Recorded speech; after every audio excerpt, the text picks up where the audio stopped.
Right, we need him about there for the live stream. Okay. That's about right. Otherwise, it will pop up on here going, hey, too loud. Knock it off. Morning. Yeah. The good news is I can't even hear myself in my own ears, so I hope everyone else can.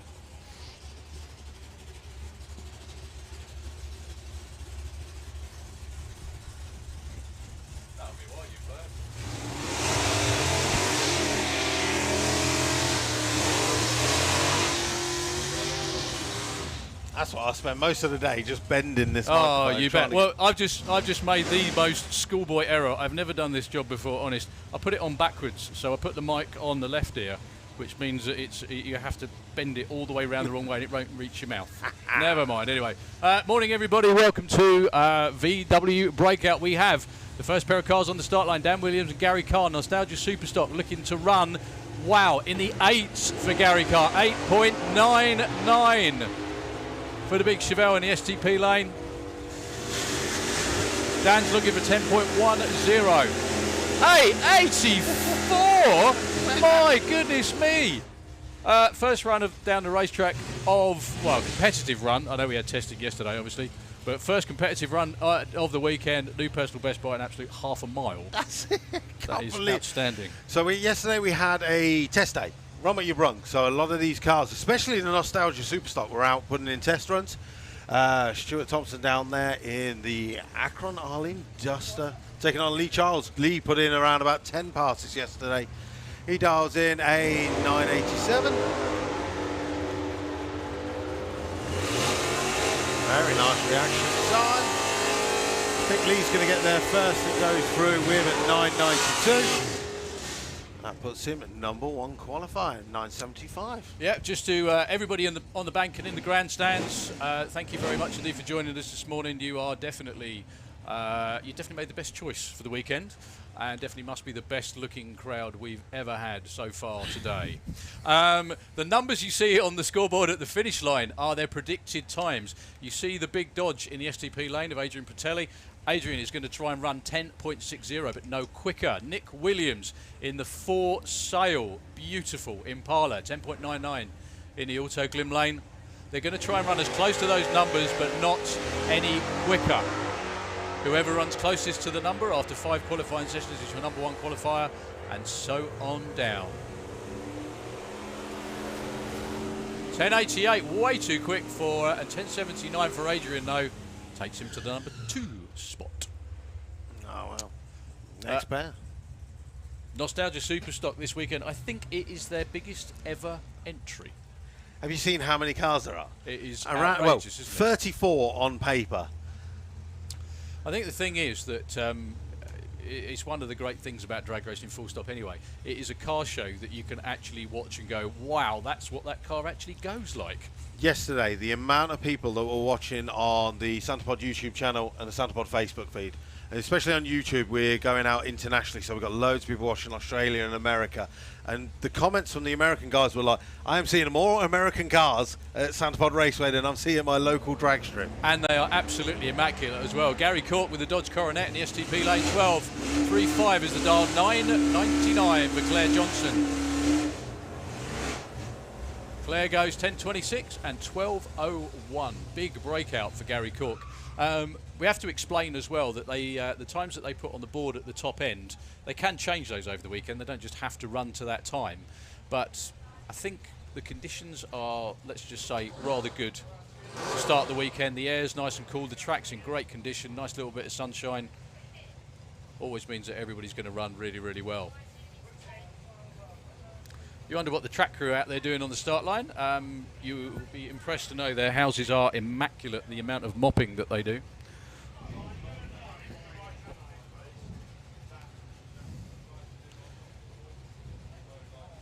The racing surface is pristine and has to be nice and clear of any sort of fluid at all, just to make sure that it's nice and safe. Chief starter down there, Mr. Marshall, asking politely to the gentleman in the big Dodge, what's your dial-in? Because it's not on the back of the car.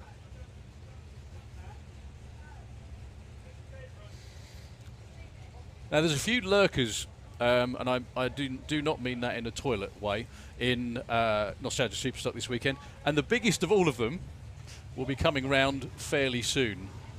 Now, actually, you could call that car a lurker, couldn't you, because of its name? Which one? The chap that normally sits in your seat. Oh, Colin. Yeah, yeah. He thinks he's a racer now. Do you know what? I just saw him this morning, and I said, where would you rather be, there or up there? And he said, oh, definitely here. And I said, well, OK, fine. There we go. It. No, he was telling me, he was like, I'm doing this weekend. He's like, I'm racing again at Summer Nationals. I remember reading an article years and years and years and years ago in Custom Car, where it was an article about a gasser that had just been built. And the guy running it, I won't name any names, but the guy running it said, yeah, we're only doing this year for fun. And whoever wrote the article said, yeah, the first one's always fun. It's the next 20 that come afterwards that are deadly serious. Amen. And that's how it works. Slippery slope. 1040 for Jim Smith. In the Auto Glim Lane, Chris Lyram on the STP side of the racetrack, 12.75. You're actually going to be seeing a mixture of classes as well this weekend as well. We've got VW Heads Up as well, which is going to be very cool to see, because they're used to, a lot of those guys used to run in brackets, aren't they? Yeah, we've got a lot of the cars that were here last weekend as well. In fact, the entry kind of jumped up after last weekend because of the weather. Okay. And it was issue, can I enter last minute next weekend? And we were like, yeah. Yeah, that's all good. There's Grandad holding up 10 flat. So, Jim Chandler and Pete Christmas with the Fallen Angel. Jim's car is for sale as well. I think they're all for sale if you ask. You know, you hit that age, don't you? Do you know what's really funny? I was looking at the Outlaw Anglia forum the other day. Someone actually posted, is there any Anglias for sale? And everybody just went, yes. Like, literally the whole thread was, yes, my car's for sale. And they're always for sale at the right amount of money, I think. Is Yeah, right. Of course, that's it. Oh, everything's for sale at the right price. Right, Pete Christmas dials in 11.65, Jim dials in 10 flat. Pretty similar reaction times. Not the reaction times matter when we're in qualifying, but it does help. Too quick and almost bang on. Yeah. Oh no, beg your pardon. That was a breakout as well by 4,000. Yeah, what I was saying about cars for sale. What if someone came along and offered you $5,000 for your dragster? You'd rip their arm. Yeah, you'd rip their arms off. The wife would rip their arm off. I was just going to say, she'd go, yeah, that's way more than you paid for it. We'll take that. So Neil Francis and Don Scott Don with that absolutely awesome Superbird from down there on the coast. The amount of love Don Scott's car was getting, him and Bob Main yesterday. Everybody come around, everyone's like, Superbird! And that's just him, let alone the car. 1260 and 10 flat. One of those cars that really shouldn't be running as quick as it does. He's been in the 9s on many occasions, but there's lots of new bits in there. 10.03, nicely done, Don. That'll be the #1 spot for now. Neil Francis, #2, 12.79 on a 95. Okay. Moonlighter. Nostalgia Superstock 454. Wow, we couldn't have picked a better number than that, could he, really? Colin Theobald, our good buddy. Normally up here in race control, he's normally the one you get polluting your ears for the weekend. Fortunately, you get a break from him. Unfortunately, you get us two instead. He's down there in the STP lane with a 10.95 on Bruce. Taking on James Oliver's actually probably going to run and hide. Colin's going to have a beautiful view of James flying through his side window in about 5 seconds when they leave the start line. 9.28 for James. That would be his quickest ever run if he hits that dial in. Wow. There was quite a bit of tie spin going on there for James though. 125 to 60 foot. 919! 10.05 for Colin, where he was yesterday. Colin actually goes to the #3 spot. Well done, that man. Congratulations. But, my goodness me, Ollie in the 9.1s. That is a wholesale leap. They just keep coming. We're probably not even halfway through this class yet. Joe Colclough with the dimension shifter Trans Am in the STP lane, 12.10. And another one of those Pontiacs, Jason Dodd, 12.64. You always know a class is really good when you hardly get a chance to announce it. That's it. Do you know what I mean? You just got no time to say anything.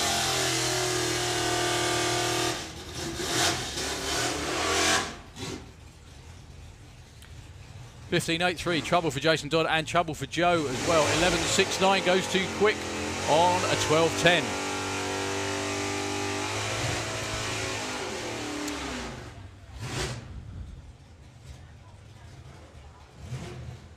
So up next, the Nationwide Rod Shop. If you've been around Interdrag racing for a long time, you remember that name from the 70s and 80s. The old Rod Shop Dodges from the States in the STP lane is Duncan Watts, 10.44. Actually, real nice to see Duncan enter a competition class. He's got a couple of different cars. Normally comes out and run what you brung at the Nostalgia events. It's really good to see him out racing in Nostalgia Superstock. Taking on Vic Parsons. Very nice 017 light for Duncan. That's why he should have raced a long time ago. I think he's out of it at the top end though. He is indeed. 10.17, too quick for Vic. One of the things you're going to notice over this weekend is we don't have any finish line wind bulbs. Ah, okay. What you mean for the drivers or the spectators? Well, no, for the spectators. So the STP or the Autoglim, neither of them are lighting up. So it makes it quite fun for us. Well, so what do we do? Have a vote? Well, hopefully it will come up on here. But normally, even in qualifying, it would still light up the first one. Of course, yeah. Beautiful launch there for Simon Rickwood in the Nova. 9.66 for him. 10.84. Good to see Mr. Captain Caveman Al Medley back again. 9.68. 10.75 for Al. Simon Rickwood, though, your new #1 qualifier. 0.02 of a second off his 9.66.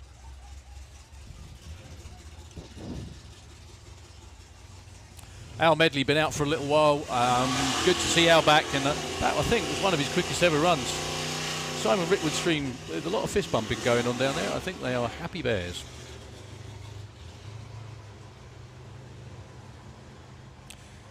Excellent name for a race car, that one. Old Scatterbolts. I think that's...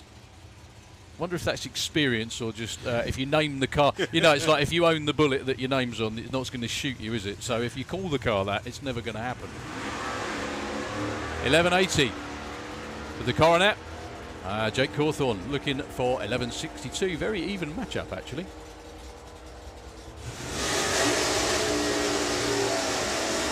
$72 and $85, #3 for Glenn. 300 second off. Jake goes #6.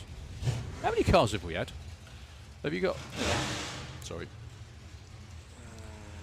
24. 24 so of 34. My goodness me. All 34 that were planned to come.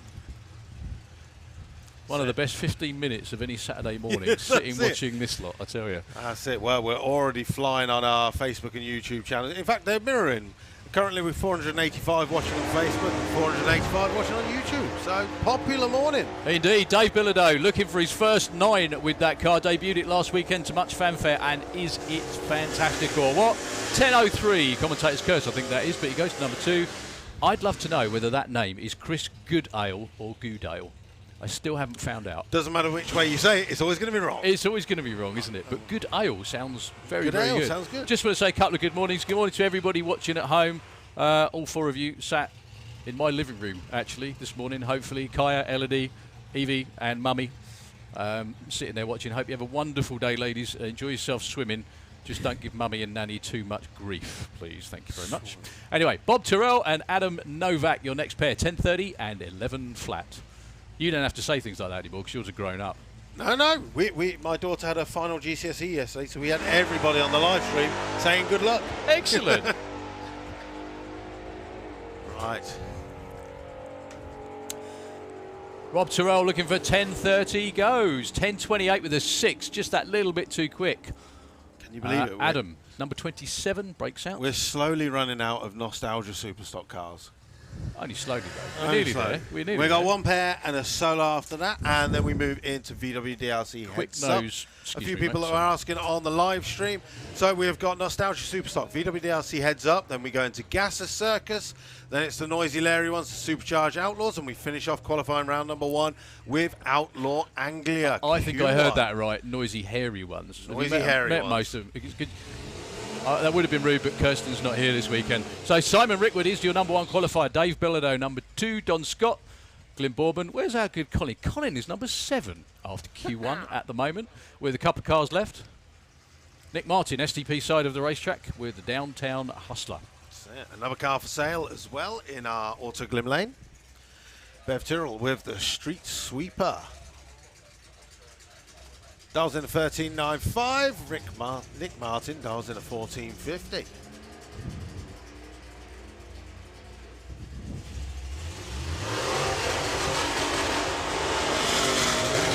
So you're going to take better than 200ths off your dial to get the number 1 spot at the moment. 15.04, 15 in the STP lane and 14 in the Auto Glim lane. So Ty Strevitt, 12.60 with the big Dodge in the STP lane. I think this will be the last car, so unless anything changes on this one, it's going to be Simon Rickwood, your number 1 qualifier after Q1 of Nostalgia Superstock.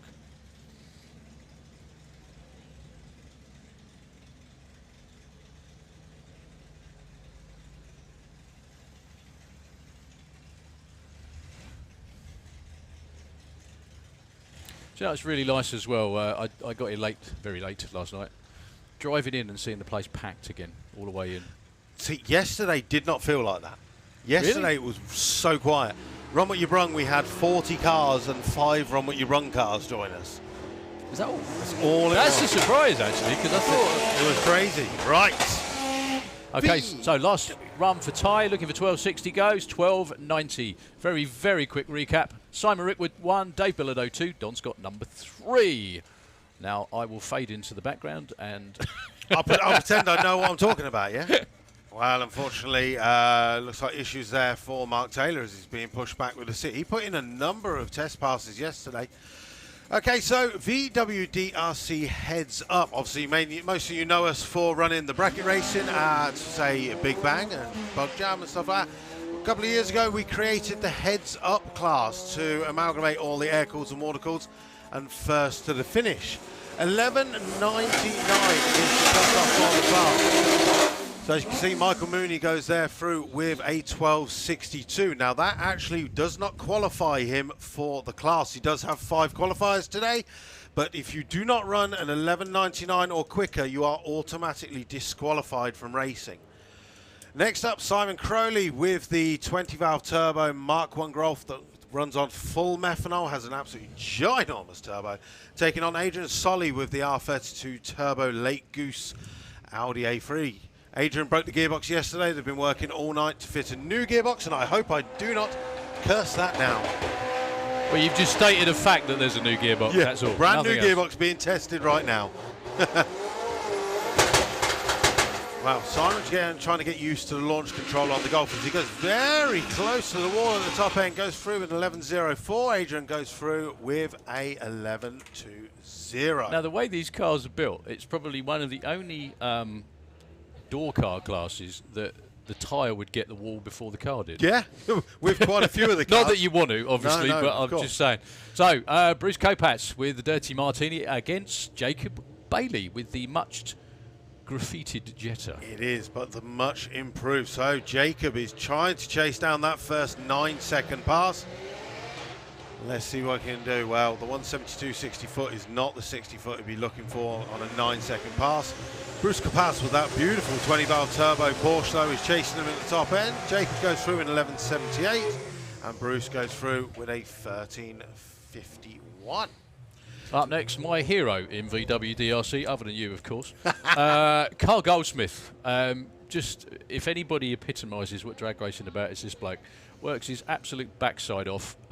Just never stops trying, does he? Never stops working, never stops tinkering, never stops fiddling. Everyone else is like relaxed around drinking in the evening. He's changing gearboxes again. He's changing the gearbox again, yeah. Or you just see a pair of feet sticking out from under the car again. No, that's it. Well, car goes through with a 12.8 again. Fitted a new gearbox last night. Now check out this Beetle on the start line. Pro Mod Beetle from the States, Nigel Hull. Did a couple of passes last week at Melbourne Raceway, but it is a full tube chassis with a big block Powter motor in the back. So is it a stateside car that he's imported? It is, yeah. And he's taking on Jose Late with the TDI Polo. All right, so 170 60 foot, which is nice and easy. 106 at the 8 for Nigel Hull. And he goes through the top end with a nice and lazy 11.14 at 102. As you can see, he's off the power way before the finish line. And a nice sedate 60 foot as well that's for rear-wheel drive big tyre car. That car is going to get so quick. Just very quickly, maybe you could tell me what those little orange, the round orange implements are. They popped out the back of the car as he left the line. They look like suspension bushes. They could well be, because the car just went and stopped, unfortunately. Okay, well, we're missing a whole load of cars. Oh, that's nearly it. That's it. From like 27 cars. Right, Tom Herbert yesterday. This Mark III Golf a couple of weeks ago was sat under a tarpaulin in the garden feeling completely unloved. The Corrado, unfortunately, has not been ready, so he got this car out.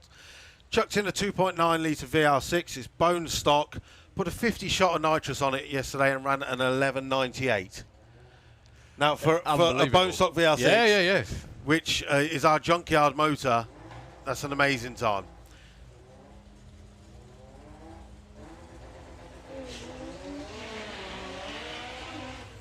Okay, well, the 60 foot's not the same as what he ran yesterday. Mark Taylor drives around Tom at the top end of the track, but there's a little bit of a cloud as he changes into fourth gear. Goes through, though, with a 10.83. That's his best run of the weekend. And still an 11.92. 115 miles an hour. Tom has obviously upgraded the jets on the nitrous for that. Gets quicker. So, now with VWDRC Heads Up, we run, because it's a heads up class, we run the points like Top Fuel. So we do the free bonus points on every round, basically to try and force everyone to come out. So you're not going to go out and run a 9 and go, that's me done till eliminations. Because if you're doing the full season, you're dropping points, especially with 5 qualifiers this weekend. That's like a good 15 points that you could potentially be dropping. Well, it's an incentive to make every qualifying run and to make sure that you take it all the way through on every run. Obviously, it's a little bit different. The way that the series and the season works if you run the FIA European Tour. Just want to say as well, on that note, very good morning to everybody who is maybe tuning in from around Europe. We miss all of you. It's just so unfortunate that we can't do what we'd normally be doing this weekend. Yes. And there are people that are still suffering various restrictions in various parts of Europe that can't go racing at all. Obviously, we're sorry that you can't, because it must be crushing. I said, well, I saw Johnny Lag this morning with the dragster, and he was like, car's ready, I just need somewhere to go, but I can't. And the problem with those cars is you can't go and run them. There are loads of fabulous airfield racetracks in Sweden, but you need a proper prep track and everything else as well to run those on. And Johnny would be here. Johnny would be here in a heartbeat. He's been here many, many times before. So Johnny and the team, everybody out there actually.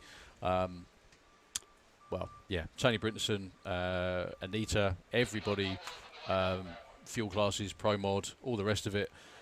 We should have had door slammers obviously last weekend as well, but let's not. I don't want to sit here with my bottom lip out, because we are racing, we are doing stuff. It's going to be a great weekend.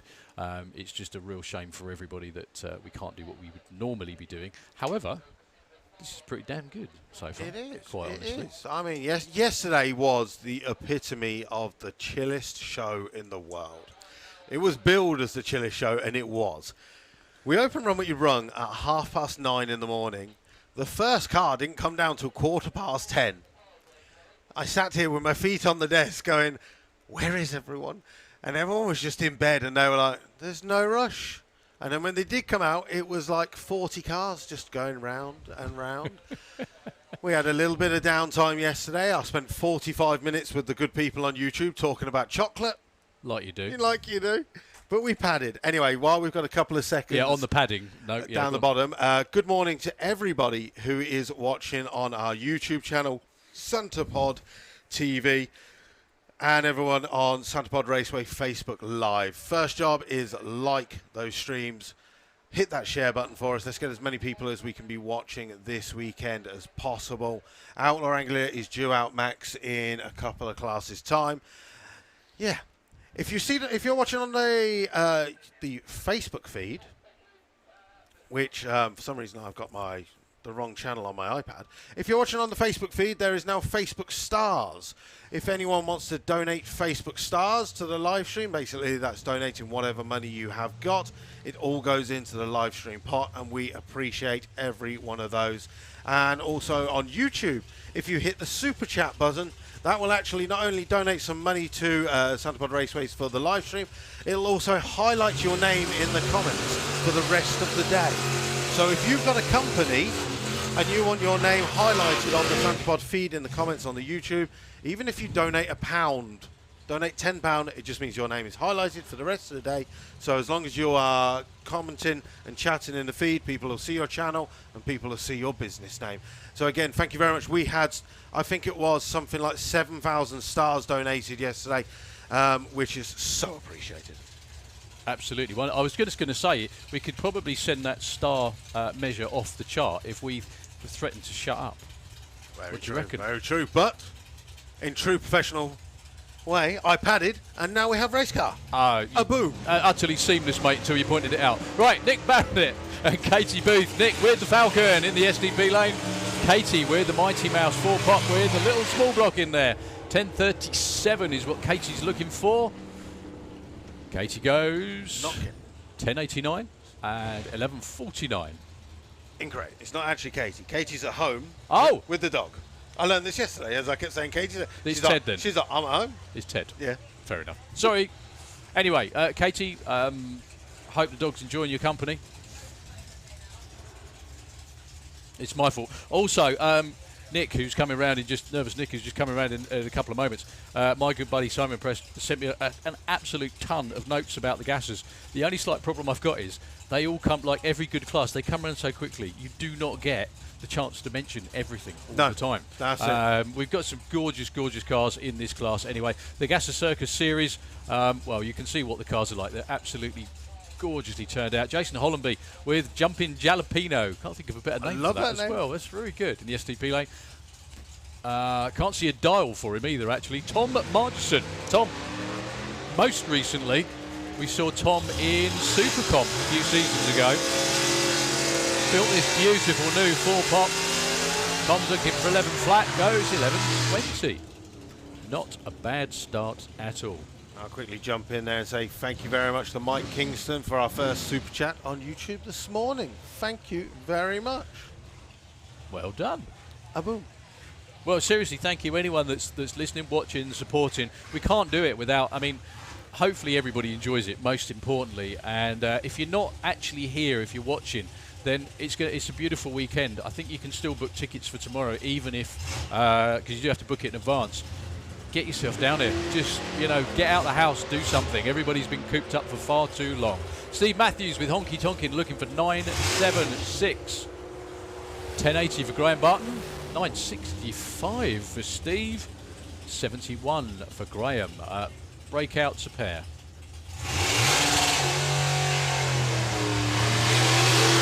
I think what's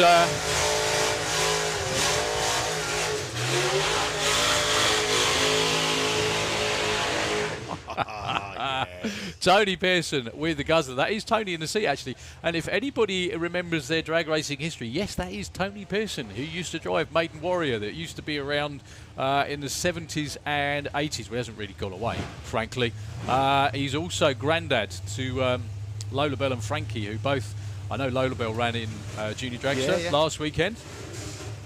Shelley's dad, who's hopefully going to be running Nitro Funny Car this year with her fella. And Tony's overdone it on the burnout. I'm really glad I gave him a big up there, but there we go. There we go, look at that, perfect. I've been waiting for the results of Heads Up, and they just come up on the screen. Thank you very much, Smarty. By run for Lee Pike, 917 is the number on the board. He's actually been in the 8s with this car. Very, very nice looking Chevy too. Goes 920 with a 1. Into number 1 spot. And quickly, thank you very much to Hannah for your Super Chat and United Modified Cruisers. Wish we were here. See you at the Festival of Power Unlocked, when Jesus is unlocked again in June. Well, I think I'm just crossing everything I have, including my eyes. There is indeed unlocked. Oh, I think one thing the situation's taught us, isn't it?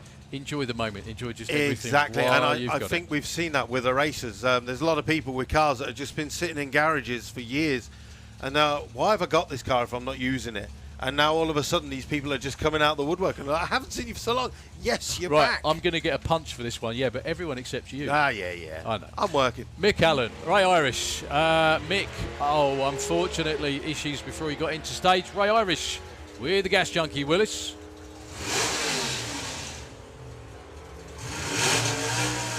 (12.01).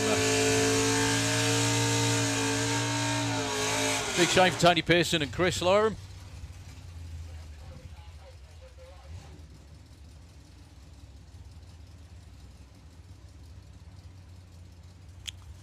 Okay, up next is Sean Milsom. Now, little known fact about Sean, well, apart from the fact I say it every time he comes around, Sean was, both Sean and who's in there, and Simon, who's down there, used to be on my team when I was fuel racing, and it used to be their job to strap me in.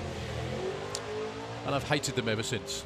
Sean looking for 10.13 with 8 misbehaving. Sean's got something very special coming sometime soon. A new car that he's building, but in the meantime, that one doesn't hang about. 10.26, nicely done, Shawnee, into the number 3 spot.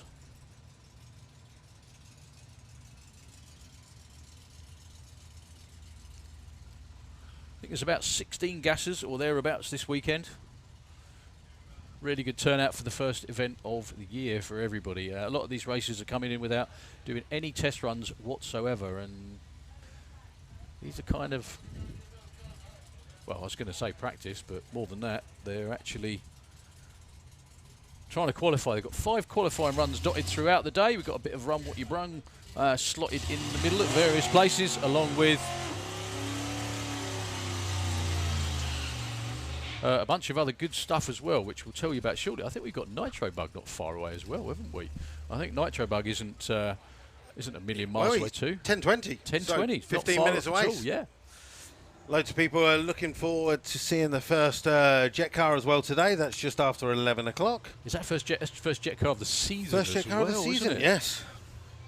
So, I bet you missed that. Thank God, yeah. I got up here just in time to save all the equipment, I think. So, Paul Dominey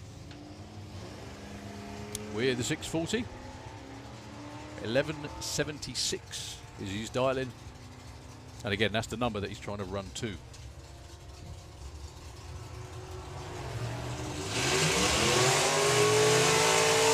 $12.89, he gets the number 6 spot for now.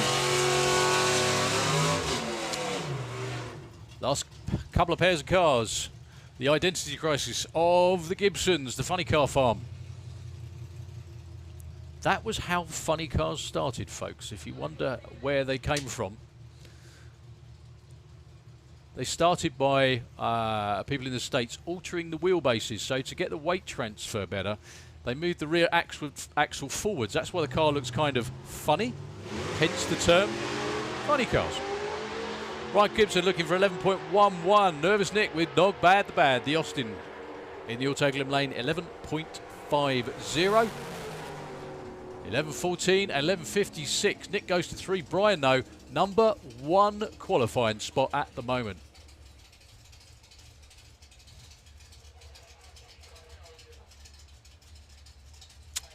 We have one more car for Gasser Circus, and then we crack on with... I'm not going to call them the hooligans of drag racing, but frankly they are. Well, one of them is anyway. Supercharged Outlaw. We all know who I'm talking about. Actually, frankly, there's hooligans in every class, aren't there? And we're proud of it. Very, very There's much. always one, isn't there? There's always hundreds of them around when it comes to drag racing, I think.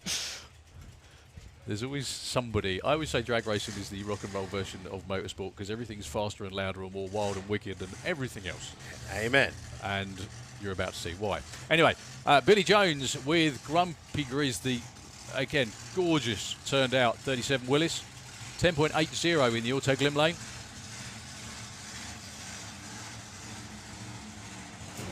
Right, that done.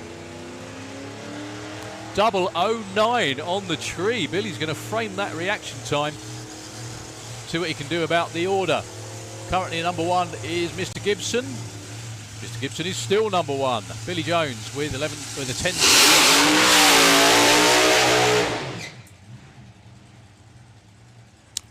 10. Okay, good vibrations. Renegade Race Fuels, Supercharged Outlaws.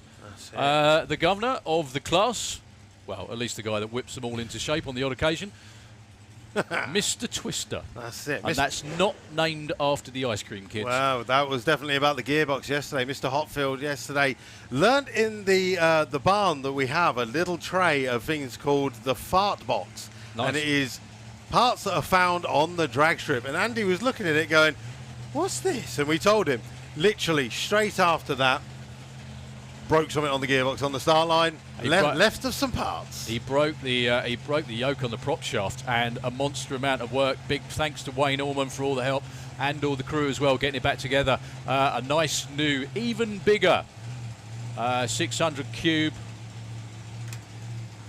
supercharged big block in there. Okay. Now this car is wild to say the least. I think it's made in the image of its owner, frankly.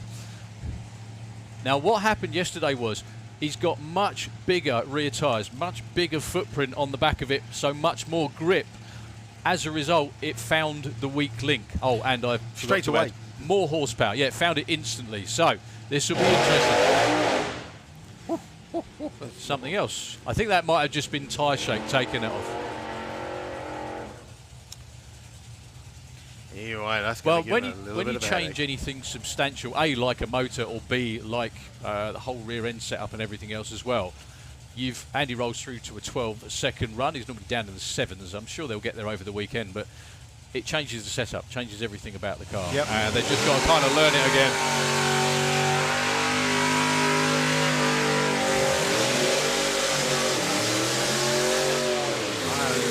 I'm loving this little Model Y of Andy Park. It is, if you look at it from here, obviously not everybody is lucky enough to have a vantage point, although if you watch it on the live stream, you have, sort of. Yeah. If you look at Andy Park's car, it looks like it needs to grow a little bit more. You know what I mean? However, Keith Freeman with the El Loco in the STP lane, car that's definitely a bit wider than it was when it came out the factory. These cars are obviously, they're all supercharged.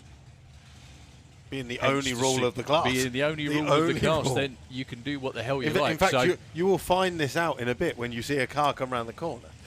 There is a screw-blown small block Ford in Andy's Model Y down there. Comes down from all the way up there on the east coast of Scotland. Hell of a trek. Keith Freeman with El Loco. Lots of new stuff on there, new fuel system and everything else as well. Both these cars capable of running 9s. I think Andy Park's PB is a 963. Keith's isn't far off as well. They're looking for something similar this time round. 978 for Andy Park and a 998. Martin the Duck Hill looks very happy down there on the start line at 136 for Keith. And a good start to their racing season, actually. Off the trailer, 978. So Dave McCallan with White trash. With the pickup. Virtually, we were joking on Facebook the other day. What he's done to it would have been easier just to build a new car, frankly, or another truck. One of those. One of them, yeah. Just got so far into it. That no one ever learns, do we? No. The thing is, you get an attachment to your car. Well, he also ran his first 8-second run yesterday.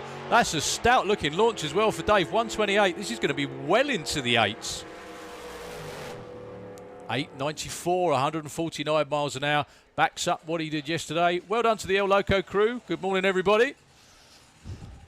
Well, unfortunately, is it Simon Boot has been just pushed to the front, so we've got a couple of other cars. Meanwhile, quickly on our YouTube, thank you very much, Matthew C. Marks and Warren Top, for your super chats. Hope everyone is doing awesome on our live stream. Now, obviously, yesterday we gave you a lot of time. We were able to chat to you, but today the cars are coming so thick and fast. Whenever we do get some downtime, we will come into Facebook Live and YouTube and chat with you as well. And again, goes with all the guys and girls on the banking or the grandstands. If you want to interact with myself or Daryl, please do go onto the feeds and put in your comments there. It's the only love we ever get. That's it.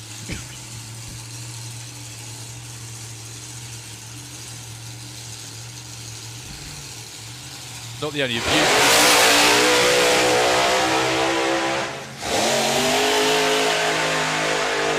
Yeah, not the only abuse we ever get.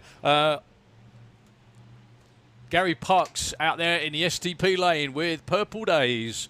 540 cubic inch blown big block Chevy in there against Mick Checkett.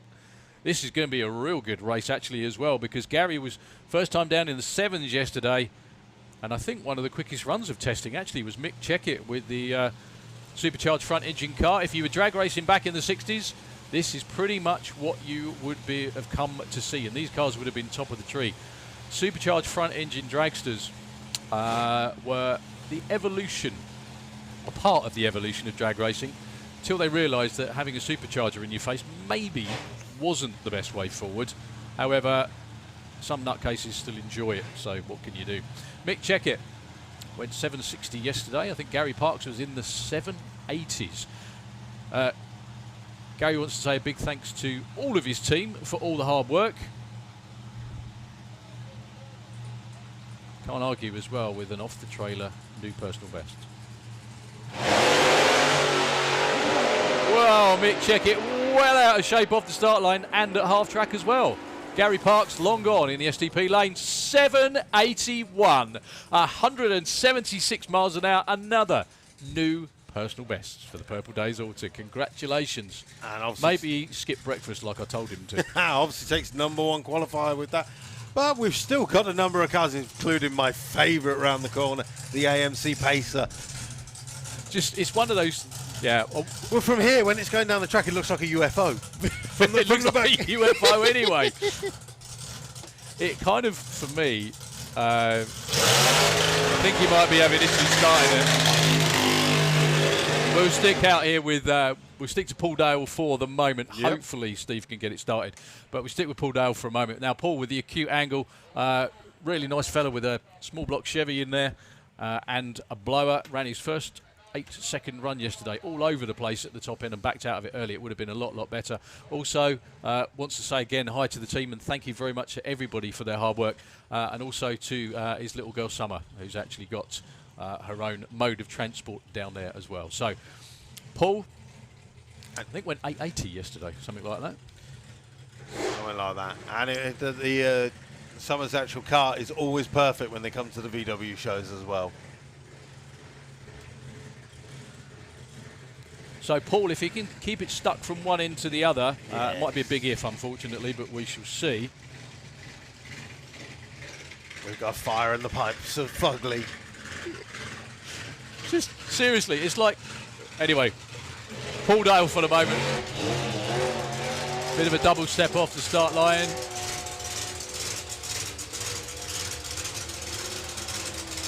Pretty nice straight run as well. Still goes 9:14 at 150. That could well be quicker. Good enough for #3 qualifier.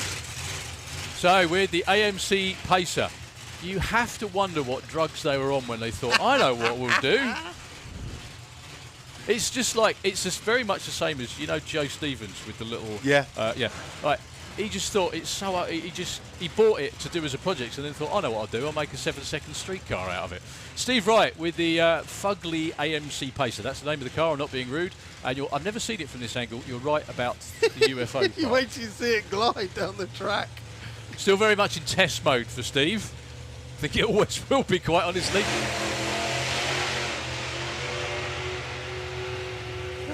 Well, that's good. 115 at the 8th.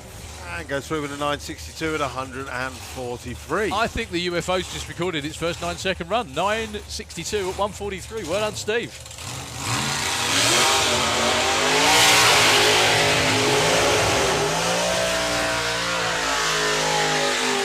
Well, those noisy cars just keep on coming.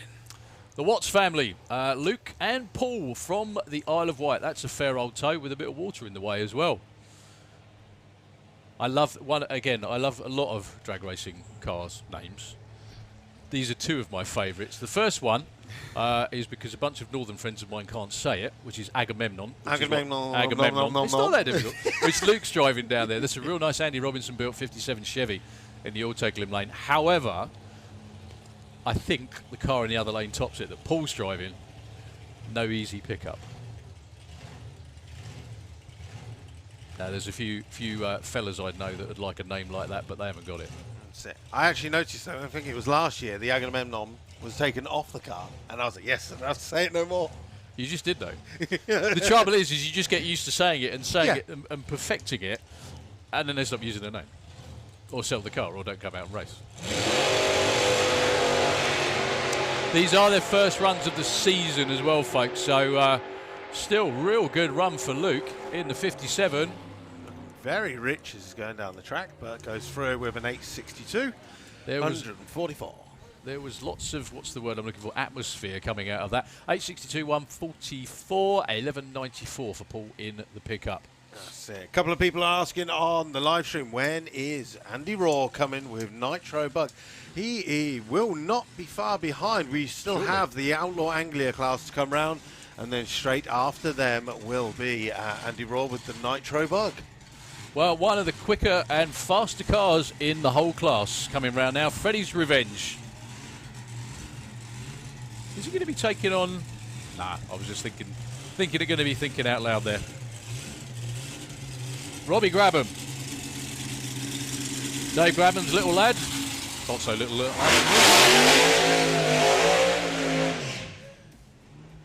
With Freddie's Revenge, the Supercharged Topolino. This car made famous by a number of incidents with his dad driving it. One of the the couple famous ones. The first one was down at the Extreme Wheel Show, which I had the pleasure of commentating at, down at the Haynes Museum in Yeovil. Okay. And they were doing burnouts on part of the straight. Well, at the end of every straight is a turn. Here's a corner, which Dave didn't take. He was just it was great. It was a fantastic burnout. However, that was the end of the car. It was slightly bent, to say the least. Then new chassis. First run on a new chassis. Take it easy. Just make sure everything's okay.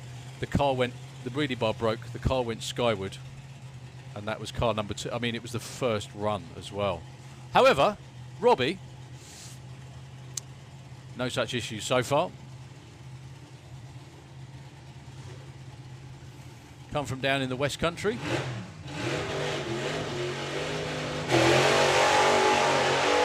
That's nice and straight. Well, if it doesn't bounce, it's normally a quick run. Still having a good wiggle at the top end. Oh, wow, 7:05, 193. Put your hands together for Robbie Grabham, his quickest run ever, and oh, so close to a 6-second run. I was about to say, that was so straight off the start without that little wiggle at the top end. No, he probably got bored. That's what auto drivers. That's what auto drivers do. They just wiggle the wheel if they're going straight. Okay, then, right. Well done, Robbie, Dave. Team Banshee, they sent in some super chats yesterday on our YouTube feed as I was watching on the Runway Run Day, and they are first out in the Outlaw Anglia class.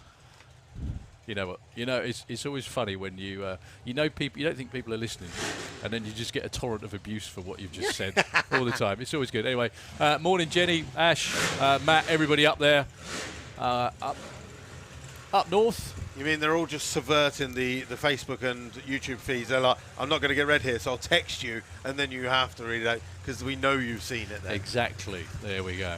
So Tom Margerson with the again, he's already been out in Gasser Circus. It looks like it's got treads as well. That could well be a legal road car, unbelievably. Going up against Mick Taylor with the Banshee. Mick, for a long while, was stuck in the 8s and then whacked into the 7s with I think he was been in the 7.7s actually, Mick Taylor. Nearly a 500 cubic inch motor in the Fordson. Also, if you folks out there wonder what the ribbons are on the cars, you can see that on Mick Taylor's Banshee. Well, Mick actually, sorry, just getting slightly distracted because Mick launched for the wall. 119 to 60 foot.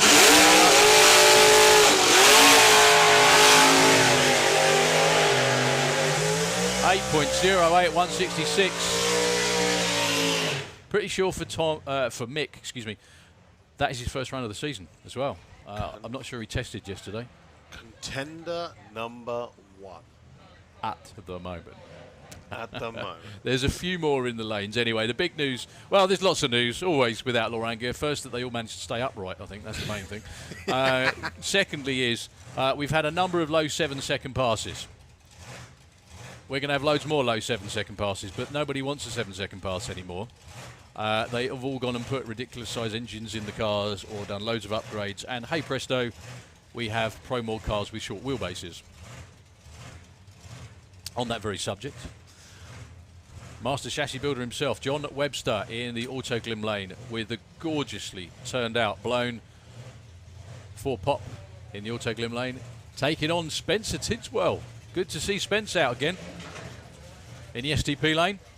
Now this is John's first run of the year in his car, but by any stretch doesn't mean it's going to be a new record. Outlaw Anglia 60-foot 1:03 for Mr. Webster. Still runs 8:33 at only 150, pedaling it. Spencer goes through with a 10:32. You can correct me if I'm wrong, but even with tyre shake, 1:03 to 60, I think he's by far. I know John's been 1:0 before, but Simon Barlow went 1.11 yesterday, and that was stout. That's nearly a 10th quicker. Chris Funks is now asking, what do you mean by Outlaw Anglia? Anglia? Yeah, by Anglia. Well, they're Anglias and they're Outlaws. There you go. They are. Sorry about that. That's simple. They've all got guns. What can I say? All got big guns. What can I say? No, they are. Anglias are an old form of English cars. Outlaw meaning the fact that you can run what the hell you like as long as it's got an Anglia body on it, basically. I think that's it, isn't it? Yep. They've got wheelbase limit, and I think that's about a lot, which kind of evens everything up. So Ted Booth in Mighty Mouth against Mark Bracking. Beautiful, beautiful. 355 Anglia in the Auto Glim lane. I have to explain as well, this is one of our heads-up classes, which means they are qualifying by elapsed time. The quickest elapsed time will be number 1 and so on. Nice run for Ted. 9:51 at 1:42. 11:33 for Mark Bracking. Anyway, what we were saying was they're all hunting for 6-second runs. Whether it comes this weekend, whether it comes through this season. Either way, it's going to make for a very exciting season. But like I said, we do have 3 of the contenders running in the Outlaw Anglia class. And then we have the wild card, which is Simon Barlow, who is in Run What You Brung. Is he not in Outlaw Anglia? No. Okay. Luke Hoskins, Douglas McClure. That's not a polite name for that car. It's not a slug. Luke Hoskins, real nice little wheelie off the start line, a 135 to 60 foot. That could well be a good 9-second run. 9:57, 136. And 12:53 for Doug McClure. Now that surprised me because when I saw him here, I thought that would mean he would be. Yeah, no, he's parked up next to Andy Raw. Obviously, Carl Harrison is doing the tuning on both of those cars, so that probably works out more ideal to be pitted together. But yeah, okay. So I keep looking around the corner, waiting for the next contender. There's a lot out there. I mean, there's still cars in garages that could do this. We've still got. Where's the Gov? Yeah. I was going to say John O'Sullivan, Mr. Moper. Mental car that used to run in Pro Modified. Yeah, I remember him trying to get his licensing. Yeah, I know. Licensing by not tipping it over, I think, is that's how you get a license in Outlaw Anglia. Keeping it on 4 wheels, maybe even 2. Okay, so next pair, Barry Woodford with the Grumpy House Racing Pop in our STP lane, taking on Gary Bird with a lucky penny. Gary Bird with a storming run in the Auto Glim lane. That's going to be an 8. It is 8:69 at 1:56. His crew member just looking back. Did I read that right? I think so. Just.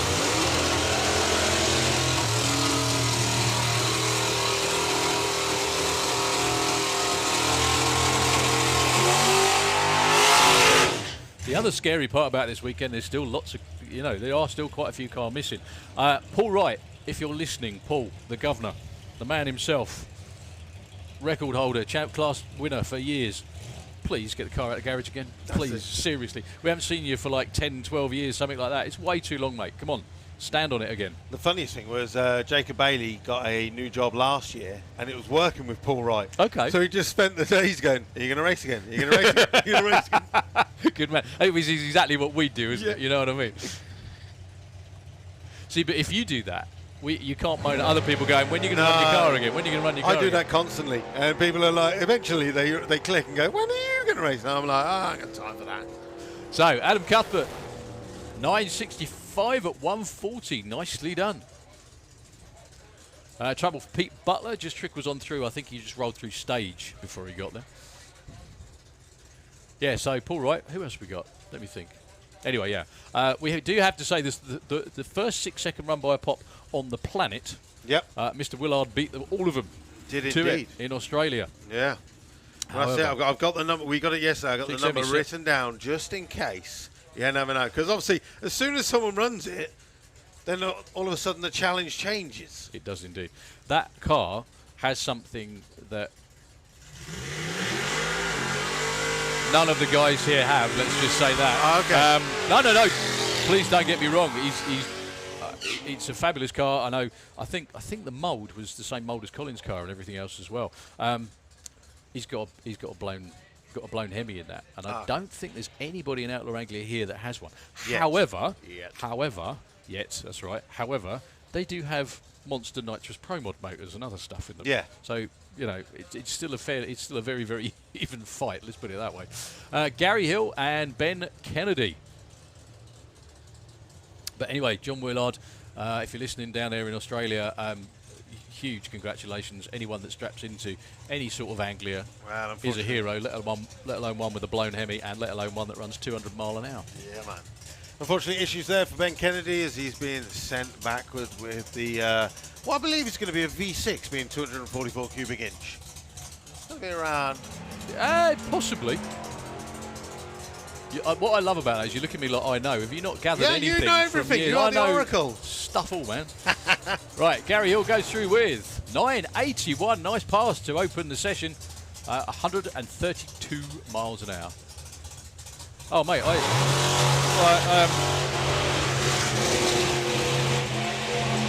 Well-known facts. I know don't know one end of a spanner from another, honestly. Are you just driver? Yeah, the only spanner in the car is me. So, Jed Guy and Rob Nixon. The Nixon name is synonymous with Outlaw Anglia, mainly because the family name pretty much started the class back in the 90s in the Auto Glen Lane against Jed Guy, one of those cars with a huge engine in there. Now, the car itself has been in the low 7s. What's a bit of a giveaway is the twin parachutes. Now, you have to have twin parachutes when you go over a certain speed. Or aiming. Sorry? For a certain speed. We were aiming for a certain speed. I think actually it's over 180 you have to have twin shoots. So it's 200? Yeah. Anyway, either or. We're looking at it this way. It's still serious. And the 732 cubic inch motor in there came out of the Moores Pro Mod car. Now remember, this is a VW show, so let's do that in English. What is 732 cubic inch? I think it's around about 13 litres, something like that. I think 13 is about 911. Like I think it's about 903. Shed with a 111 to 60 foot. I don't think he's running nitrous on this run. It doesn't seem to matter. He's off in the distance too. 762, 176 miles an hour. Ray looks happy with that one. Well done, gang. Off the trailer to your current #1 qualifier. On the other side of the racetrack, Mr. Nixon goes 974. Nice pass. Next up, coming out in front of the grandstand with a big rolling burnout. Oh, I say big rolling burnout. That was that a business burnout? I think hooligans are taking a day off. Well, morning off anyway at the moment. Maybe it's too early for hooliganism. So the man on this side of the world that has got closest to that magic 6-second elapsed time is the guy from Scotland in the STP lane. Supported by DPS and I was going to say DPS and Special Brew. I don't think he does Special Brew, does he? Also, Renegade Race Fuels on the car down there as well. We love him to death, Mr. Colin Miller.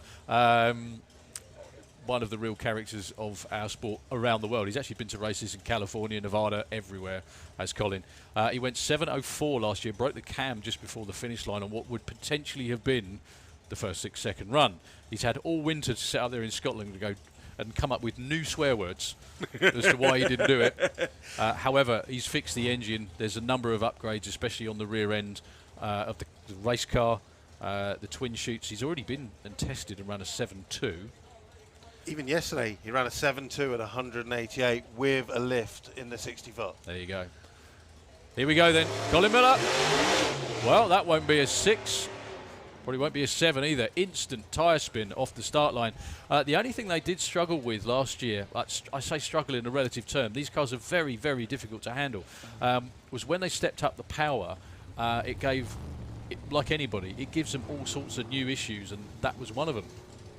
Okay, right, so that is the final qualifying car.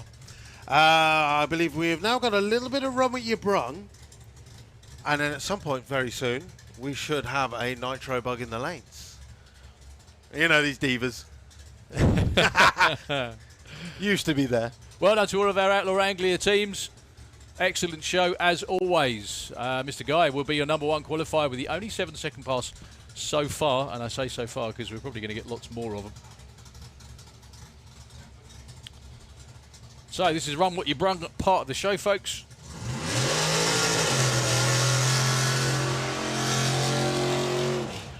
Possibly the cheapest and easiest form of motorsport on the planet, for the simple reason that no matter what you've got, no matter what it is, you can just turn up, pay your entry fee and come out and make as many runs as you can on the track during a day. It's also how a lot of people get hooked on drag racing and end up in spending loads and loads and loads of money throughout their lives. They start off in Run What You Brung and enjoy it so much, they stick around forever. And ever, and ever. Well, so Adam out there in the STP lane, 10.03 at 134, 10.25 for the pickup. 135 miles an hour. unfortunately at the moment, no nitro bug in the lanes just yet. So we're going to roll through Run What You Brung. We've got lots of people signed on, and if you want to get yourself signed on for Run What You Brung today, you still can go onto the website and get yourself a Run What You Brung voucher for just £35. There are a number of Run What You Brung sessions throughout the day while we let all of our race cars cool down, turn around, and hopefully not have to fix anything. But meanwhile, we've got some really cool cars in our Run What You Brung today. Well, we've got about an hour of Run What You Brung action coming your way. You may well see some of these cars that are coming out here now, you may well see them 2-3 times in the next hour.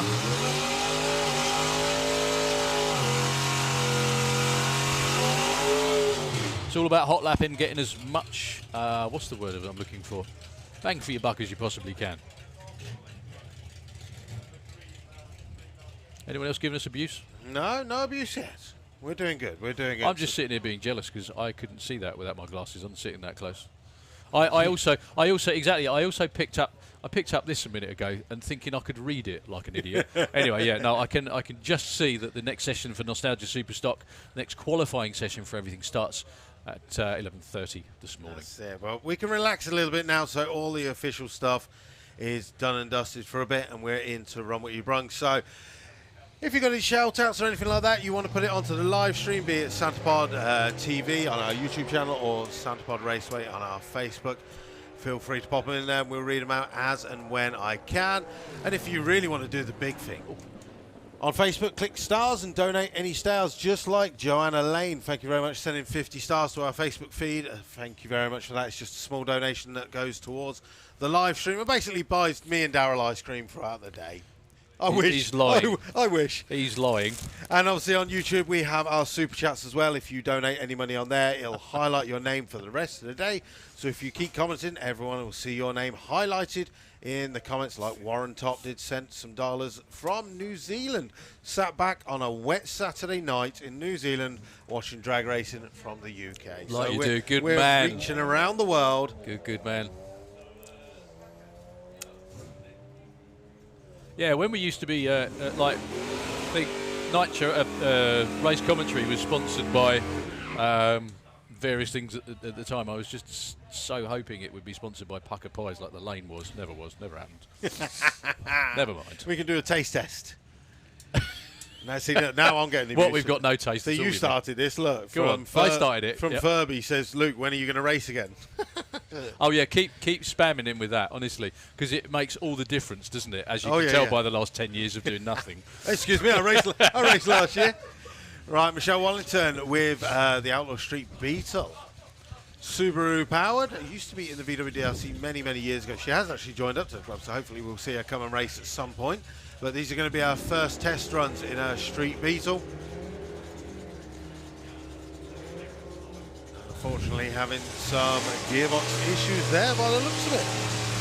The hot rod in the Autoglym Lane 1014 at 128. Now, we do actually have, I was just going to say that, Outlaw Street are part of the, and I think the Wild Bunch are part of Runway Run today, yeah, they are, aren't they?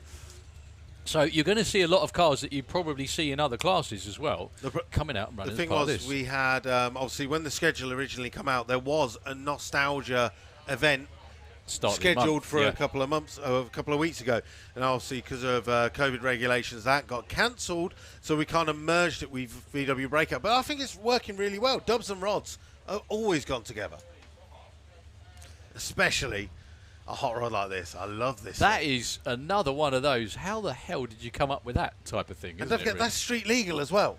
He puts on normal treaded tyres and goes down to McDonald's with that. Yeah, the only trouble is going through the drive-through window. He has to get out of the car and stand up because there's no way they're going to. Well, it might not be the main event weekend, but we still got the same background noise as we always do. You can tell Mr. Wiltshire's arrived in the background by the bellow. It's also the way it's engineered as well, with the radiators like stuck up behind and the flatbed and everything. 1026 at 128. That's because he was. It was more important fitting the twin turbos at the front. Yeah. Nobody looks at your car and goes, "Ooh, nice radiator." Yeah. Steady. You'd have Graham Smith after you. What size radiator do you run there, sir? I think you'll find Graham Smith finds radiators pretty damn sexy. He does. I'm sure he does. Although saying that, some people find cooling sexy. However, it's not what makes you go fast. It makes it all live. Yeah, we got a couple of, funny enough, I just mentioned Graham Smith. I'm pretty sure this is his previous car coming round underneath the tower. Nothing like a bit of timing. No, that's it. Yeah, and he was putting in the runs yesterday, run down into the nines. Hopefully that's going to give some incentive for Andy Nichols, who's coming under the tower with the Honda Civic. Okay. Unfortunately, he was entered in VWDRC Heads Up with his VW Scirocco. Okay. Had some gearbox issues, so we got his other spare car out.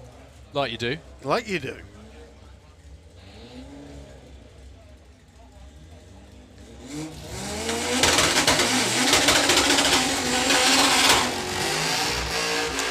Well, by the look of it, this could well be a pretty good race. Well, we did. I haven't got the name yet of the new owner of the Chevy, but he was running down into the high nines yesterday. Now, a 9-second run is what this car, the Honda, should be capable of. Yeah, I was going to say it could be a good race. Hasn't yet done it. Okay. Andy Nichols' personal best. In fact, on the European front-wheel drive list, Andy Nichols is the gatekeeper with his MG Turbo, because he ran a 9.9999. No one is ever going to take his MG off the gatekeeper list, but if he runs a 9-second with this car, he also jumps onto the list as well with another car. Yeah, that makes sense. Well, the car, the 57 Chevy in the STP lane, is one of those cars that people are a custodian of. It's called Snow White. It's been around for a number of years now in UK drag racing, owned by the legendary Roger Butterworth, top bloke Rog. And yeah, it's a car that you're a custodian of anyway, but it's been very, very well looked after indeed. Graham Smith took it in the 8s as well.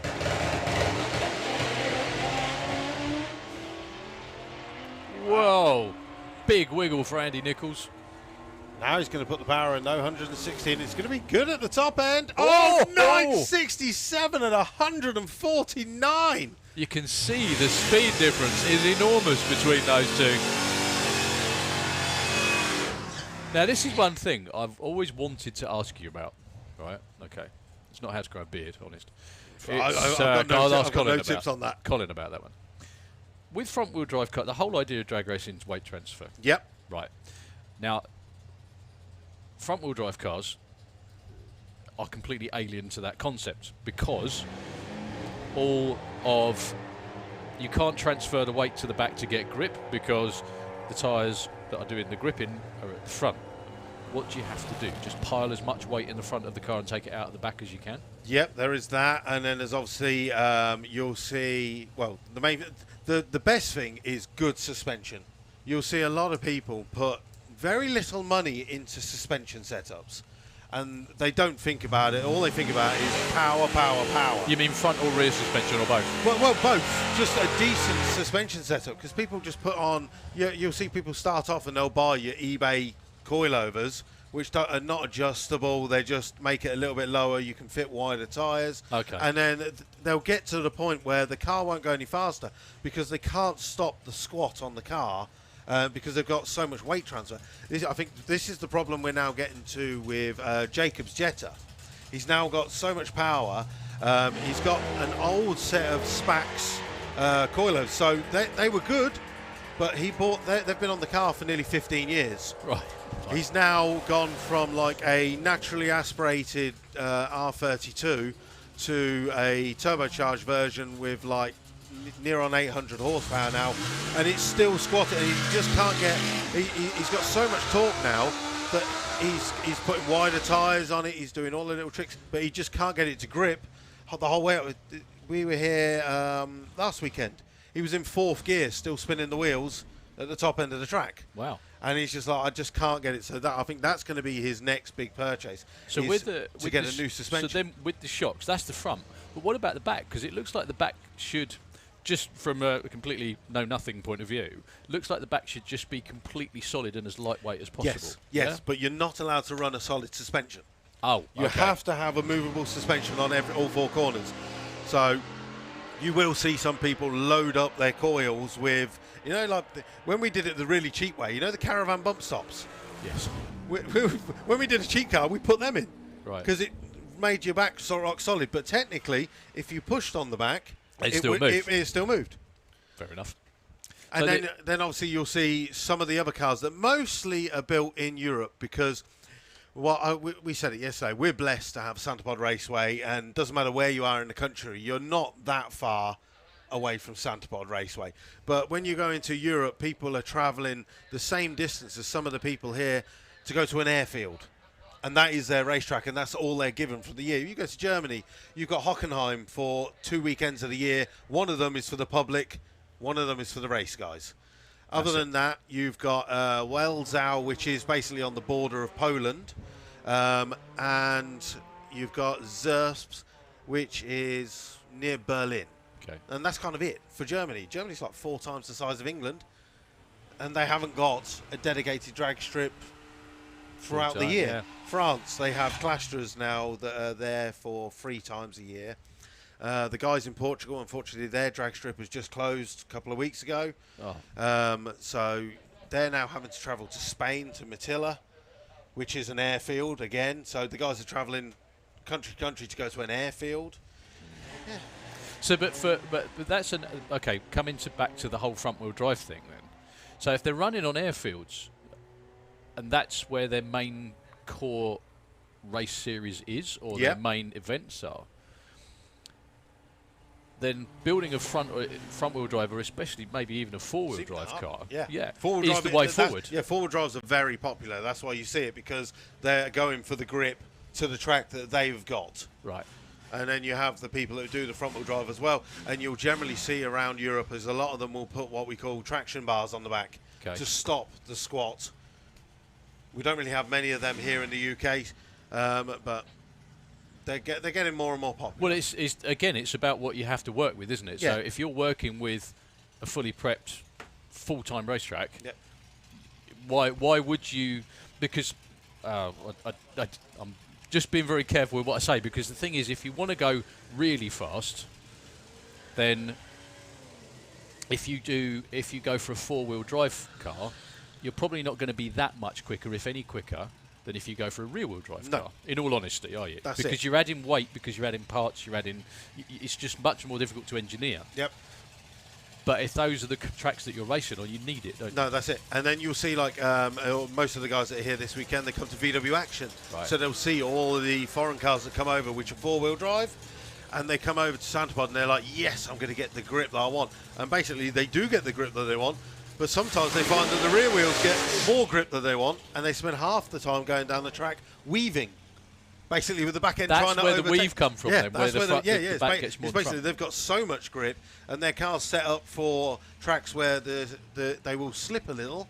And they come to Santa Pod, and all four wheels are gripping, and it's just trying to send the car everywhere. I mean, it took Paul Jordan, when he had his old Mark 1 Scirocco, it took him a season of not changing anything on the motor, but suspension settings and tyre pressures. And it went from a mid-9 to a high 8 with no extra power, just literally getting the suspension and tyre pressure right. That in itself tells you all you need to know about drag racing, doesn't it? That it's not as straightforward as everybody thinks. That's it. It's just going in a straight line, like the Say It here. He's just getting the most track time. That's all. That's one way of looking at it, I suppose. I remember a friend of mine I came with once said, "Yeah, I like the street cars because you get to see them for longer." Okay. Well, it's one point of view that obviously is valid. Well, it's same with the drivers, isn't it? You spend more money to spend less time in your car. Oh. You think a top fuel driver spends less than a minute driving his car in a whole season, probably? So if you're lucky. Deary me, yeah, that would be something like that. And it's again, you've just hit on what you just said there, track time. What I was just saying about different combinations for different parts of the world or different tracks, it's about track time as well. Yeah. Is this place is open every weekend. There are numerous test days. There are numerous Run What You Brung days, which means that you can come up here and fiddle, all being well, to your heart's content. And you can make those improvements. Whereas, like you said, if you're driving 10, 12 hours just to get to an airfield, you don't know what, with all due respect to all of them, because they work, all the track crews and everything, they work really, really hard, but they're not fully prepped surfaces. No. So you don't know what you're going to get when you get there each time almost. Yeah, that's it. You know? I think generally if any big teams are coming to Santa Pod Raceway on a test day, they probably ring ahead and say, we're coming, blah, blah, blah, and then Santa Pod know what's coming. Because you'll see different, even on a Run What You Brung days, if we have something that is going to be a lot more horsepower, you'll see the start line crew go, right, hold, we'll do a little bit of prep because we know you need it safety-wise.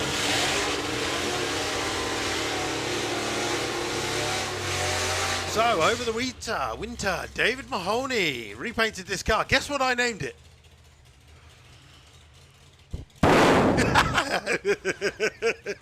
Go on then. It's the Duracell Camaro.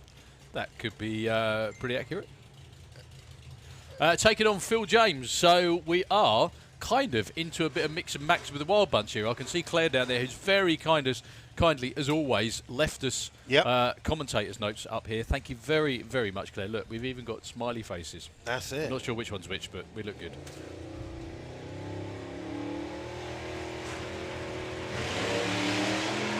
So the way the Wild Bunch run on weekends like this, they're part of the Run What You Brung scene. So they give Claire their dial-ins and then try and run to them. And I think okay, that's how they work it anyway. Yeah. And then it's whoever they do very much the same thing at like Dragstalgia, where they'll get, I don't know, 5 runs, 6 runs, whatever over the weekends.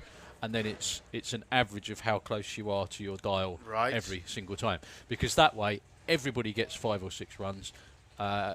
And there's like 40 cars as well, so everybody gets loads and loads of track time. That's just the way it goes.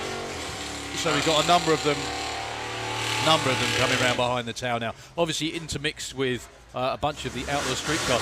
One of the things as well, got to mention about Outlaw Street, again, it's a class where the cars don't sort of fit into anything else, if you like that very, very nice pickup in the Autoglym lane.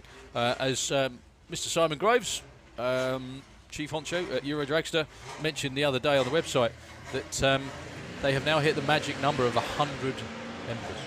Very good, very good. 100 it's going some. The more the merrier, as always. And they actually stop it at 100 as well. That is the limit. Is that right? Yeah, yeah. They do 100 each year, and then once they hit the 100, that's it. That is quite a few. Graham Rawlins down there with the VW powered slingshot.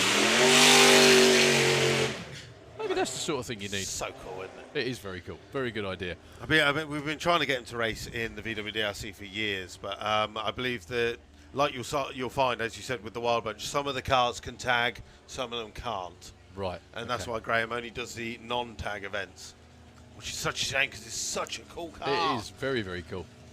So would that be, I mean, obviously like VW, would that be eligible for VW Pro? I guess it would. It would be for VW Pro, yeah. Or even VW Heads Up I as well. would say it's exactly the same as my car, but his works.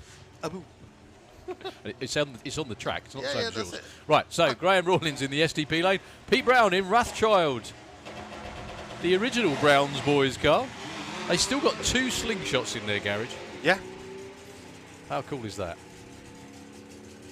So Graham's way out there in front at the moment. We've no idea what the dials are. However, he goes through the 10 flat at 133. That's very good.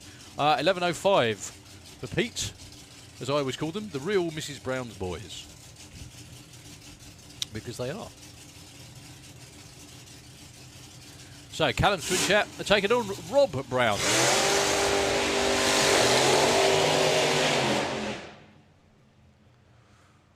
Now the Wild Bunch run a number of events throughout the season.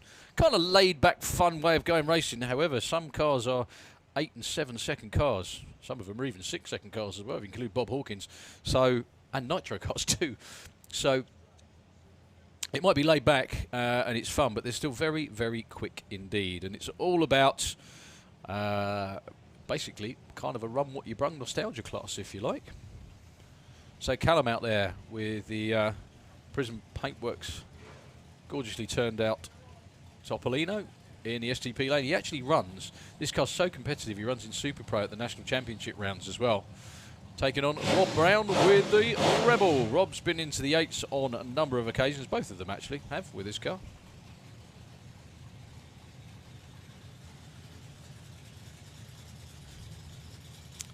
Haley bringing it into stage.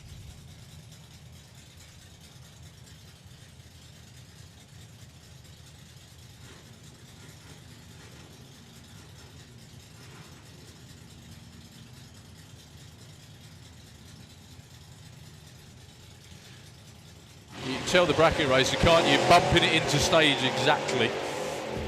Callum heads for the tree a little bit. Pretty good race actually. Yeah, I think he's out there in front.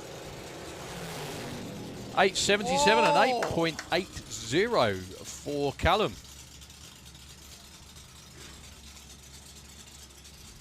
Very, very good side-by-side race, that one.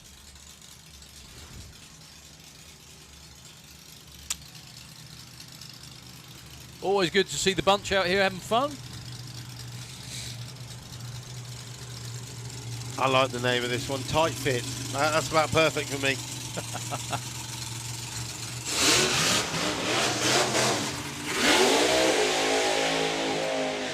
Was that a name you'd have nicked for your car if it wasn't already in use? Yeah, that's it. Did you call it something like Tight Fit 4-pot? Could you do that? I already have a good name for mine.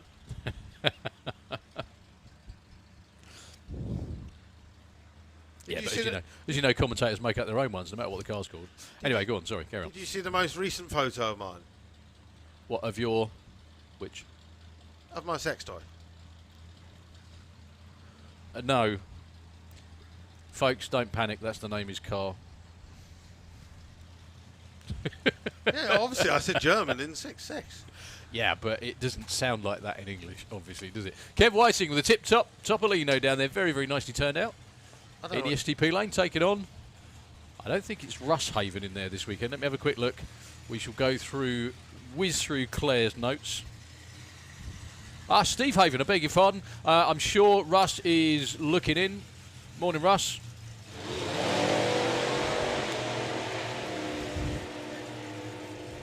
Nicely run. Steve all the way through to an 8.79 at 161.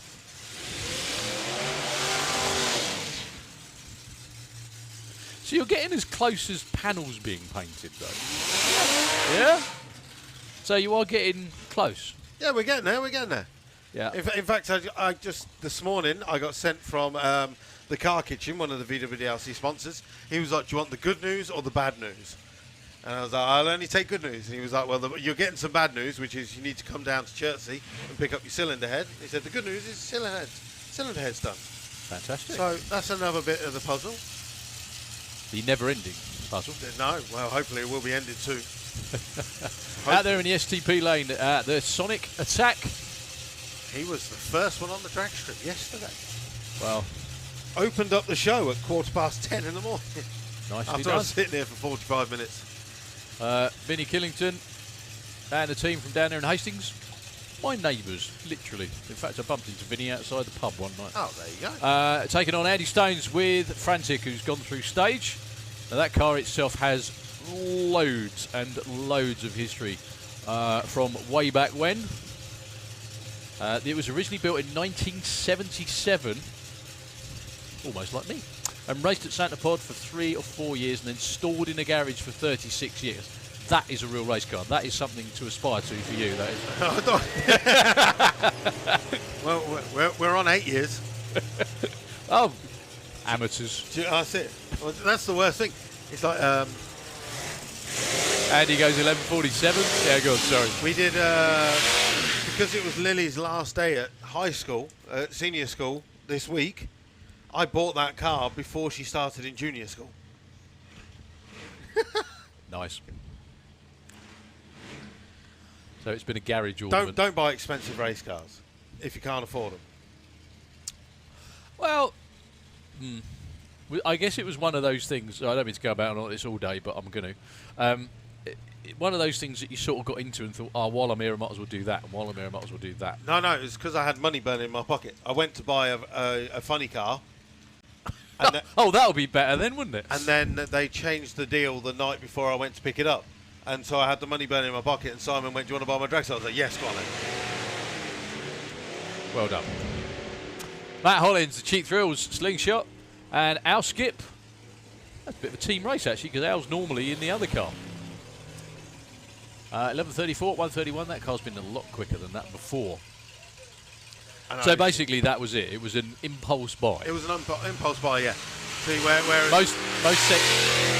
most sex toys are. Yeah, that's it. Well, the funny car was a nice Beetle funny car with a V8 engine, big block Ford. It would have been nice and easy. Would have run 9s. Boom. Anything I wanted would have been, how fast you want to go? Here, you want this off the shelf, this off the shelf, this off the shelf. Go race. Yeah. Whereas the way I've gone, because I've got the dragster, I've got to have a VW engine, which means basically everything has had to be custom. So it's take it to somewhere. I'll see you in a couple of years when you've finished. Oh. Painful. We're getting to the end. Right, very tidy Beetle. Saw this yesterday in Run What You Run. Taking on Rob White with Happy Days. Another car that has been around a long, long while. It definitely looks like it. Almost looks like the sort of dragster you could push with the two handles. That's probably why they built them like that, in fact. More of a roll bar than a roll cage. 12.83 and 14.0 for the Beetle. Once again, thanks to all the Wild Bunches, Claire. Lovely to see all of you, as always.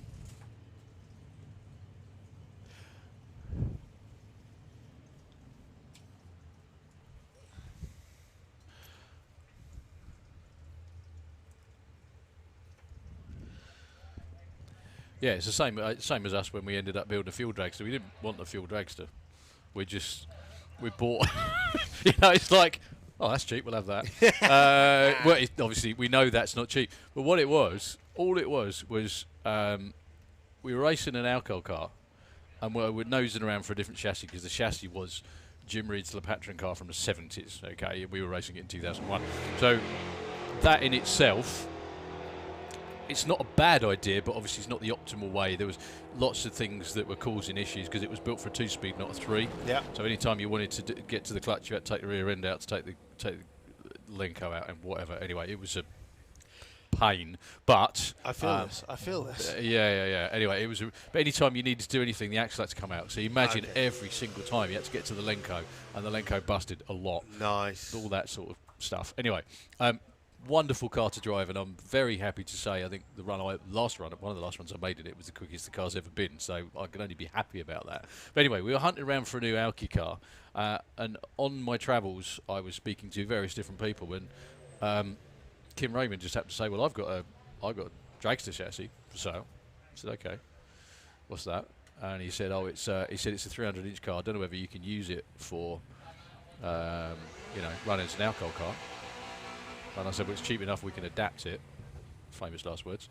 And he said, okay, well, send us the details of it and everything else as well. And it was just too cheap. It was just like, it was the whole chassis with the body, with the steering, with the wing, with the struts, everything else as well. And the rear wing on a fuel car is just monstrously expensive. Yeah. And the whole thing was half the cost of a rear wing. So we thought, okay, we'll have that. That'll do. It turned up, and then we thought, okay, ho-hum. Well, maybe you could run it as an A fuel car instead. Still in the same class, obviously, because we got most of the parts and pieces and trailer and everything else.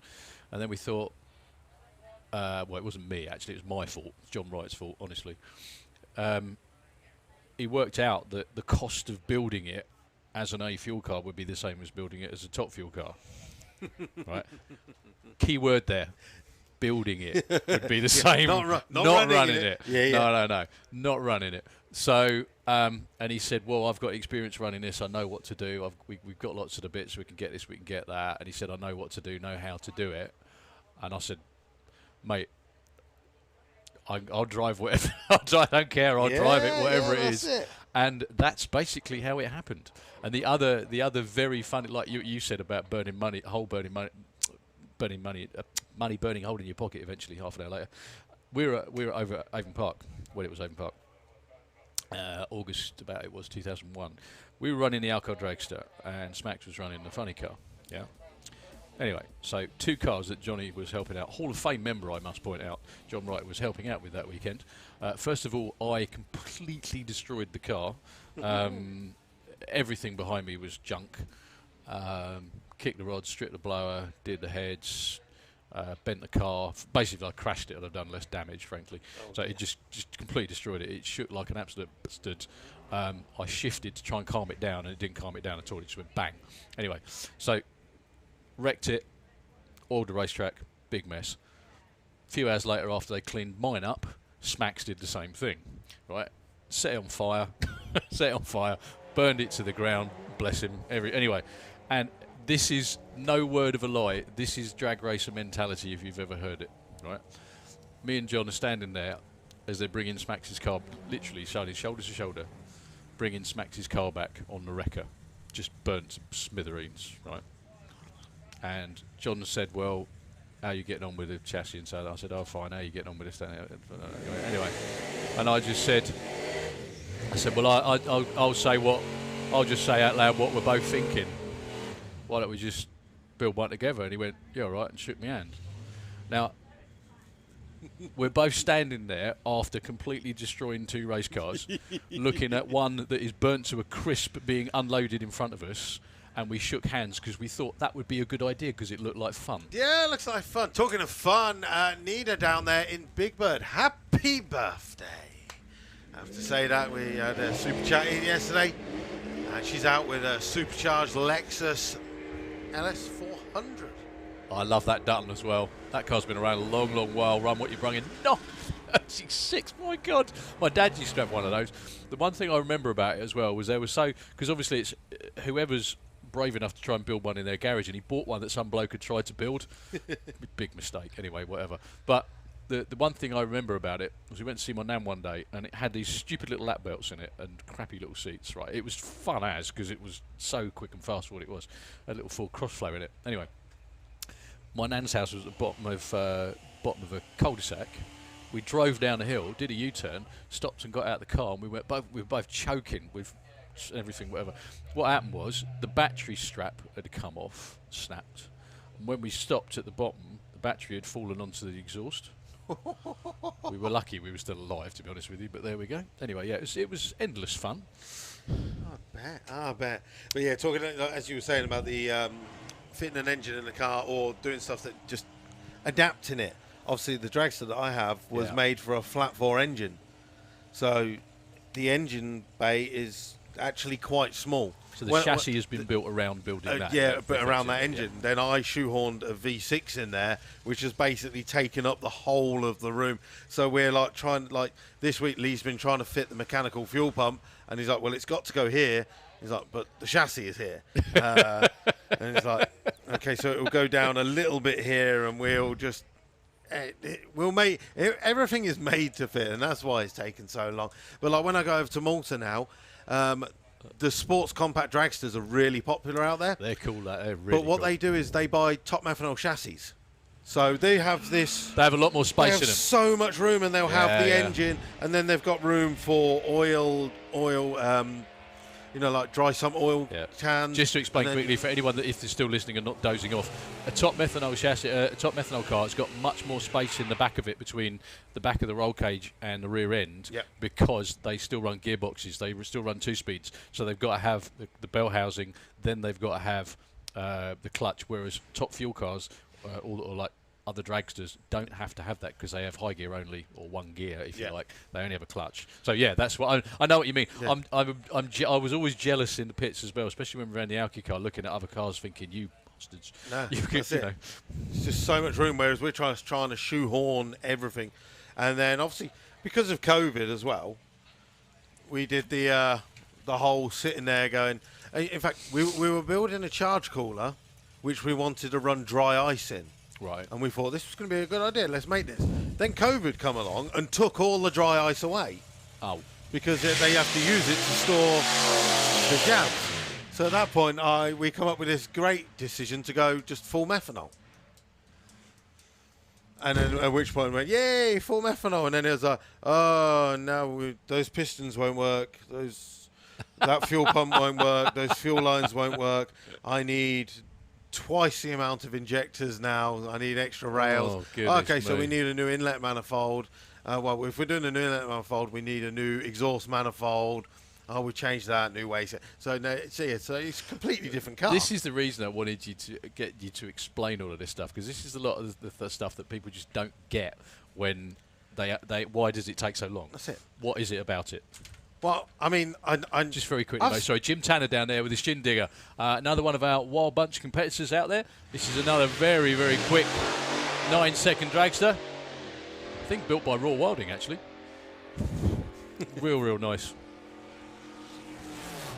Jim goes through the 10:15 at 1:41. Could well be the first run of the season. Sorry, mate, you carry on. No, I was literally going to say, I was like, it's been such a busy season. I've spent like nearly £500 on my car during COVID. £500. £500. It's all right. The wife's watching on the live stream. £500. That's what I've spent. Yeah, I don't have a race car anymore. I have a house. I think that, you know. I remember one of the best stories about racing. Well, there's so many. There's endless ones. But one of the funniest, always for me, was you know, the most famous, Tony Schumacher, American top fuel driver. His dad, Don Schumacher, owns Schumacher Electric and God knows how many fuel cars. And anyway, when he was starting out, running an alcohol funny car, and he ran it for years and years. No, sorry, ran it for a couple of years when he was like in his 20s, and he did okay. And he said he said the one thing that made him quit, he had to quit because not only was out of money, all of his credit cards were maxed. Yeah, he owed about $50,000 on credit cards, and he said the final nail in the coffin was when the motor went bang. Yeah. And he got no money left on his credit cards to fix it. I got to give everyone a warning out there. I'm really sorry. I've just seen a new variant on the start line. Bedfordshire variant. I've been wanting to say that all weekend. I've been saving that. You might have to explain what people mean, but go on. But yeah, no, and that is the thing. That was the main thing I did with the dragster, was everything had to be paid with cash, or not cash, but if I didn't have the money you couldn't have it. Yeah, exactly. Because the last thing you want to do is be pulling into stage, keeping your fingers crossed it's not going to go bang. I did that before with the Golf, and I spent lots of money that I didn't have, and when it broke, I had no money to fix it. Whereas now it's, if I haven't got the money, you can't have it. Not only no money to fix it, you're still paying for all the broken stuff. Exactly. Which can only be horrendously demoralising. I'm hoping that we can get a trip to America to go and get some parts before I break something.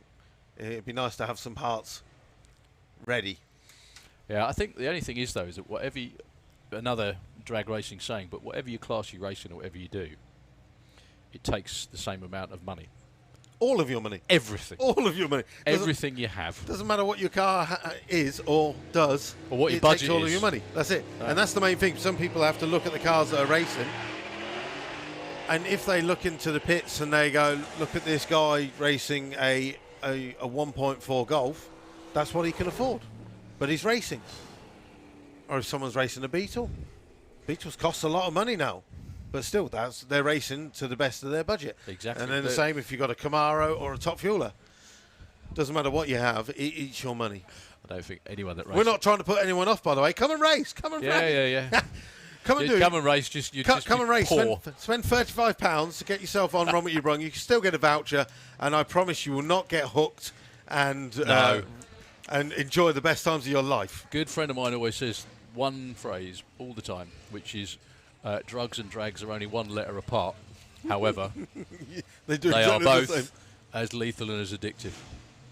Another silly stat that I always love as well with running a top fuel car, if you actually had a blowtorch and you had a pile of money, you could not burn it quicker than you could not burn it as quick as you use it on the racetrack. That's it.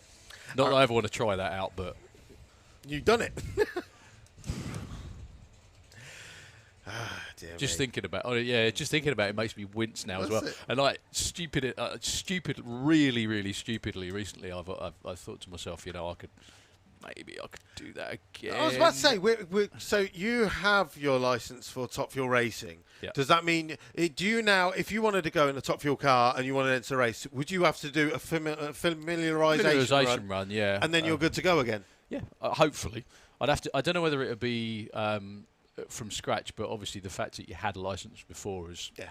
I mean, many years ago, the wife was.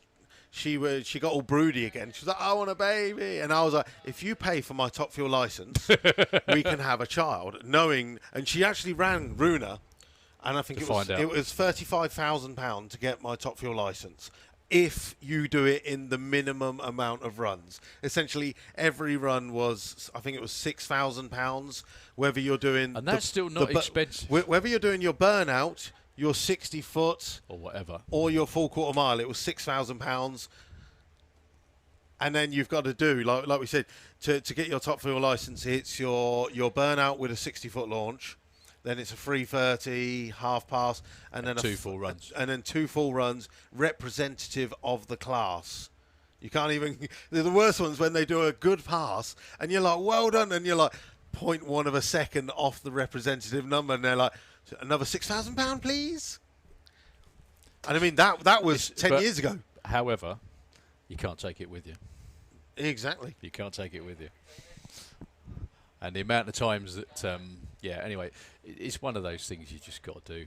I mean, I wrote an article for someone about this, but anyway, there's a line in Dead Poets Society, the film, where this poor kid's going through a rough time, and he says, "As I come to die, I realise I've not actually lived." And if you've ever driven a fuel car, that ain't happening to you. No, that's it. Well, as I was approaching my 40th birthday this year, one of my goals was to run a single digit by the time I was 40. Now, obviously, single digit ET, that is, back in 2019, this was fine. We'd got the dragster on the track. I was going to get it done. And worst case, we were going to do it in 2020. Then 2020 happened, and I started eyeing up. I was like, okay, right. The only time I can squeeze it in is if we go to World Door Slammer Nationals in March, and I go to Frank Hawley's and do my top methanol license.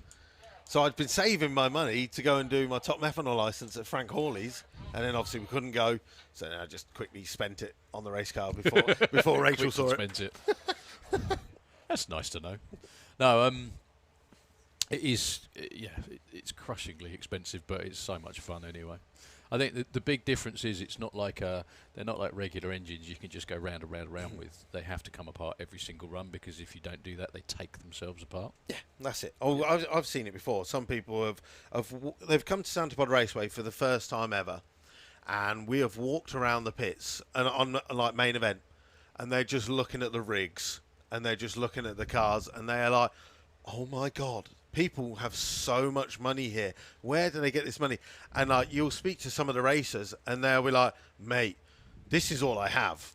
I have this truck. I have the race car. Come to my house. It's a 1-bedroom flat with a TV on a stand. I don't care about the house. This is my life. What it's all about. Funnily enough, I mean, Scandinavians, Swedes, whatever. It was a Swede who told me that. that. Thomas, I know. Yeah. But the thing is that they have that mentality where they all live in. I mean, one of the most amazing things for me was back in the God knows when 70s, 80s. The Dongies brothers from Sweden. They lived in Gothenburg, and they had very, very, very competitive alcohol dragster for a lot of years. I think he won the European Championship. He won the World Finals, I think, in 1980 over here. It was him and his brother.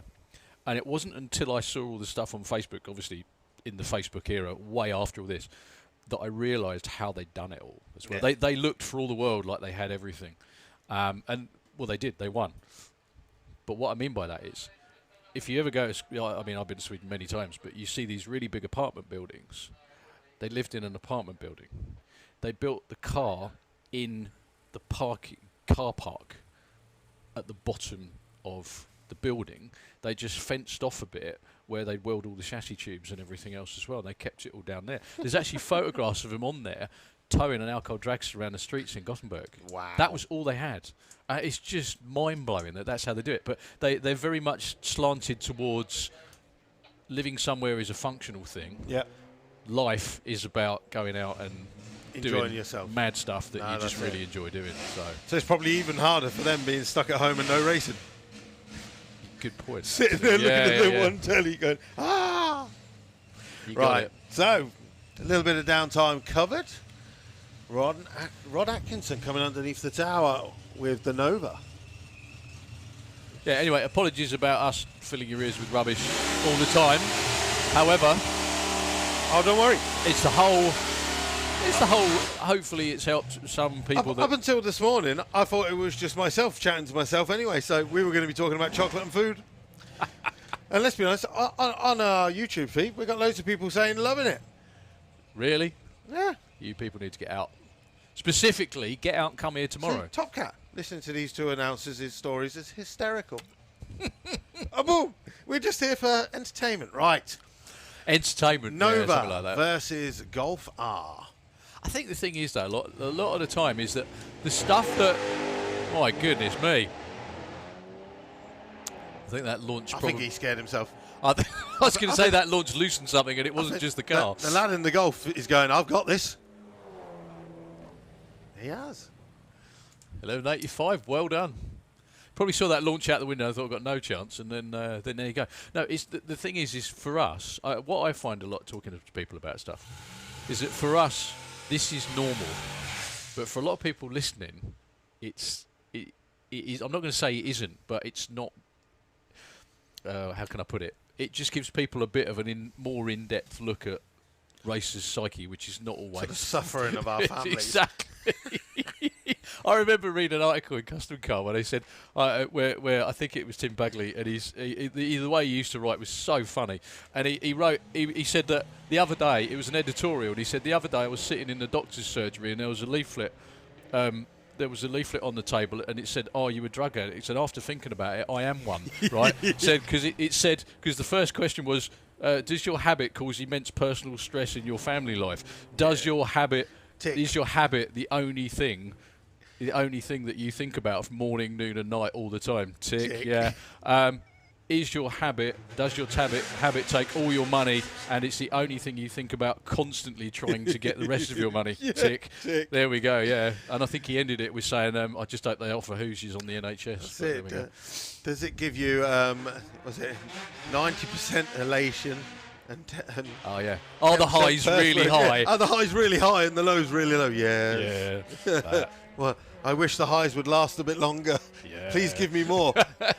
What I must do is make it quicker so I get that high for a little bit less time. When you started, did you think, "Oh, I'll be fine. I'll just do it once or twice, and it'll just be for fun," you know? Yes, that. Anyway, there we go. There you go. So if anyone out there is suffering from any of these adverse effects, Adverse effects. They're all here. They're in the pits. They're the people that are out there. Now that's a tidy looking Golf. I think I know who built it as well, but my mind is blank. Cool. I think that's one of the Corona projects.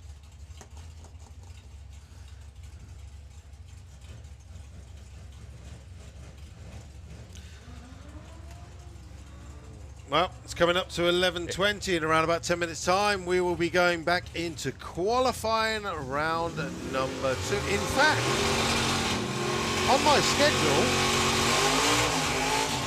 That's what I was going to say. Another thing that's fun about doing this is that it's nice. What's nice to hear is that we both come from different racing backgrounds, if you like. However, the struggle is exactly the same.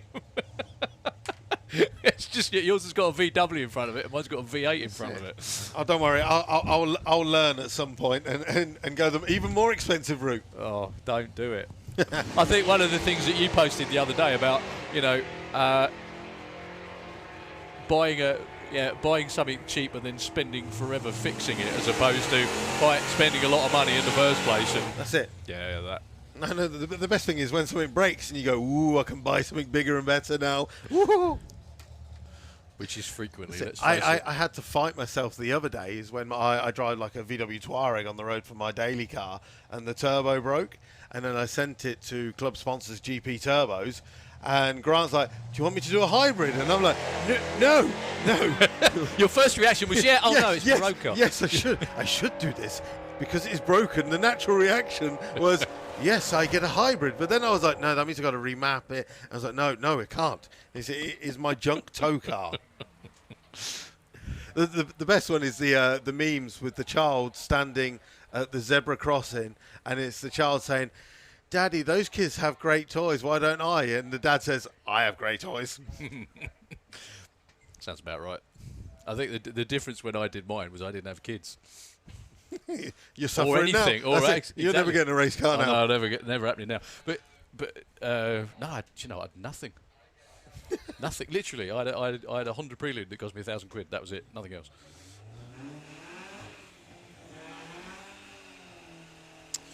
Okay, well, we're still rolling through the Run What You Brung. On the schedule, we do have 5 Force Jet Car coming up in around about 5 minutes' time. Can't believe Martin won't make it down. He won't. No, I can't believe he won't. I mean, yeah, that's it. Generally, if he's scheduled, he'll be here. My watch is telling me off because it knows I'm back at work. It's telling me to move. That's it. I mean, as soon as I see him, I'm going to run. Seriously? Mainly just because I need a toilet.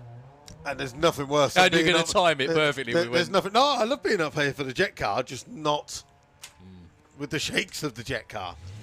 Well, yeah. Oh, I spy a black wanger. He's talking about cars again, folks, before anyone gets offended. It is. It is, yeah. It is. Dave Crowe has. In fact, he's now toned it down. He's trying not to call it that anymore because he didn't want to put it back on. So you introduced it as that? Well, it still is. It still is. No, he just calls it the wanger now. But obviously, he was here 2019, where he had an unfortunate incident at main event when he entered Pro ET. Oh, the wall. Yeah. So it's been back to Bill Murphin's. Okay. Basically, chopped the car, bar the main 6-point and the cell, all the front and all the back was cut off, redone, improved. And he's back again. He was here last weekend, made 2 passes. They were kind of just checkout passes, but he was happy with the way it's going. Does he know what caused it?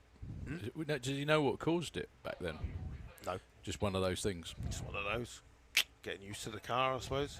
I mean, he'd only had a few runs on it with the new chassis as it was. Yeah. It looked the dog's bits. It really did. I mean, he does now. As you can see, it's the chassis has been extended. For all intensive purposes, that car has been built to run 7s. See? Slippery slope. Well, worst thing was, he broke that, didn't he? And then to pass the time, he went and bought Paul Jackson's Camaro. And then raced the Camaro for a year. And then kicked the rod out the Camaro. And then luckily the Beetle come back in time. And then he was like, aha! See, that's always the solution. Spend more money. I know. Who needs money? Money is not the way to happiness. Oh, Spending it is. you can't take it with you. Exactly. Being around friends, people, making stuff. I mean, I can't take it with me, but I just pray that the wife doesn't sell everything for what I tell her it's worth. I still I started out with nothing, and I still have most of it left. Yeah, that's it. Well, I'll hang around for Dave, and then I'll quickly run off. No bother. Just because I want to see. I think last weekend he. Yeah, do you know what? When you were talking about that, I had no idea that he was actually in the lanes waiting to run. Yeah.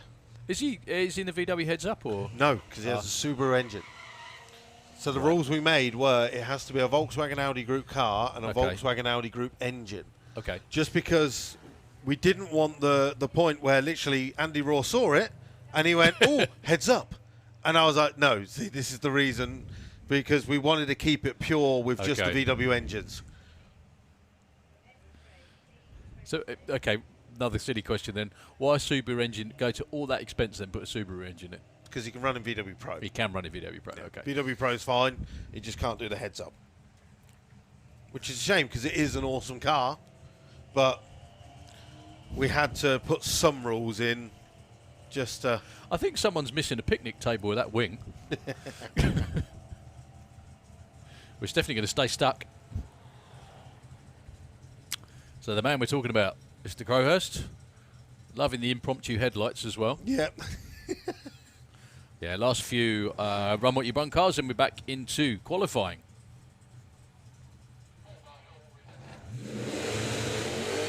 So he's got a 1018 dial-in on there. I'm guessing that's probably conservative. That's from last weekend, yeah. But the thing is, we've already seen the Outlaw street car go down into the 9s. So there's nothing worse than putting someone who's trying to have a conservative run against something that does have the potential to go quicker than him. Because I never understood that, why you need a pacemaker, but after racing, yes, you do. I think the thing is that even when I match race, it was still horrendous. You don't realise that was the one thing I very much surprised myself about when I started racing, was just how competitive I was, and I didn't think I was. Honestly, I remember the first time I went over 200 miles an hour, right, and my brain's going, Jesus Christ, this is my fast, and my right foot's going, no, it's not fast enough. Wow, 133.60 foot. Dave's doing 188. Little done with another nice run. Oh, imagine if that was going to the dial. That was pretty good. That was very, very good. Yeah, honestly, the first time when someone was in the other lane, wild horses would not drag my right foot in the other direction. No, my right foot was planted and stuck, and there was no way I was letting off. But it is just like you said, so competitive. I mean, like yesterday, we were watching Run What You Brung, and Tom Herbert come down in his VR6, and he just knocked the 60 foots out of the park. And that's where he gets all his ETs, in the 60 foot. And he ran a 159 60 foot. For what his car is, that's just stonking. And then you've got like there was Mark, who's coming around with a Seat Leon, who's got like 3 times the amount of power. Tom comes up, what's your 60 foot like? And he's like 170. He's like, amateur. Oh dear, we just scared Luke out of the place. Last couple of Outlaw street cars out there. 1084 and 1141. Well, all of you wonderful, good-looking, beautiful people that have joined us here at Santa Pod for VW Breakout Weekend are about to be rewarded with the first jet car run of the season. All the kids in the grandstands and on the banking, please make sure you cover their ears. Anybody named Luke, make sure you go to the loo right now, because obviously otherwise you'll miss holding on to all of the equipment up here in race control. I can see Martin Hill walking around the back of the tower, suited up, ready to go. He's not actually in the car yet, so if you're out there strolling around in the trader area or up there in the pits or anything and you want to get yourself in a viewing area, now is a good time to do it. After Martin, we do have the next qualifying rounds for all of our competition classes for the weekend, including Outlaw Anglia Supercharged Outlaws, and I think first round again is going to be Nostalgia Superstock.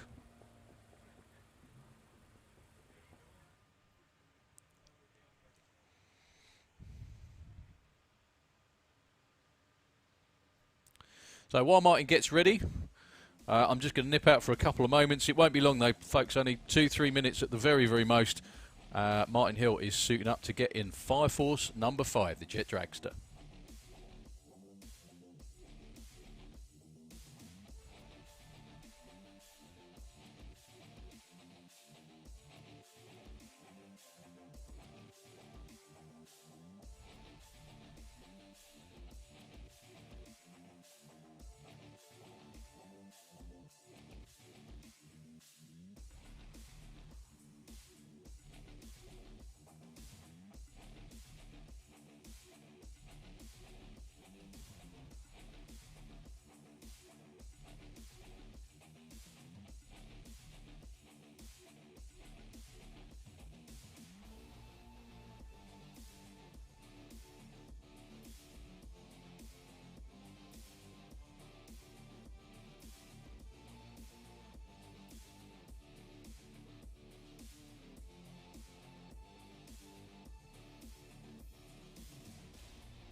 Well, I run out and come back in. Daryl seems to have timed it and left me.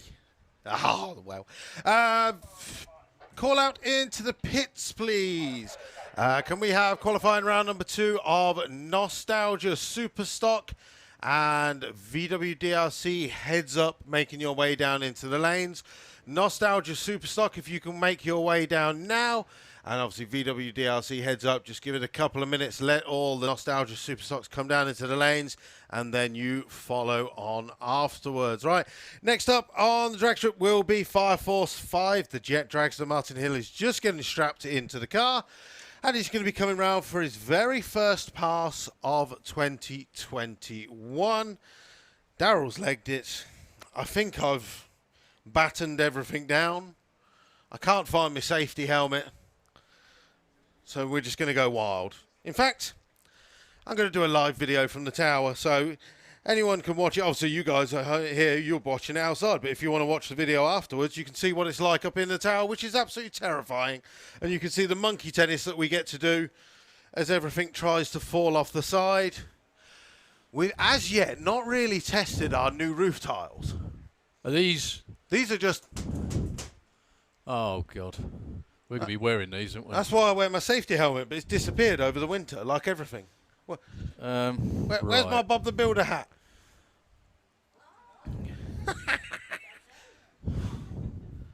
I think Scott Lurie borrowed it on the test day and didn't return it. Does he not realise these are health and safety items required for a jet car? Or to look like Bob the Builder. Hello? I've got a perm I have to protect. It's back to the 80s. I wouldn't say protecting is the best thing for it, but there we go. I'm understanding what hat hair is and stuff like that now. See, like, I just... Oh. For once, I'm refraining from saying anything at all. I'm jealous because you've got lots of hair. That's what it is. Yeah, that's it. Exactly. See, I've got good hair, you see. It's got to be that. Anyway, yeah, the tower has been reinforced, actually, or it was reinforced for last season, and Colin was pretty confident that having jet cars running wouldn't make any difference. No. It made no difference whatsoever. It made no difference at all. It's still... yeah. Absolutely no difference. The good thing is it's tied to the hospitality over that end. And there was a point in 2019 where you could visibly see the VIP and a little gap as we were swaying. Oh, of course. There always is, mate. What I normally do is because I've normally got my my mic on sorry, I've normally got my headset in and my roving mic on, so I go and stand down on the start line and watch. Colin thinks I'm doing it to be helpful. Give another angle. Saying that though, not the European finals last year, when I was filming on the start line between the two jet cars, trying to find a spot that was not going to feel like I was going to melt my skin. It's not fun, is it? It's also trying to get the perfect angle for the people watching at home while just there crouching down going, I am melting here. This is a stupid place to stand. Well, the funny thing is too that I know it's so obvious because it is a flame, but bloody hell it's hot. Even up here. I mean, we're above it, but we've actually got glass and floor and everything between us. That's it. And long may that continue. I was going to say, Fire Force is making its way around under the town now, so if you are in the food court area or if you are not on the banking or you are not in the grandstand, you have got literally about a minute's time to get yourself in position to see the first jet vehicle go down the drag strip for 2021. Because I know as soon as he fires it up, everyone's going to start running. And COVID will get you if you run. I think that's on the rule list as well. If you run, COVID get you. Oh, that's a good point. One of the best deterrents to the little virus is standing near a jet car. Oh, good. I heard nitromethane was good as well. That's why I hung by the exhaust pipes last year. That was a good one as well. I got the great shot.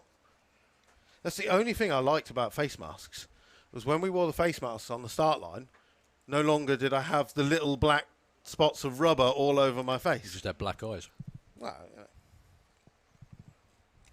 I've actually got to the point now, sorry, apart from munching on a bar, I deliberately, my wife got completely fed up, because I work on the start line as well, like Luke does, and you get covered in the tyre smoke are tiny little specks of rubber that are an absolute git to get rid of. Right? The thing is, you wipe them, and then they smear. It just makes it worse. And because it's smoke, it goes everywhere. So it goes up your nose, goes in your ears, right? You'll be scratching your ear 2 weeks later when you're out for dinner, pull your finger out, and it's... Anyway, whatever. But yeah, my wife got totally fed up because I used to ruin so many pillowcases. Because I used to, even having a shower and scrubbing after a day work down there, I'd lay down, go to sleep, get up in the morning, and it was smeared all over my face and all over the pillow. Every time. Because it's in your hair as well, isn't it? And now Luke's got big curly locks. You're going to have a mare of a job getting it all out of that. You think this hair's going to be here at the end of the month? Well, is it a wig? Yeah. Take it off. I broke the golden rule. Which was? I started a video horizontally. I hate people that do that. Because then you have to look at your phone like that, or if you turn it like that, you get a miniature screen. And I'm like, why did you do that? Every time the guys from Kishkalanza in Hungary, they do their live videos, but they do it like that. Right. So like ours, the live stream, thousands of people just watching their phone like that, and I'm going, I'm missing so much of a race car. Like most of it, really. Yeah. Well, we've padded. I think there's a noisy thing just below us. So everybody in the grandstands, everybody on the banking. Martin Hill's sitting in the car. While it's nice and quiet, we aren't allowed to cheer for the obvious reason, unfortunately. However, can we please give him a wave, put your hands together for Martin Hill down here underneath the tower. It's so good to see him back. Thank you all very much indeed. Being English, we're way too polite and stuff like this. It would Do you know be what? We started yesterday. Yeah. We had the most miniature Mexican wave. What was it, you? We started with, there was like 5 guys on the banking. Maybe while we're warming up, we could do some morning stretch. Yeah, I saw the first one there at the front with your red earmuffs. I saw that. You tried to start it, didn't you? Talking of starting it, we have... They always call these cars weenie roadsters in the States. Never sure why. Yes. Scott Lurie's on my chat saying, safety helmet is in sign-on. I can get that later. However, signing on is down there and Luke is now stuck here. I'm stuck here. So the ultimate test of Luke's curly hair. Kieran's got a nice cuddle of the computer. He loves that thing. It does actually look like he's humping it, but I never say that out loud. There we go. Richie with the biggest grin back on the start line. One of those things you don't all these little things that you've missed so much. Doesn't his uniform look so clean? It ain't been used for like a year and a half, I think. And we haven't moved the glue bird. Oh, do you know what's going on? Do you know, I've just remembered as well. There's people in that trader area that now can't see their hot dog. We've got a nice big crest. Oh dear, that paint job's not going to be going well.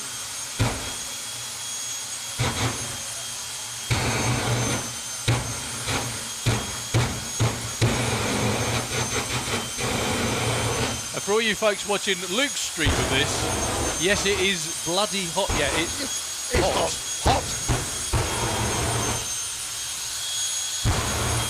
Richie looks like he's having the time of his life. He always does. Well, that was the easy bit. He's given the helicopter signal already. Which means they're going to wind it up, so it gives it a lot more power. That was just part of the show. This is the part of the scaring people, I think, isn't it?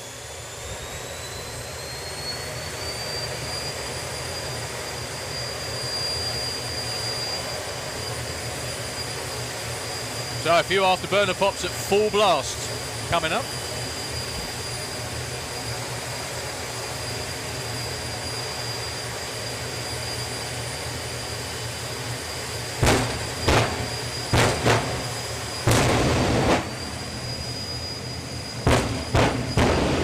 The only problem I've got here is Luke's holding his phone filming this.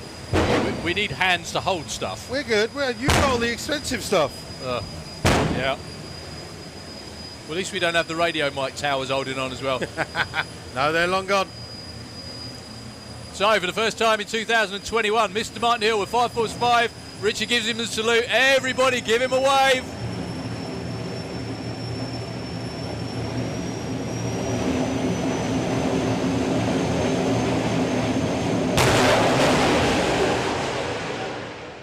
Well, that's a checkout pass and a half. Just past half track with the shootout. Still goes 561, 197 miles an hour. At the 8th mile, 369, he was going 227 with the shootout.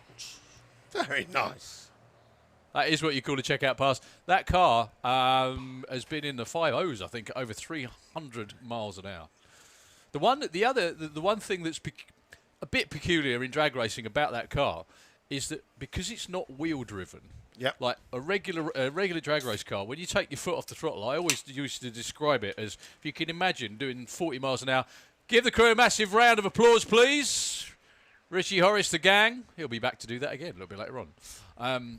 Yeah, you do 40 miles an hour in your road car in first gear. If your foot slips off of the throttle, your head hits the dash. That is exactly the same as going full pelt down there at anything wheel driven, and something breaks or you step off the throttle. It's an instant it's a mechanical instant deceleration. Yep. Because Jet car is thrust driven, not wheel driven, he doesn't have that. So he can click that off at half track and he still gets a really, really good elapsed time because the car's already built up speed and it coasts. Whoa, whoa, whoa. Where's everyone going? I'm just thinking that. It's not lunchtime, It's folks. not lunchtime. Qualifying round number 2 of all our racing classes are in the pairing lanes right about now. We have Nostalgia Superstock just at the front of the lanes. VWDRC Heads Up, Gas the Circus, Supercharged Outlaws, and Outlaw Anglia are all coming up next. So this is not the time to be going anywhere. But if you do choose to go anywhere, make sure you walk down the bank into the concrete path and walk along the front. And if you are going down the grandstand, make sure you use the correct entrances and exits. There are some exits that do say no exit. If you could not use those because COVID, you might bump into someone and then that's it. You're done for. You'll have no taste and you'll be buying Fords before you know it.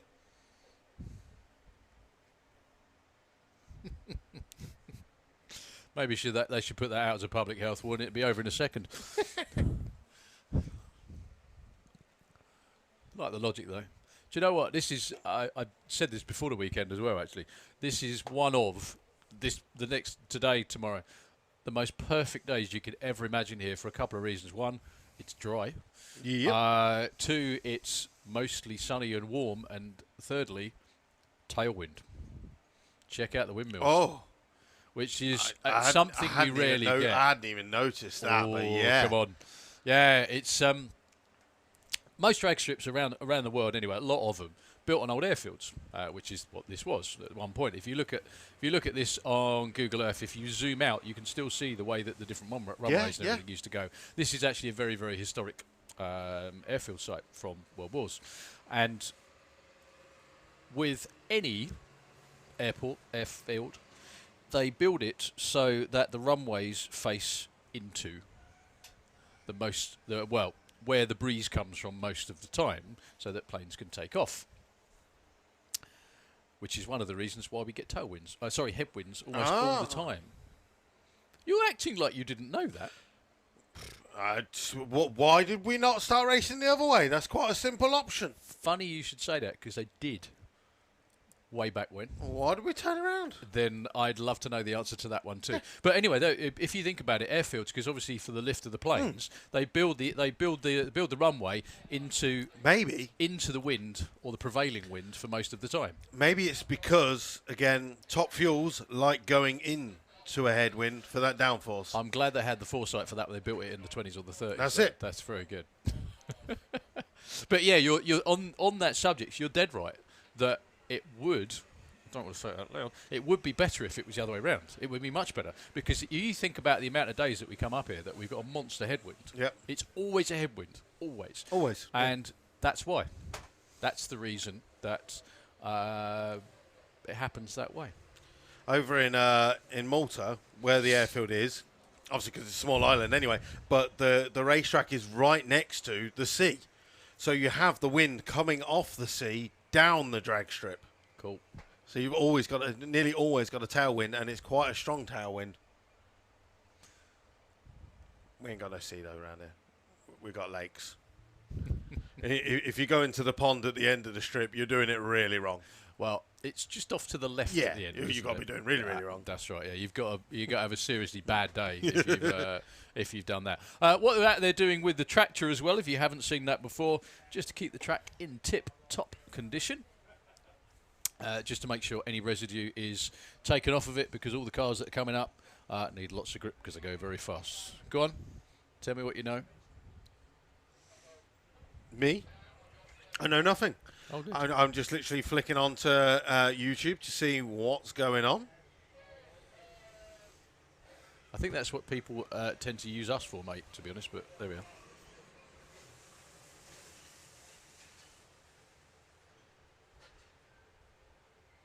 And then someone answered, why is the tractor out now? And you just answered that. You're just ahead of the game, you are. All right, everyone says to me, your job must be really difficult. I said, no, it's not. Just so what you see out the window. That's it. That's it. There you go. I can see people walking over there. I know who they are, some of them, and there's a tractor over there and cars over there. That's it. There you go. Ice cream truck there. The most important view, definitely. And the bar is what I can see. One thing that's new, if you just arrived last night or this morning, the Santa Pub Garden is now open, as is the Fuelers Bar. Now, because COVID, you can't go to the bar and order your drinks. You have to go to the tables. On the table, there is a QR code which you scan. That will take you to the website where you can order your drinks, and then it is table service drinks to your table. So, I didn't know it would become a wine bar. Oh, it's Wetherspoons down there now. Is it? Yeah. Rock and roll. Best Wetherspoons on the planet. Yeah. Yeah. How many? Better. How many Wetherspoons? Pot spoons. How many Wetherspoons do you go home smelling like a diesel fitter after a jet car's run? Never. That's definitely. Yeah. It's got to be happening. I mean, it certainly brought the temperature up in the tower for a bit. Thankfully, we got the fan on, so it's okay. But I'm still surprised we left the glue bird there. Normally, that's pulled out the way. And then I was looking at, obviously, the big pressurised canister of glue as well. I was thinking precisely the same thing. And I was looking at it going, surely, which bit's going to go pop first? How quick that must get hot. Well, I'm thinking the bit on the top where it opens and shuts is going to go pew that way. But anyway. A shower of glue. It's been quite amusing. It's someone trying to grab it, gets covered in glue, and then they comically, cartoon-like, just stick. Yeah. Did you have a good day at the racetrack yet? Although I just see Bob just standing there, just peeling it off and going, look, glue. You know, funnily enough, I don't know whether you were around in those days, but they didn't used to prepare the racetrack. They just used to use VHT grip juice, right, which I'm sure you've heard of anyway. Yep. But each team used to have their own, used to have it in a bottle. Yeah. Yeah, and you used to pour it down in front of the tyres. Just do a burnout, back up, pour it down in front of the tyres and just chirp the tyres in it. That stuff was revolting. It's like gorilla snot. It was just like a big web of it, and depending on which way the wind was blowing, the whole thing would just go straight across you, and you'd be covered, and you would have no chance of getting it out of your clothes or your hair or anything. Absolutely not. Anyway, thankfully for all you people that like racing, we're back on with it. Nostalgia Superstock Q2, the Williams boys side by side, 34 cars entered for this weekend's round of racing.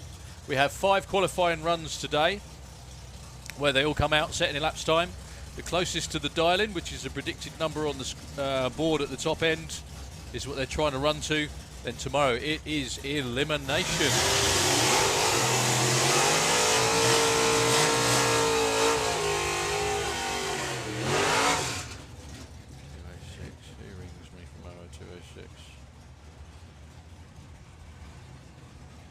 So your first pair are the Williams boys, Nick and Dan. And Keith over there on the leaning on the wall, watching his 2 boys go at it. So the Impala, which is for sale, Nick Williams' car in the auto glim lane, 10.85 is his dial-in. Nick going for 10.25 with the big Chevelle.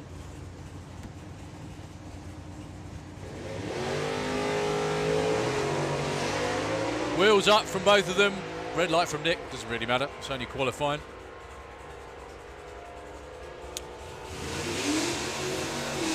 .10.30 and a 10.83, just too quick for Nick.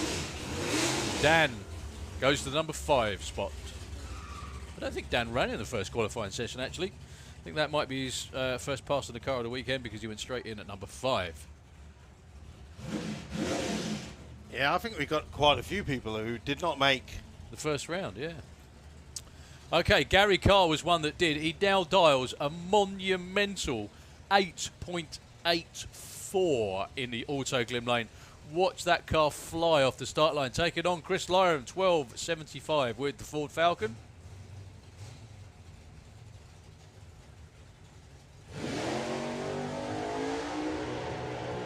That won't be an 8.84. A misshift a couple of 100 foot out. Probably be a low 9. 9.51. 149. Yeah, couldn't find second gear. 12.81. Gary Carr actually goes for a number 30 all the way up to 18 though.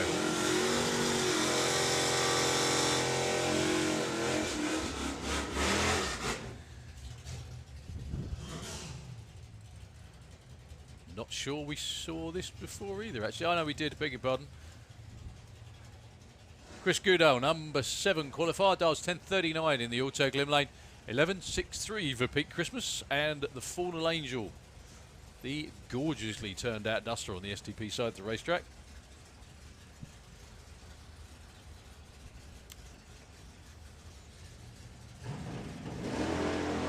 Again, folks, they're not racing, they're coming out to try and set a number.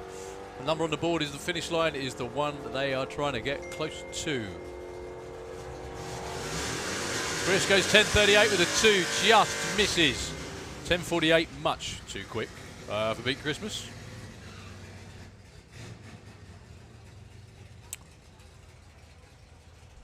Okay, your next pair, Neil Francis with the Plymouth Duster.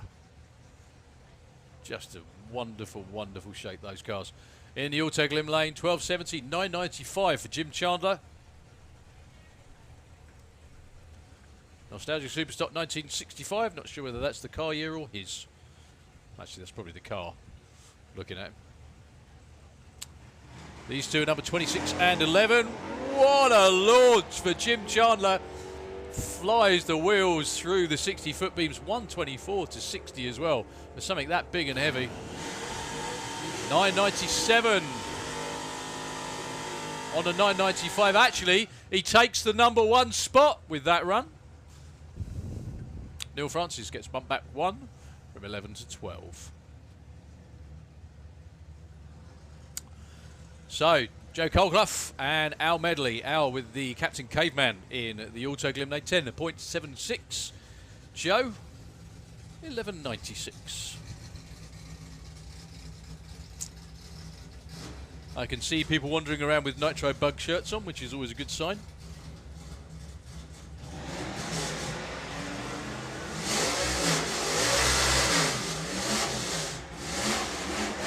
So Al Medley, 10.76 is a real good number for him. 10.65, way too quick. And Joe goes to number 14 with a 12.16. Next up, Simon Rickwood taking on Colin Theobald, the consummate racer. All you need to do is look at him in the pits in his racing outfit. That bloke is a racing snake, born to drive a Camaro into the 10s. Which is actually something he hasn't done so far this weekend. Not this weekend, no. Not just yet. He's run 10s on a few occasions. 10.98 is what he's looking for this time in the Auto Glim Lane. Simon Rickwood, your number 2 qualifier, 9.80. Colin, bang on time on the tree compared to Simon anyway. 0.19, 0.21. Simon Rickwood will get there first with... No times. No times at all. That's why you said bang on the lights, and I was like... They were the wrong number. Yeah, they weren't the same numbers. Is your computer frozen or something? They haven't. Yeah, the scoreboard didn't reset, so they didn't get any numbers. Colin was definitely much more on time. I didn't think I was seeing. We should say that was like a 10.5. That was. He definitely, he definitely. Oh, broke Colin that. runs a 10.5, top bloke. Well done, Colin. We just haven't got any data to show him. That's what it is. That was a mid-10 for Colin. Everybody that's listening on Facebook, spam him with congratulations, saying congratulations on your first ever 10.5 second run, Mr. Theobald. And just put a smiley face. Don't say a word. and then I will check in from hospital tomorrow to let you know how I'm doing. We literally did that the other day with Jacob, and exactly the same thing happened, and it was his best ever run. And we're there with the video, scrolling backwards and forwards with a stopwatch, going, it could have been. Lee Charles looking for 9.90. Goes 9.86, just that bit too quick. Gary Cork, 12.10, goes 12.40. I wouldn't laugh too much if he got back to the pits and he picked up his phone and goes, bastards. Because you know full well it could happen. That's it. So make sure you go onto Colin's page. Yeah. Just say congratulations. Just say congratulations to your 10.5. Don't let the secret out. It's our little secret. He can probably hear now, though. Anyway, Vic Parsons, James Oliver, Ollie with that awesome Pontiac in the Auto Glim Lane. He was subject to one of those really nice little features that they do on Santa Pod TV. Yeah. Good bloke, Ollie. Taking on Vic Parsons. Vic Parsons with a 10.13, but 9.15. If Ollie breaks out again, this will be another new personal best. Just look at that thing go.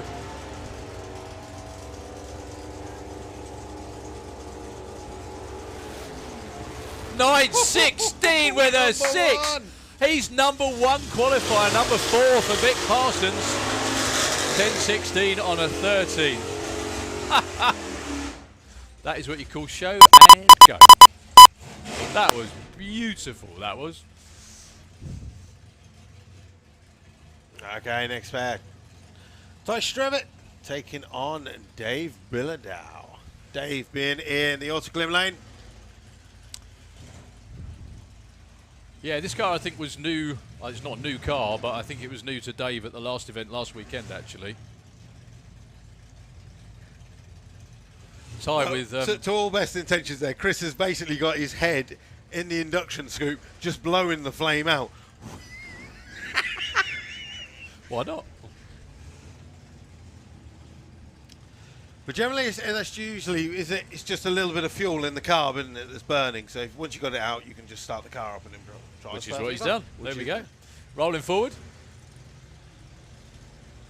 I see Bob's down there on the button. Not something you can normally say about him if you know him.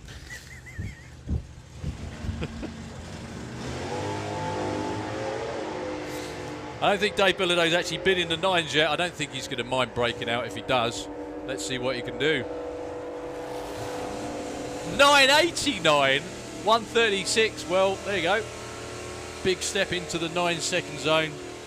That's not just sneaking in, is it? Nope. And a 12:33. Putting a foot in. Yeah, they both broke out that time round.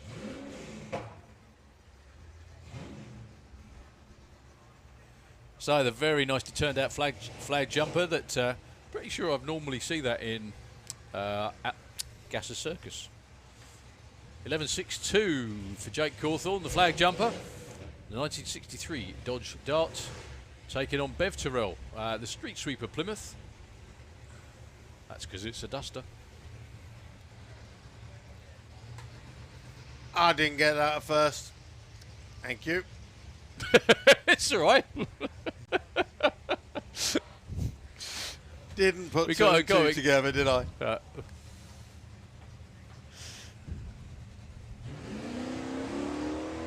Oh, another one. That's it. So Jake's looking for 11.62 in the Auto Glim lane. 11.59 with an 8. So I'm assuming the fire extinguishers we use then are CO2 because they don't leave any deposit or anything, literally, and it's just a squirt, puts out the flame, and then we can continue on. As always, you know more than me. No, I just make it up. Sorry, sorry, you make up more than me. Someone just asked on our the YouTube channel, what was hit first, the racetrack or the windmills? Obviously not long-term fans then. No. Well, the track's been here since 1966. And as a racetrack. As a racetrack. The actual thing, the actual place itself's been here long since. Yeah. So we've been racing here since 1966, and we've been pioneering the electric windmills since 1950. Pioneers here in the UK, we are. Also, the solar farm just behind the main grandstand, 40s. It's got to be, isn't it? Yeah. The German bombers were just trying to take that out many, many years ago. Fortunately, they missed. Otherwise, there had lots of broken glass everywhere. That's it. It'd be terrible. I think the windmills went up. The windmills went up, so if the planes to dodge through to have something to miss, didn't they? That's it. You know. So that answers you. They always talk about bird strikes on those things, on those windmills, and I think how unlucky if you're a seagull you have to be to cop one of those in the nose. You know. Anyway. But anyway, just all joking aside, the windmills have been here probably for about 5 years. Yeah. The racetrack some substantial amount of time longer than that. Doing our bit for the environment. Yeah, it's what it's called. It's like it's what's called paying it forward or paying it back, exactly. isn't it? Yeah, we're like almost look on the so top. we're carbon neutral. Look on the top of the banking. It's Colin. Colin's out the car, everybody. Look, he's running his 10.5, and now he's on the top of the banking. He's gone bright yellow. He's so happy. Rob Terrell and Nick Martin. Rob with a 10.05, 14.50 for Nick. The only problem with looking at the minion on the banking, 10.17 for Rob. That should improve him from 31. It does to 14. Now I've got to point out, nobody do this. That looks like the perfect shape for a P-roll down the hill. So what you need to do... I'm not the only person thinking that, am I? No. I'm thinking if that minion tucks its arms in, it will just go round and round and round and round. I don't think the arms work that much. They are. They.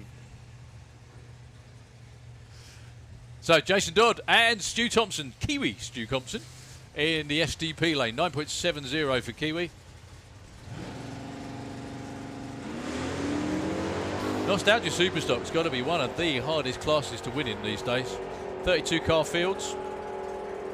I wonder what your job was. I'm a classic hooker. 9.76 up to number 12 for Stu. Jason Dodd goes back one by virtue of breaking out. This was another one of our found on tracks. So someone who has been down the track yesterday has lost their little Hooker Headers Hooker Classic badge off their exhaust. No. I mean, this is probably pride and joy. There's probably someone looking at their exhaust now going, it's not a real Hooker Head, Yeah, I is don't it? want them anymore. I don't want them.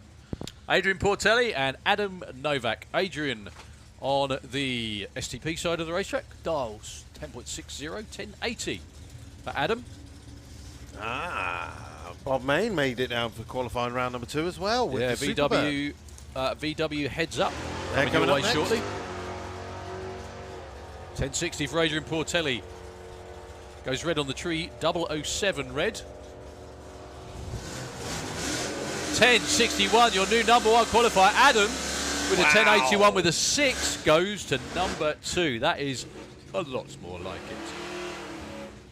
Number 1 and 2 qualifiers in that pair.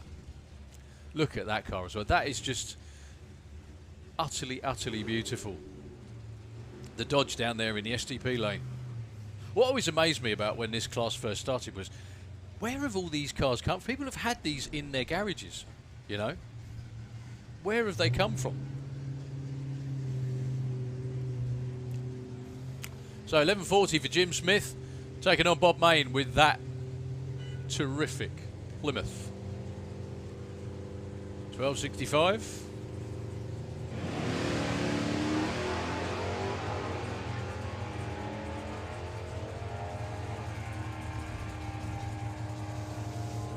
Okay, so final pair coming up. There's a lot of misting coming out of Bob Main's car that time. 11:42.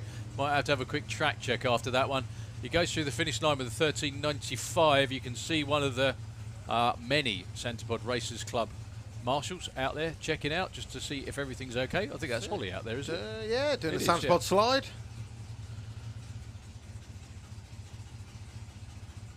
Our kids wanted one of those, and then they were really disappointed when I said no, means you're doing a moonwalk backwards across the decking. Let's be honest, it's better than the way I see them check it in Malta. Basically, they send the bike down, See if it happens. hanker on the brake. If man falls off bike, track bad. If man stops, track good. One way of doing it. Okay, so looking into the pairing lanes, I can see Richie Webb around the corner with that all-new looking 7-second Beetle. Oh, look at him on them carbon fibre parts. He's been busy. That's his COVID project. Final pair of nostalgia superstock cars. Claire Johnson with the Olds Thunder Oldsmobile in our STP lane, taking on Glyn Broadman with the old Scatterbolts. Yeah, last pair, current number 1 qualifier. So how many qualifying cars we got? We got Adrian Portelli number 1, Adam Novak 2, James Oliver number 3. We have had 33 cars run so far. So 10:10 is what Claire Johnson's looking for. Goes 10:01, right numbers, wrong order. 11:85 for Glyn. Size of the turbo on this thing. So yeah, during our COVID lockdown, obviously Richie Webb was sat at home. I think he probably looked up how to make carbon fibre YouTube video, and before you did know it. it, He's done it. his wings, bonnet, deck lid, all available from RJ Volks Performance. If you need any carbon fibre parts, he now just knocks off. He's like, what else can I do? Ooh, carbon fibre. Fortunately, I was at the top end doing interviews on, well, the moment that Richie actually ran his first 7. So I was, very happy to be, well, not part of it, but I was fortunate that I was there to stick a microphone in his face to get his immediate thoughts, because this car, as anyone that is into the scene knows, or into drag racing in general knows, is madder than the biggest box of froggy frogs, frankly. The other thing always as well, I always wonder, you'll probably know this, why he still runs the cover. Aerodynamics. The trouble is, though, is it's all... Wow, starts today with a 940 at 143. Look like issues there for Jose late as he went through with a 1273 at 79. So What I was going to say about it was that when he turns off at the top end, it is in sometimes a little worse for wear, let's put it is that it? way. Oh, yeah. Well, it's just a big piece of fabric. Isn't Yeah, it? just Big a bit of fabric. It just goes. There's not obviously a convertible bit in the back there anymore. It's just a frame with a fabric that goes over it. Just to cover it. And it makes a rear spoiler. Right, next up, Graham Fairhead with the fastback with the 20-valve turbo in the back, or in the middle, mid-mounted 20-valve turbo, taking on Thomas Herbert with the VR6 Golf. Why are you being polite? You called him Thomas. Thomas is already qualified number 7 with an 11.92. Graham, unfortunately, has not got his slicks this weekend. So he's running on the treaded tyres, but he's got to get down into the 11s just to qualify for eliminations. So the rules are it's got to be in qualifying they've got to run 11. Yep. So even 11.6. What? What? They look quite happy about that. Luke's actually lost for words. Ladies and gentlemen, write down the date and time. Oh, my God. Okay, so Jacob Bailey has just literally watched Thomas Herbert go 11.69 at 115. This is your moment to trump that, Jacob. 166 60 foot. That is good 60 foot for Jacob Bailey. At the 8th mile doing 114. Still going straight. Jacob goes through with a 10.59 at 143. And Bruce Capaz goes through with a 12.50. I see what you mean about horsepower as well. 143 miles an hour is stout.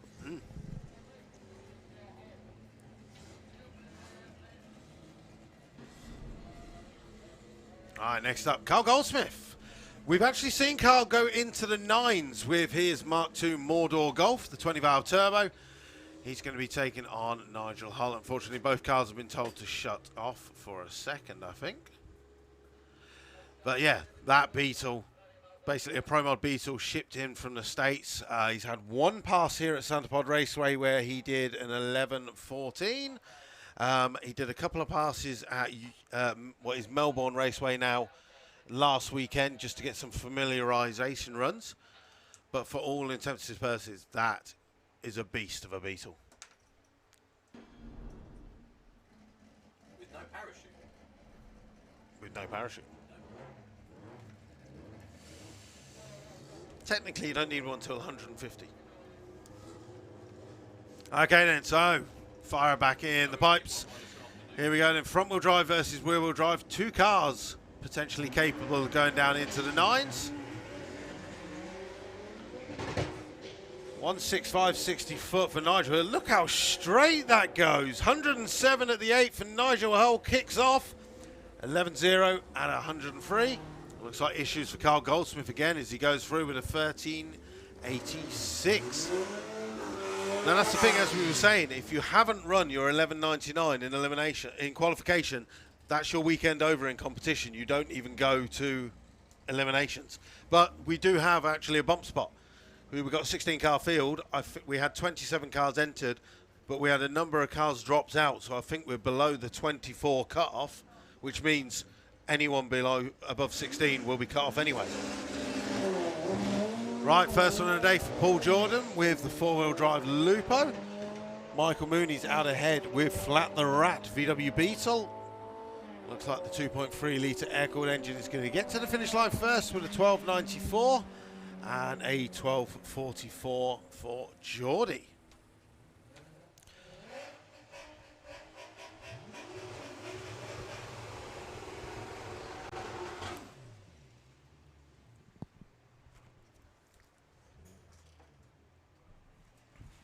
Right. Adrian Solly, second run of the day this will be. First run, he's qualified number 6 with an 11.20. Dave Lee did not make qualifying round number 1. He has a normally aspirated R32 engine with nitrous in that Mark III Golf. He's hoping to get down into the 11s today.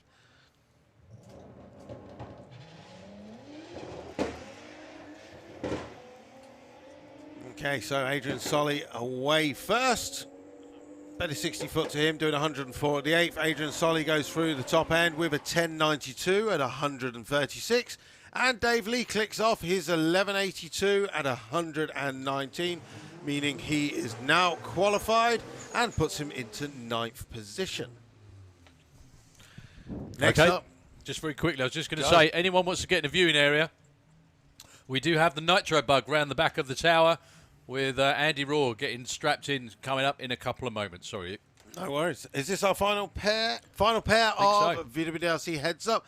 So James Hodson, if he was dialing, he's probably going to dial in a 10.3. So let's see what he does in a Heads Up class. And this is Jacob Capaz's first ever run with his Mark IV Golf. So he's just basically in testing mode, seeing what he can do. Known from running in the junior dragsters, obviously. Another one that stepped up. James Hodson goes through with a 10.63 at 136. And Jacob Capaz goes through with a 14.70 at 101. So that is end of qualifying round number 2 for VWDRC Heads Up. Like I said, you have to run an 11.99 or quicker just to qualify for the class. At the current, only 10 of the 27 entered have yet to run the 11.99. So far. Still got 3 more goes. We've still got 3 more goes. We're fully confident. So anyway, if you haven't been here before, folks, anytime you see the start line crew starting to dress like they're in the band Slipknot, you know it's fuel time. The Nitro Bug rolling around behind the tower now. What you have to say before Andy Raw runs, first of all, yes, it's very loud. Yes, it's very quick. However, this is Andy's first pass of the year, so it will be loud, it will be fun.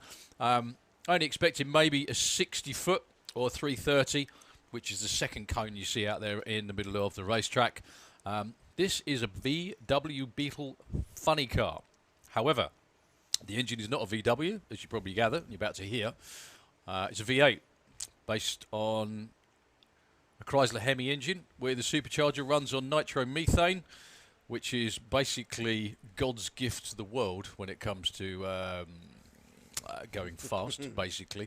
I think one of the cool stats about nitro is that well, it dissolves bank accounts and marriages quicker than anything. No, other than that, is that remember the old 4-star fuel?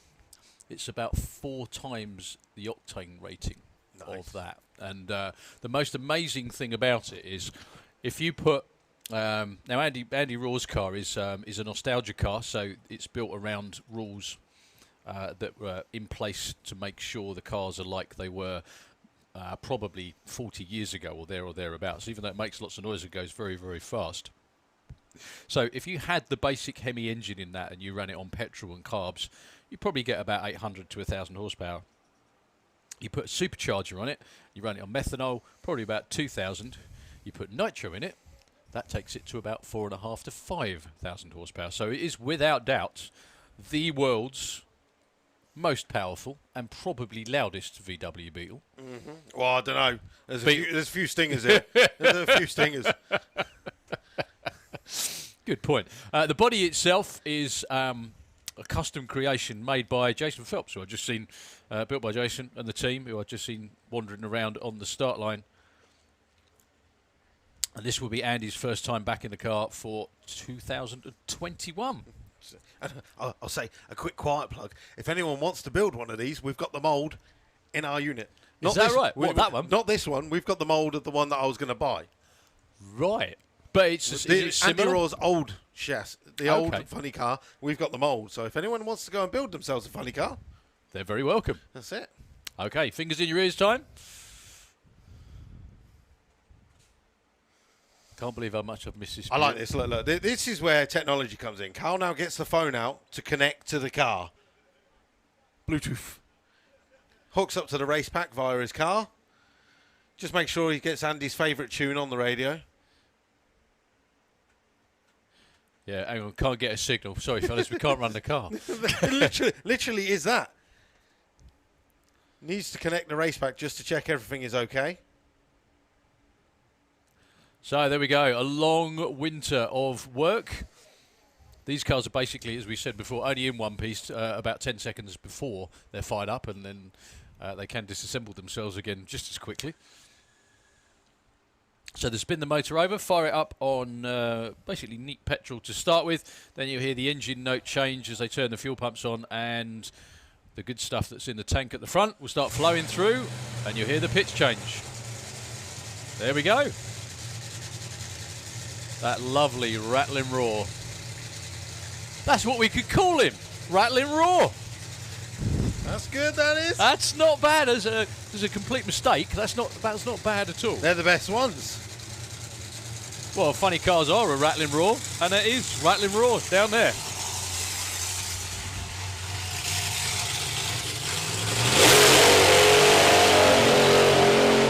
A little more on the throttle stop. Oh, that smell. Fills the tower with nitro fumes. How much have we missed this? So this is Andy's first run of the season. I can honestly say to you that it was probably will be a 60 foot, maybe a little bit further, depends on what Carl has got Andy to do. The man behind the car, backing it up, that's Carl Harrison, who basically does, well, so much for so many people. Funny enough, Simon Barlow's around behind the tower as well. So Carl Harrison does the tuning. Yeah, I was just going to say that wasn't really where the burnout tracks were, but never mind. It's all good. Andy got a lot of good support. Sponsored by Cool Flow.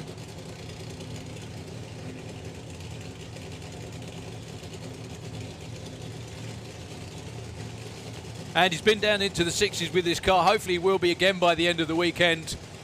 He's now gone the other way and aimed at the wall, which is never really a good thing to do in any sort of fuel car. No, I was just thinking that.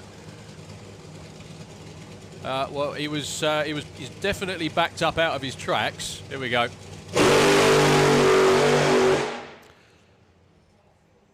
Come on, which one of you photographers moved? Who's the worst? Did you notice Andy didn't move as usual? Yeah. He just stood there. I was like, no. Yeah, I'm not sure Andy's legs work anymore, though. That's probably what that is. I think that was Julian stepping out the way. Yeah. Julian was the one at the back who ducked. 119 to 60 foot for Andy, 344 to the 330, but he was out of it by then. You can see where the track started, and let's just put it this way. He's more than 3/4 of a way over towards the wall before he even left the line. So that was all the way it was going to head. But still, good checkout pass for Andy Raw and the team. That's a new engine combination in there after lots and lots of hard work. They'll be putting in a number of runs over the weekend and hopefully getting quicker as it goes on. So look, we got all of our photographers here. You got John and Callum and Andy, and then Julian's basically laying on the floor. He's like, oh my God. Yeah, however, credit to Julian. He's the smart one out of that lot. He probably still got the photo. Ladies and gentlemen, give the team a round of applause. They will be back a little bit later on today to do that again for you. You cannot ever overstate the amount of work that goes into preparing a car just to do that. And if you notice on the back of the truck, we are missing one person who's probably very quickly now doing a Superman-style shirt off, orange shirt on. He's not actually changing his shirt. Oh, He's actually going to take the parachute pins out over there. So Carl Harrison, the man you saw standing behind the Nitro Bug, is now behind the tower. Now, what's interesting about this is he's paired up. So I guess he must be. Is he running Exhibition? We just need to clarify. Yeah, well, he says says running Run Run What What You You Brung. Brung. Yeah. Okay, no problem. We're talking about... That's Gasser Circus round there, but I'm guessing because Carl is tuning the two cars, they're bringing the both cars down together at the same time, just to make it easier. Make it easier. Sorry. You said that out loud, didn't you? It's not going to be easy. So next out we have Simon Barlow with the orange pop, with the supercharged big block Chevy under the hood. Unfortunately not running an Outlaw Anglia with us this weekend. You might have seen the video on Facebook of him scaring the living bejesus out of his neighbours the other day. Fired it up in the back garden. Oh, nice. Well, what else are you going to do? Exactly. I remember a certain fuel funny car racer saying that he lived in a very rural, not rural, sorry, what's the word I'm looking for? Suburban area, not far from here. This was a while ago, and he said they just needed to fire it up. They needed to fire it up desperately, so rolled it out of their single car garage at home in a semi-detached house, fired it up, and then quickly shoved it away again and pulled the curtains before the police turned up. Right, what's wrong with that? We see. Well, there aren't. Not everybody appreciates it. They should do. I know they should. Especially if you do it like 8 o'clock in the morning. It's even better. Well, and then when you see the neighbour's face go, yeah, turn it off, and you turn it off, and then when they go, yeah, then you start it up again. Well, you should say that about waking up to it. The first time I ever went to Alastaro back in the 90s, well, you've been now, so you know. Sadly, it's no longer a drag strip. But anyway, behind the start line, where the pro pits are behind the start line. Now, I pitched my tent in the trees behind that, so effectively not far from the entrance gate on the left-hand side. Anyway, and the way Finland works, it doesn't get dark. You end up drinking too late and then going to bed at 5 o'clock in the morning because you can't remember the damn time and whatever. Anyway, It's true. but in bed, fast asleep, and Friday morning, we got. There is nothing better, nothing, than a V8 alarm clock. No. Or maybe a flat 4 alarm clock, but a V8 alarm clock. Honestly, V8 alarm clock about 10 o'clock on a Friday morning when every other poor sod's at work, and you're in a tent in the woods in the sunshine. It's beautiful. It's just It's magical. just beautiful. Absolutely magical. Especially when you go to bed in the lights, and then you're like, oh, I really should go to Well, bed. that was what happened. We were sitting up drinking, and someone said to us, "Right, we're going to bed." We thought it's a bit early because there's a 2 hour. Like I said, you've been 2 hour time difference. That's bad enough. But then the fact it doesn't get dark, and the fact the restaurants and the pubs and everything just stay open till people go home. Problem we had was the racing finished at 8 o'clock in the evening, Yeah. so we didn't think about dinner for a little bit. We sat Till down, 10 or chilled, 11. we had food. It was 1 o'clock in the morning when There we you had go. dinner. That's the way it works. Oh, people are still out eating dinner at like midnight, 1 o'clock. Here we go then. Simon Barlow, new combination again, new supercharger, I think, new fuel system on the orange pop.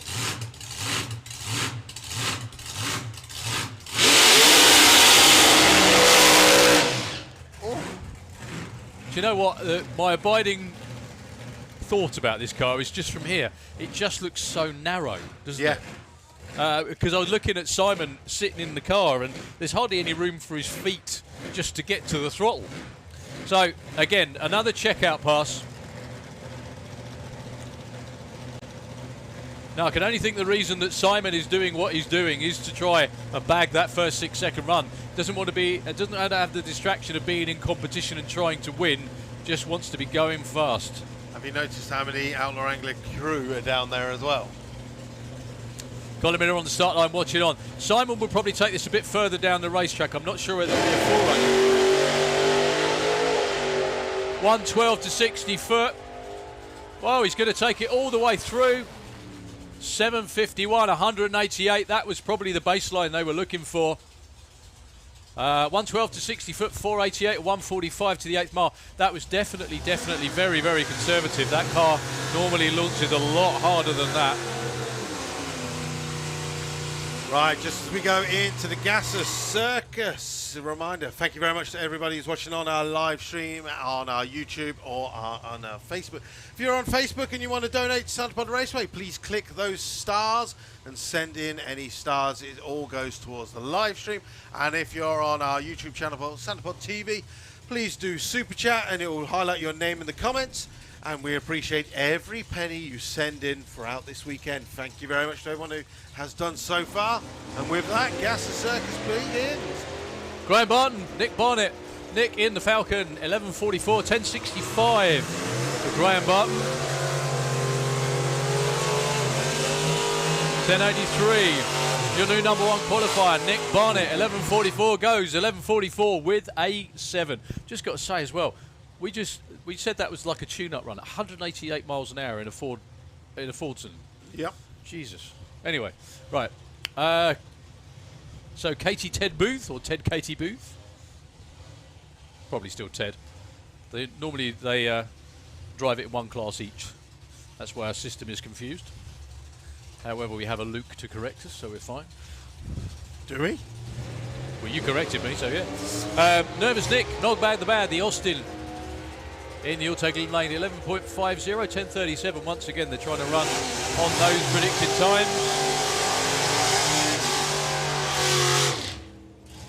We have the same timing issue again, unfortunately. No times for either lane. It's all right, I think they're on it.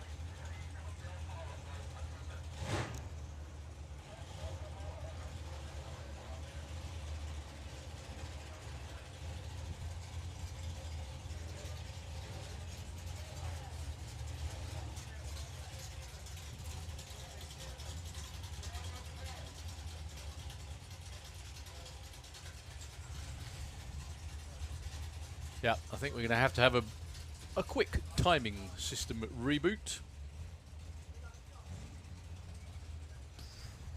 Or maybe not. Sean Milsom rolls up to the line with 8 misbehaving, 10.13.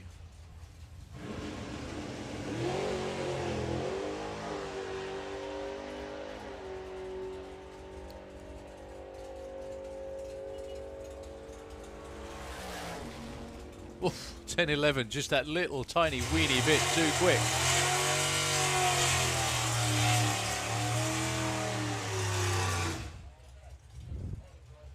Issues for Lee Pike, unfortunately, gets pushed back.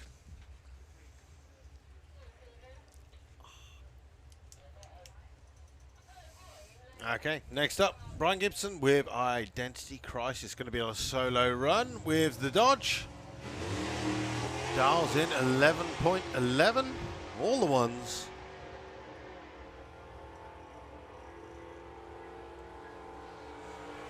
And goes through with 11.30. Stays at number 2.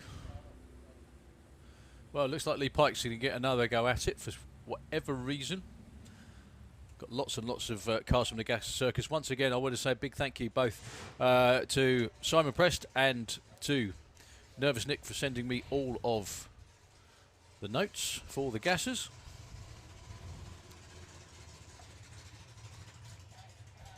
For me.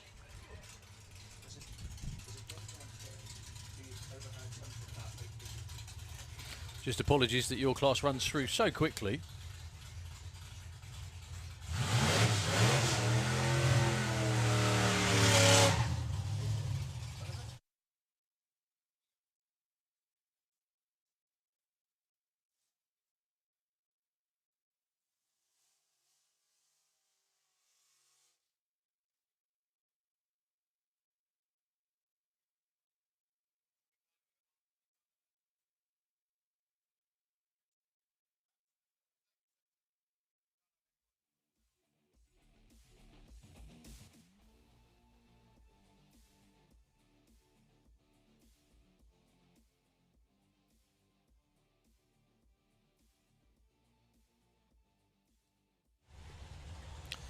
Okay, Lee Pike, second time round. Nice strong run, looking for a 9.24. Tom Margison with the gorgeous new car, 9.11, 150 on the nose. Lee Pike breaks out. Tom Margison though goes to number 3 with an 11.04 on 11 flat. Do you find your ears just progressively get more and more sore?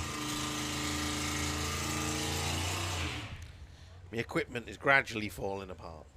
No. This is all It happens with age, I've been told. So the jumping jalapeno, or jalapeno, beg your pardon. Shouldn't it be the humping jalapeno? Don't know, it just makes me Could hungry. be. I mean, it's the same letter, but when you say it in a different language, it's not quite the same.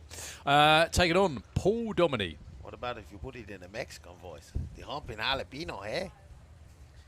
You just need a bit Jason of Hollaby. you've got the whole Mexican look, man, except maybe the... Anyway, before I get sacked, Jason Hollaby, 11.81. Paul Dominy, 11.76.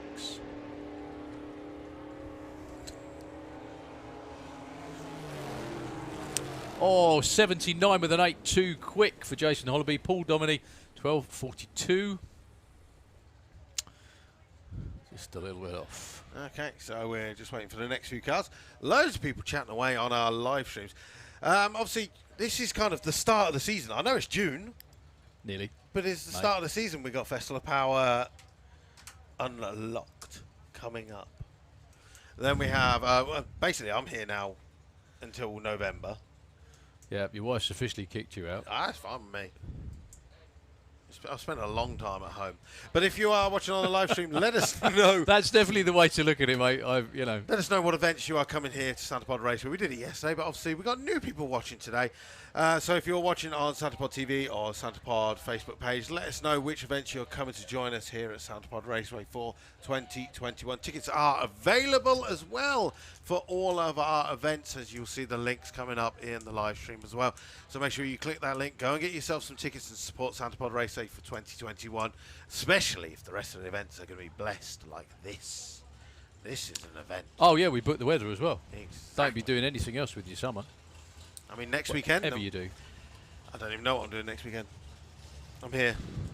You reckon? Yeah, I think so. But we have events like Dragstalgia coming up.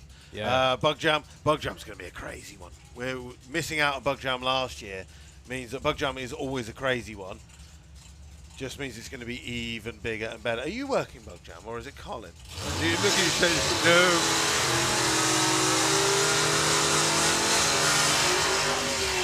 You'll find that you're in your 40s, all those good times that you had and you could shrug everything off just get more and more difficult to do now. But you're not working that weekend, are you? No, they did ask me to work and I was like, it's Bug Jam. Do not work at Bug Jam. So the biggest VW event on the calendar, and Mr. VW is taking the weekend off to do VW stuff. And party. That's the one. So, Billy Jones and Steve Matthews. You watch, though. I bet you walk around like a spare one at a wedding, like the rest of us do when we're not working. Yeah. Probably. I'll probably end up here with Colin. Because my car won't be here. Anyway, yeah. So, Billy Jones, current number 12, followed by Steve Matthews with Honky Tonkin. That won't be a 963. 10.89, 11.77, though. Billy Jones goes up to number 6. I shall be trying my very best to be in a car in pro. I thought you were going to say in some sort of fit state to talk then, but yeah, that too. That won't happen. No. Not the Bug Jam. Okay, Ray Irish. Gas Junkie. Here's the last car for Gas Circus, 11.40. We're on with Supercharged Outlaws. Up next, the bootlegger. Did he make a qualifying run in round 1? Nope, No, he got pushed out to the away, side. unfortunately. There you go. So he's going to be coming around for his first pass of qualification. So Ray goes up to number 9 with an 11.7. So we got side-by-side door cars. First up, Supercharged Outlaws. Unfortunately, I just saw Roy Wilding being towed away. Roy, whatever the issue is, I hope you can get it fixed.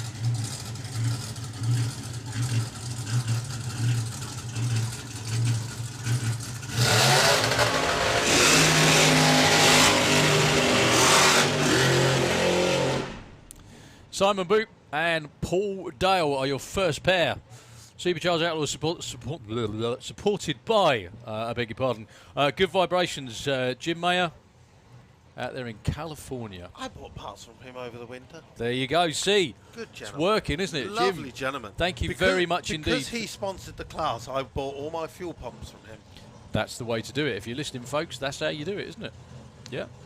Support the people who support you. And, yeah, Andy, head honcho for the Super Outlaws, just did say, please, big thank you to Jim Mayer and Good Vibrations out there in California. He said that they do some great deals on parts and stuff like that. And let's face it, they all need parts all through the year and all over the winter as well. So Paul Dale with the acute angle with the commentary team approved Union Jack on the roof. Can't think why.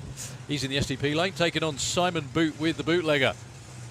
Simon, for his day job, bless him, runs a pub. Now, he's had a lot of time off. I bet. Unfortunately for him, so let's hope. And he's back to racing as well, which is fantastic. Nice looking run for Paul Dale. Will this be another 8-second pass? 9.07 at 1.52. Simon Boot on and off the throttle, 10.45 at 1.39. His first run of the season, though, I think that was.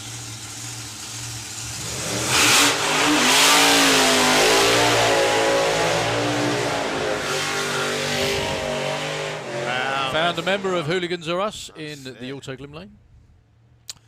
Andy Hadfield, the chairman and chief whip, if you will, of Supercharged Outlaws in the Auto Glim Lane. New engine for Andy this year and lots of new bits after he broke some of it yesterday as well, unfortunately. Big wide new boots on the back of Twister in the Auto Glim Lane. Taking on Andy Park, comes all the way down from Scotland. The twin screwed small block.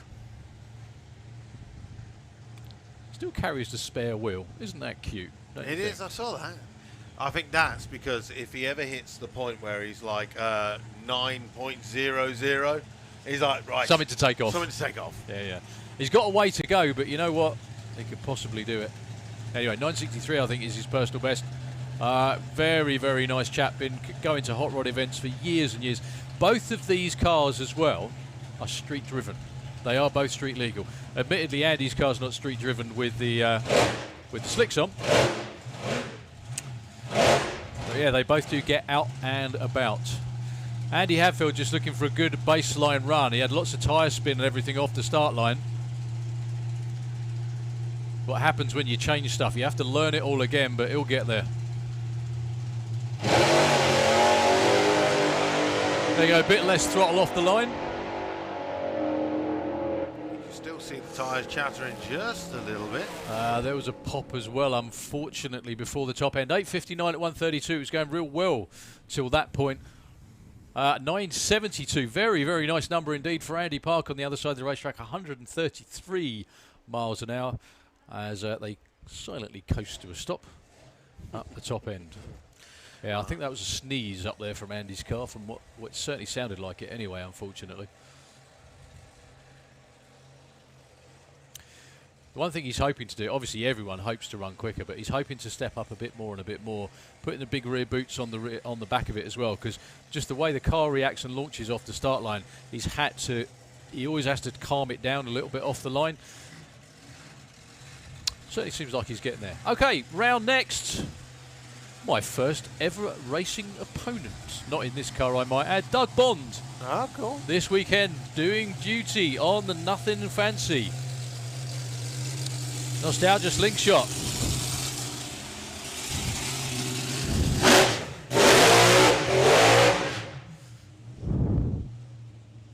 So, to his lad, Joe, if you're listening in, Joe, very, very good afternoon it is now. I'm sure Dad will take very, very good care of the car. This is the quickest car in the Supercharged Outlaws, down into the low 6s with Joe at the wheel in the all-take limb lane. Doug, I think Doug quit full-time racing in the early 2000s or thereabouts. He was the first person I ever raced in any car. It was the moment I was talking about my right foot, my head was going, this is too fast, and my right foot was going, no, it wasn't. He was in the other lane. Nice. Now, remind me, Supercharged Outlaws. Yep. They're qualifying, but No, it's very much the same as the Wild Bunch format that I mentioned earlier, where they actually give it's an all-run kind of format where they do their own thing. They kind of set a dial in at the start of the weekend and try and run close to that as possible. That's how they do it. okie dokie. Maximum runs. So Doug Bond, first run in the car of the season. I think he put in a couple of test passes at Dragstouder a couple of years ago.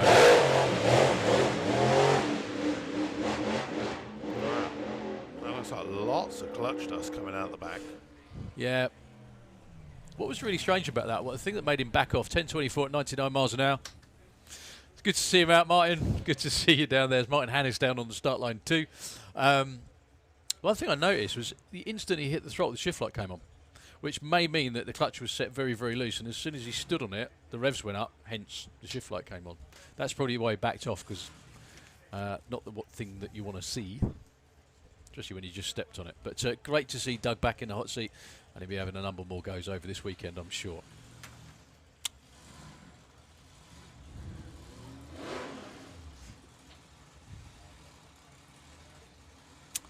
So next up, we have Mick Checkett.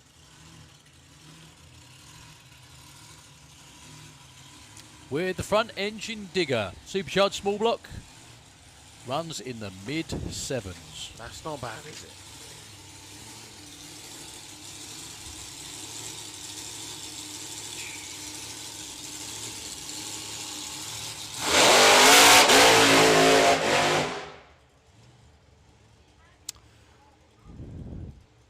Still got more to come. I can see Des Taylor around behind the tower and Dave McCallan again with the truck. So Mick Checkett for, as long as I can remember, his kids racing junior dragster as well.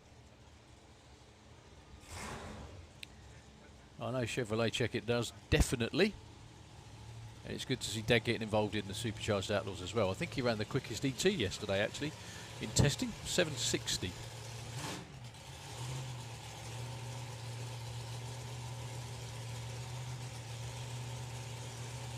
That's Emma pulling the chute pins.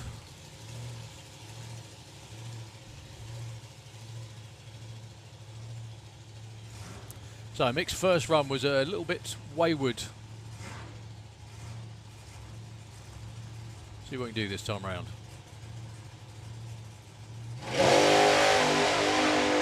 Well, that was wayward too, but he gathered it in very expertly off the start line. That was some bit of driving for Mick Checkett. Oh, wow, 7:42, 185. Put your hands together. I do believe that's his quickest run ever.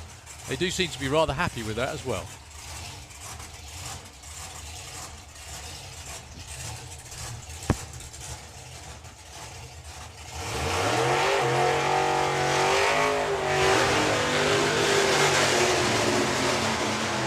Okay, so next pair, Des Taylor and Thunderguard. That's the altered in our STP lane. It's going to be taking on Dave McCallum with the White Trash C10 pickup. Now, Des has actually retired recently. Des has been around drag racing as long as I can remember. Way back in... retired from work or retired from racing? Retired from actual work. Ah. He's now full-time drag racer. Full-time drag racer? Living the dream. Oh, Absolutely yes. living the dream. The car is actually owned by Duncan Beard. The thing is, though, Des said that that he's now moved down to this neck of the woods, actually, from up there in Yorkshire. And whereas the car is still based up there, so he hasn't seen the car for, he said he hasn't seen the car for quite a while now. Got a personal best down in the high 7s. Huge speed as well, though, 184 miles an hour. If they just get the car off the line, then obviously even quicker elapsed times are definitely in the offing. Dave McCallum ran his first 8-second run yesterday.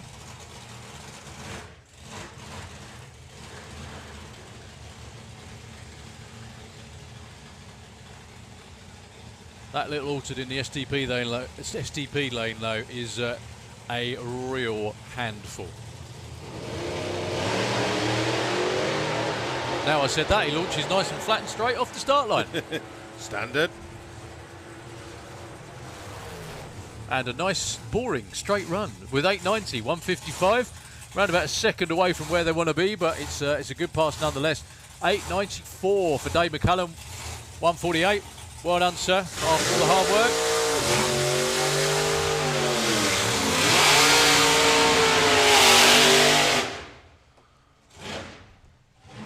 I think last pair for Supercharged Outlaws before we go into Outlaw Anglia. He's just come to watch. Before we go into Outlaw Anglia, it's going to be Keith Freeman with the El Loco Coupe in the STP lane. Taking on Luke Watts with the Agamemnon 57 Chevy from the Isle of Wight. Now, Keith Freeman, they've done loads and loads of work on this, like everybody has, over the winter. Rebuilt blower, new fuel system and everything else as well. This is another one of those cars that's street driven. They've actually been out on the road running it in. How cool is that? That's the perfect way to do it. Definitely especially after I was watching American Graffiti before I drove up here on Thursday.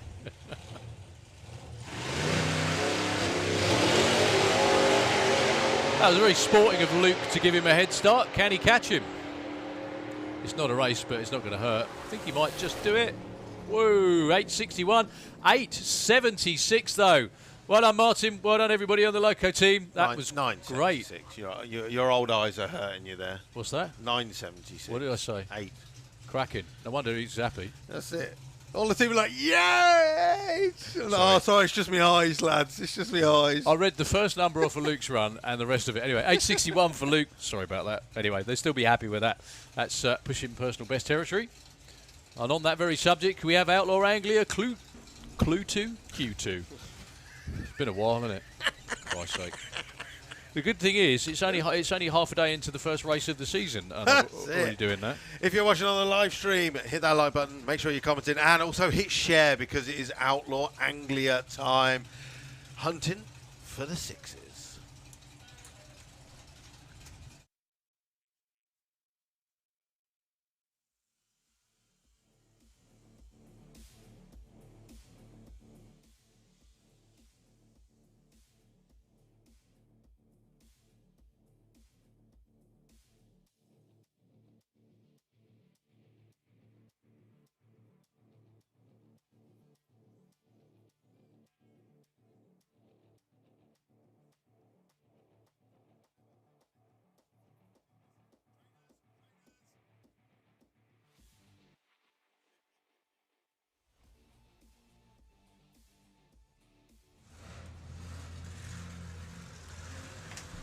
Right, so Q2, Outlaw Anglia. So Luke Hoskins and Gary Hill. Luke, first qualifying session today, we're 9:57, 9:81 for Gary Hill. That's one of those cars that does not look like, with all due respect, it looks like a show car, not a 9-second race car.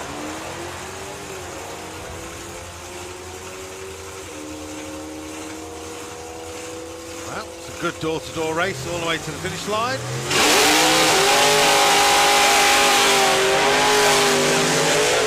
966 and 137. Improvement for both, actually. They both move up 1 spot. Okay, up next, I think this was the same race in the first one. Spencer Tiswell and John Webster with the newly named Locked Down and Loaded Ford Popular. Loads of aero tricks on this car as well. You can notice the air ducts around the wheels to let the air out. He's got the fins on the top as well. The way the headers are routed as well, have you noticed? They come out the fenders on the front instead of coming out the bottom. I think a lot of people were playing door slammers over over lockdown, and they took a lot of tips from that. They were like, that looks good, let's just make that. Well, John Webster went 1:03 to 60 foot on his first qualifying run. That doesn't indicate he's going to run really quick, but it does indicate he's getting closer and closer to the setup that will take it towards the 6s.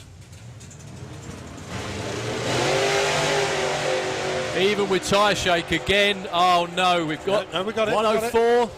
That'll be a good one for John. 727, 181.89 miles an hour. Excuse me, your new #1 qualifier. I was swear. Still with loads of tyre shake. The shoes were out before the finish line. Action replay. I swear those shoes were out before the finish line. He hit them just before, but they don't blossom till just on the finish line. There we go, yeah. It's just the way it looks. Great runs on both sides of the racetrack there, and your new #1 qualifier, John Webster. That's a big speed for a small block as well. Real good stuff. Gets the launch sorted out. Look at that, 104 to 60 foot. 468, 151 to the 8th mile. You know there's loads in that. So Mick Taylor with the Banshee went 8:08, his first ever run. Give the Fast Company team a round of applause, please, ladies and gentlemen, if you could hear us up in the grandstand. John's quickest run ever in the Outlaw Anglia. Well done, sir. Well done, team. Good news is 3 more qualifying runs today. I'm just greedy. So Mick Taylor, #4 against Mark Bracking. 11:33 for Mark. He can go way quicker than that.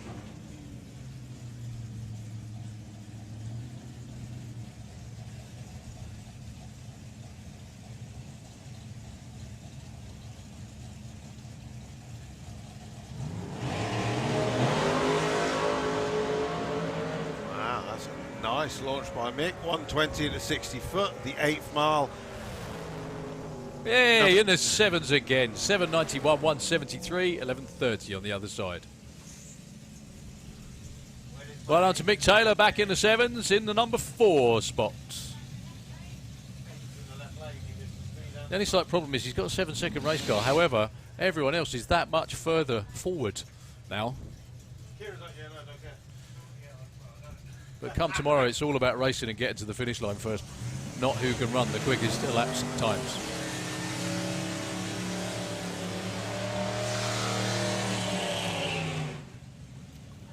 So, Barry Woodford with the Woodford Racing Pop.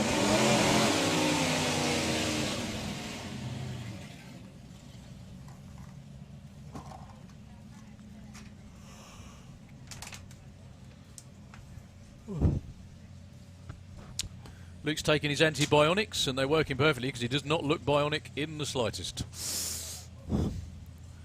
So Barry Woodford and Doug McClure. The car that he calls Slug, or the full pop he calls Slug in the Auto Glim Lane. I think that's a bit rude, to be honest with you. I'm sure it's not a slug.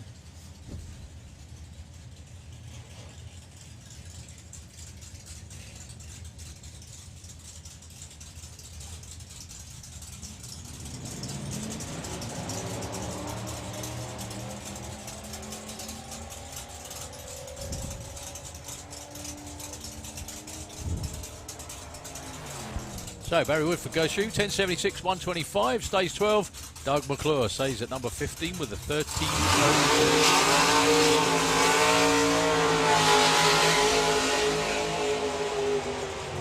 more like it for Colin Miller. Oh, look at that. We haven't seen that for a while. Boot popping open on the burnout. I wonder if Ed Keach had a hand in that. What I think he's doing there is he's waiting for someone to get in those, because those are actually boot seats, aren't they? That's what they're for. Now that'd be a ride, wouldn't it? I love the way no one's actually rushing to close the boot again. They're just still busy doing their normal routine. I'm sure it will get closed before he comes back. Anyway, one of the men nudging ever closer to that 6-second zone. Colin Miller, 3 different nitrous vents on the 4-pop from up there in Scotland in the Auto Glim lane. If this car hooks and goes, you will definitely see a low 7. Anything beyond that, keep your fingers crossed. Taking on Bob Nixon in the STP lane. Currently the only 6-second pop in the world is in Australia. We could do with a few over here, and there's a few that are in with a shout of doing it as well. It's going to be a solo for Colin Miller. So the Flying Fifer has Santapod all to himself for the next 7 or so seconds. Will it be 6 or so seconds? That triple nitrous purge once again. Nothing like a bit of drama before flinging yourself down there at a couple of 100 miles an hour. Lots of tyre shake off the start line. Still got a 1:14.60 foot. That'll be about 7.2. 31 at 189 for Colin Miller. The only reason I knew that was because I looked at the 8th mile time. But still a really, really good run for Colin. Perfect example there, what happens when you step it up.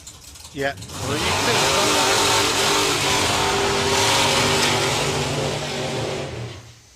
Go on, you're going to say? I was going to say, you can see it on the start line, all the tyre tread tracks, where he was wheel spinning up to the 60.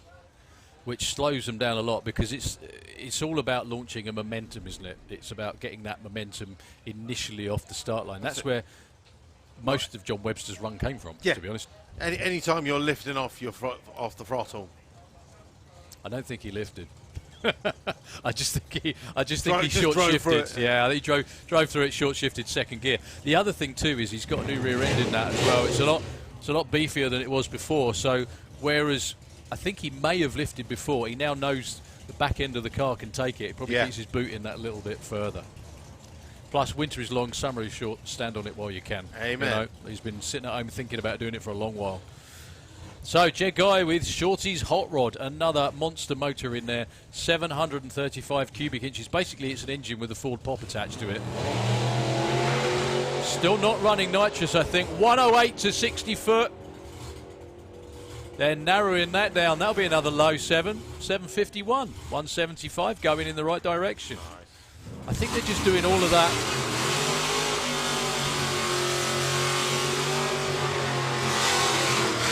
And again, this is what we're talking about. They're just working on getting the launch right before they put any more in it. And a 108, I think, is his quickest 60 foot. Definitely going in the right direction. Definitely makes sense. So currently, Outlaw Anglia, our top 6 are all in the. Our top 5 are all in the 7-second zones. With the number 1 man being Mr. John Webster. No disrespect to anyone who's coming round. I don't think that's going to change. Sorry, mate. So Gary Bird with the Lucky Penny 4-pop. He's our number 6 man at the moment in the Auto Glim lane. And just looking in the head of the lanes, Colin Fearbold has made it down for his rerun. We didn't say 10.5 enough, did we? No. No one listens to us. We didn't get any abuse, so I'm assuming. Oh, too busy cooling the car down and getting ready. Oh, that's not good. That sounded like a high gear launch. That's where, oh, dearie me, that smoke's coming from Gary Bird. Well, he keeps his foot in it to a 993 at 138. That did not sound happy at all. Way too many revs off the start line. 1091 though for Ben Kennedy. Judging by the happy faces down there, that could be his first 10-second run. Well done to him at 120 miles an hour too. Yeah, Gary Bird with lots of smoke through the shutdown area too. Literally like Fire Force here. Yeah, I forget you can see that on replay. That's it's not a good look, that, is it? I'm still well impressed by John Webster's run. That could be. You know what Johnny's like though. Keeps picking away at it. Yeah. The other thing as well, bear in mind, is that that's with no testing. He just put the car away after the Hot Rod Drags last year, got it out the trailer again. I know there was some prep work involved, but literally got it out the trailer this morning, 2 7-second runs, #1 qualifier. I think we may be up for a bit of cleaning out there in the Auto Glim lane. Oh, Darren's sat in the tractor ready to go, but it hasn't moved yet. Well, it is the perfect time. I'll literally go on to our YouTube channel, and the first thing I see is a super chat from Danny Paul Reed. He says, sorry I'm late, looking forward to the weekend. Here is a donation for keeping this stream up. It's a big hello from Yorkshire. So thank you very much. If you're watching on the YouTube and you want to donate to Santa Pod Raceway, the best and easiest way you can do right now is click on the super chat on YouTube. It'll highlight your name for the rest of the day anytime you are talking as well, so you stand out from the rest. So it's perfectly ideal if you have a business or your very own YouTube channel, because it will be highlighted for everyone to see. We also have our Facebook feed going on, and you can donate via the Facebook stars, and we've had loads of people doing that throughout today, especially yesterday. So thank you very much to anybody who has donated via the stars or the super chats. If you haven't got the money to donate, doesn't matter. The main thing you can do is like either of those feeds, click the share button and comment in the comment section. That is worth just as much as donating money to Santa Pod Raceway, because it basically spreads the feed out to further people. The more you comment, the more we move up the Facebook or YouTube algorithms, and then more people see Santa Pod Raceway from around the globe and help grow the sport here in the UK and make new friends. Hurrah! Well, at times like this, it's even more important as well, because they can't come and visit us. Exactly. So, just looking on the VWDRC Facebook group, because in Q1 we saw Mark Taylor go down the finish line, and then there was the ambulance down there and everything like that. Everything was perfectly A-OK.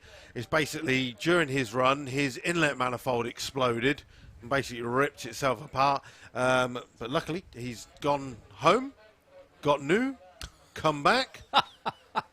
There's no stopping us. That's the reason we run these stock parts. There is a lot of comparison with VW racing and fuel racing. Yeah. They take themselves apart. Guess what? Fix it. Go. Yeah. We said it last night. I was chatting to one of the guys who we were trying to get to race, he's like, yeah, I'm going to join next year because I'm racing next year. And I was like, well, why don't you join this year? I was like, it costs £20 to join the VWDRC. For your membership, you get obviously into our private Facebook and forum group, which the amount of people who do stuff, and we're like, that's wrong. And he's like, oh, I wish I'd known. I was like, well, if you'd joined the club, you could have learned these things. And then it was like, I literally said, and then also for your £20 you get discounts at all our club sponsors and a load of other places. I was like, literally, like, if you join the club, a load of sponsors do big discounts. I was like, if you needed a clutch from one of our clutch sponsors, you ring up and say you're a club member, they message me or they look on the website, and they knock like £100 off the clutch. Worth 20 quid then. And worth 20 quid. So just doing silly things like that, it's like, makes the difference. And we get so many discounts from so many places. So people who are looking out there maybe this weekend doing a bit of Run with your Brung, or maybe fancy a go in VWDRC Heads Up or VW Pro or VW Sportsman, come and join the club for just £20. That'll get your year's membership. But the easiest thing and the cheapest thing to do this weekend is what a lot of people is doing right now, walking down to the bottom of the banking, walking along the concrete bit, walking round to the pits, go chat to the racers. It's the best thing about drag racing. Pits are open, pits are free. Go chat to the racers, meet your heroes. Like Carl Goldsmith, he's your hero, isn't he? I'm going to go and meet him in a while. Stand a distance away, though. I don't want to be visibly excited when I see him, but you know what I mean. Anyway, while we got a little bit of clean-up going on, we are going to rest our voices, obviously. We do have a lunch break coming up soon. Do we? It just may be slightly more enforced than we would like. So the Santa Pod Racers Club out there doing their thing as they always do. Yeah, we were due a lunch break like 5 minutes ago, actually. Oh, there you go. So this may be sort of like an enforced natural lunch break. We've got Colin down here behind the start line with so he gets Bruce. he gets the feeling of next to run with an oil down, and we can just sit and stare at him and go, "Are you comfy in your car? Exactly. Keep Get your warmer. Up. That's it. How's it Get doing nice down and warm. Got loads of time to think about it, mate. Yeah, there we go. That's Anyway, it. we would just leave some tunes on for a couple of moments. Once again, thank you all very, very much for joining us. It's so nice to see the place. It is. Alive again. Especially like when we've got the classes out or the jets out and you've got the grandstand and you've got the banking with about half the capacity. It's looking amazing. But we'll be stopping in a minute. Lisa Foster, this racing isn't helping me getting my housework done. Well, we've got a little bit of a downtime now, so quickly run around the house, get the hoovering done, and come and join us for a bit of racing this afternoon. David Muscat, I don't want to jinx things, but, you know, it's good to see we've had no oil downs as yet. Posted like 2 minutes before the oil down. Cheers. Cheers, mate. Chris Hill, gardening tools down. Outlaw Anglia is on. So, Chris, get back to the garden. We'll let you know as soon as we'll be back. Palm HY USA from the East Coast of America donated $5 to our YouTube team. Danny Paul Reed already said that. He's done £5. So thank you very much to anybody who has donated to our live streams. It's always appreciated. Keeps them going. But yes, Will Badger, will the UK drivers have hero cards like the NHRA teams? Some of them do, in fact, because Peter Waters does a lot of them for a lot of our racers. Paul Jackson says, can I request a Guns N' Roses track just for Bruce Collins? I wish you could, but I'm not touching the iPad. Because yesterday I put on the Cha-Cha slide and I couldn't get it off. It stayed. We had about 3 versions of it. I was like, no.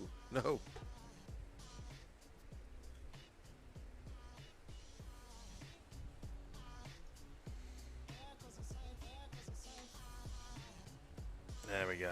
Right. Well, Daryl's got his lunch.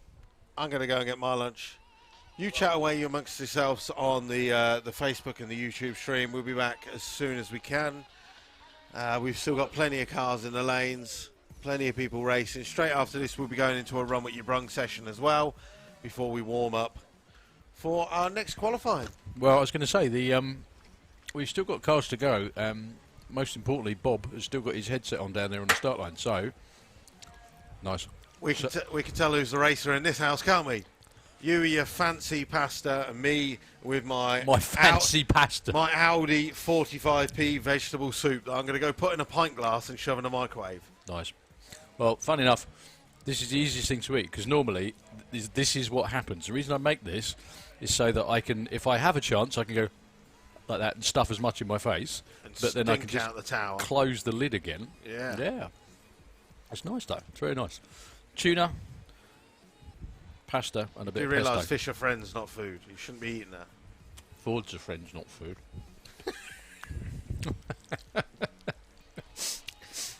With that. I'm surprised you haven't heard that working with Colin all the time. But there we go. Anyway, so Bob's just saying, yeah, we've got one more pass to go by the tractor, by the looks of it. So I'm just going to sit here and nibble and shut up in a minute, and then as soon as we hear engines, we will be back on, folks. So enjoy the silence for a couple of moments, or the tunes anyway, and we won't be long. Just a couple of moments, and I think we're going to be back to racing.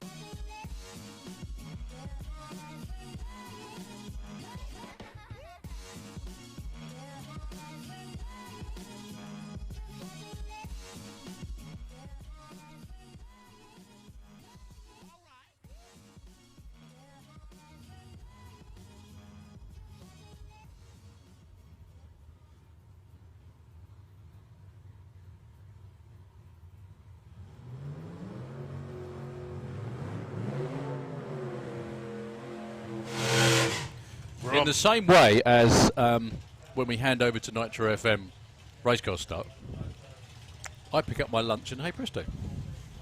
Oh well. Luke says he's going to have his lunch. That's it. And the world went, you don't need no lunch. So, still in Outlaw Anglia with Ted Booth and Tom Margison. The last pair, I think, before we have a bit of Bruce and then quite a bit of Run What You Brung.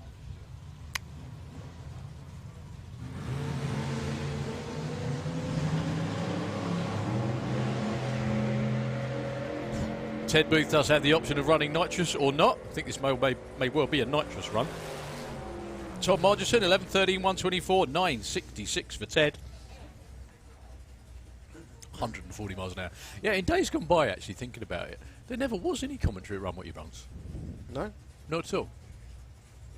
Until someone put their hand up to do it. Who might that have been? Okay, so Colin Theobald. The consummate racer, like I said. Check him out at pits in his race suit and you think, wow, look at that bloke, he's definitely a racer. In the STP lane, dials 10.98. I can't quite see because of the bulbs, or it's 90 and 8, it is 98. So this is a rerun from before, so really run a 10.5, I think, is the pressing issue. No. Quite a bit of tyre spin off the start line, actually, by the look of it. That's a street car, as Colin points out. It is. Many times a minute. 11:14, 123, slows up slightly. Well, there's all us thinking he's going to be whacking into the 10s on a regular basis. Right, we're into Run What You Brung for a little while anyway, folks, so kick back, enjoy a few different vehicles that we're going to have. I'm definitely going to go and sort myself out, which everyone will be pleased to hear. And we've got a passenger as well. We've got passenger rides. Yeah. We forgot about that. It's cheaper than the GoPro.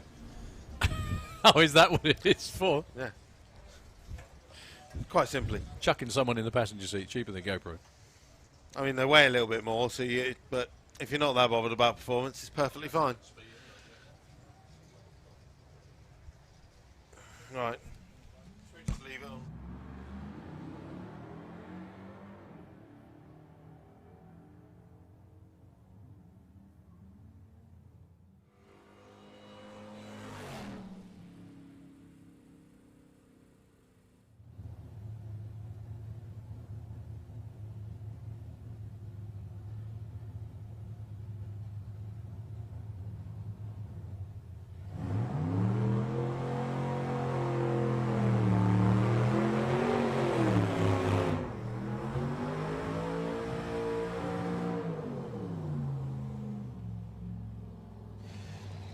When you close your eyes.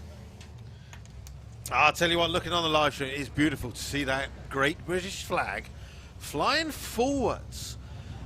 As Darryl was saying earlier, a rare day where we have a tailwind here at Santa Pod Raceway, and it's a nice gentle breeze on a beautiful May day. Being May Day bank holiday weekend as well, I keep forgetting that. So we're into Run What You Brung now. We've got a Taz Racing pickup versus one of our Willis. What you talking about, Willis?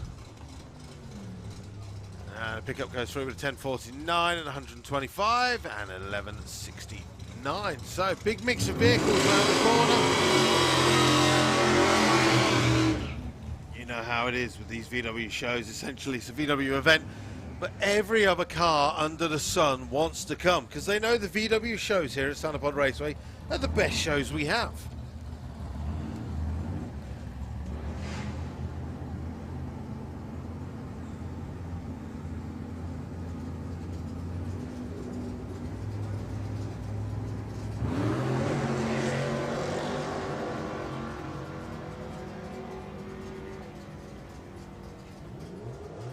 Alright, so the little Fiat goes through the top end with a 10.00 and 136.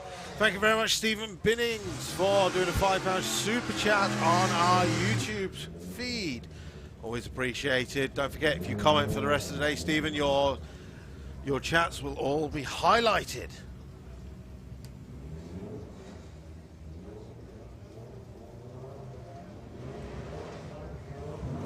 Right, next up, Adam Skinner with the Rat, the Fiat Toyota MR2 turbo engine in the back. We've seen that down into the nines. It's a good little side-by-side race as they come up to the finish line. Adam goes through with a 1043, and the 100E goes through with a 1067.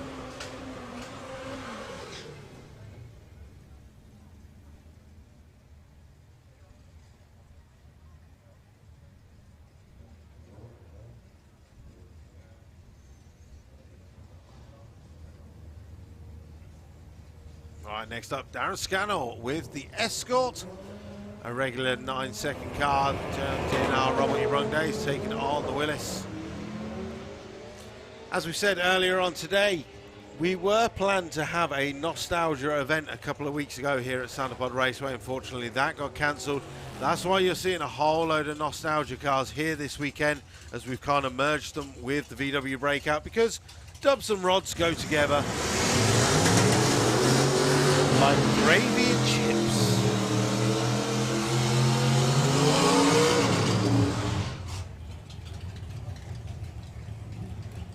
See if that analogy works. How many people think gravy and chips go together? It's going to be all the Northerners.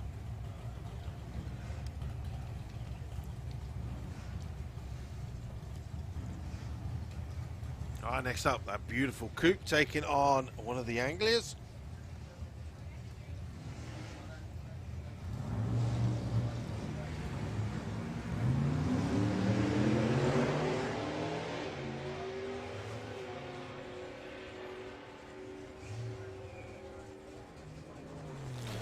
So the Anglia gets their first win, a 12.27 at 127 and a 13.8 at 97 for the coupe.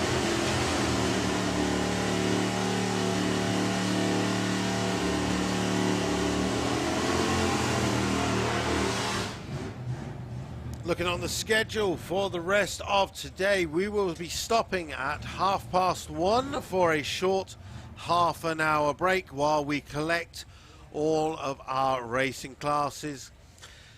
Again, it will be qualifying round number 3. We'll be starting off with Nostalgia Superstock, then it'll be VWDRC Heads Up class, Gas Circus, Supercharged Outlaws, and Outlaw Anglias again. Obviously, those cars need a little bit of time to cool down from their final qualifiers. As you saw, Colin just put in a run.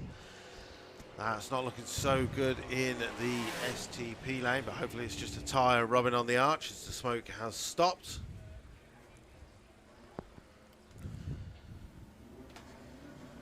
We've also got lots of wild bunch coming around again, just very shortly. Have we? Yeah, yeah. Well, it's Run What You Brung, isn't it? They're all intermingled. Yeah, yeah, that's it. Trying to run as a class in with that. I do love the front wheels on.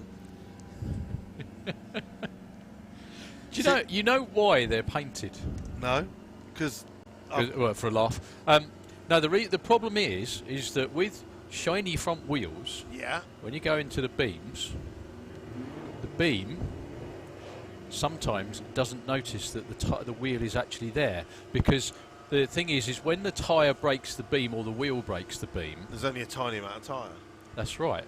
So okay, if the timing light is shining across the track at a nice shiny solid front wheel, it looks like the reflector's still there. Yeah. So the car will be sitting in stage. I'm not doing a very good job of explaining this, but the car will be sitting in full stage, but the timing lights thinks there's nothing there. No, you're fully explaining it. Because of the... But I have wheels like that.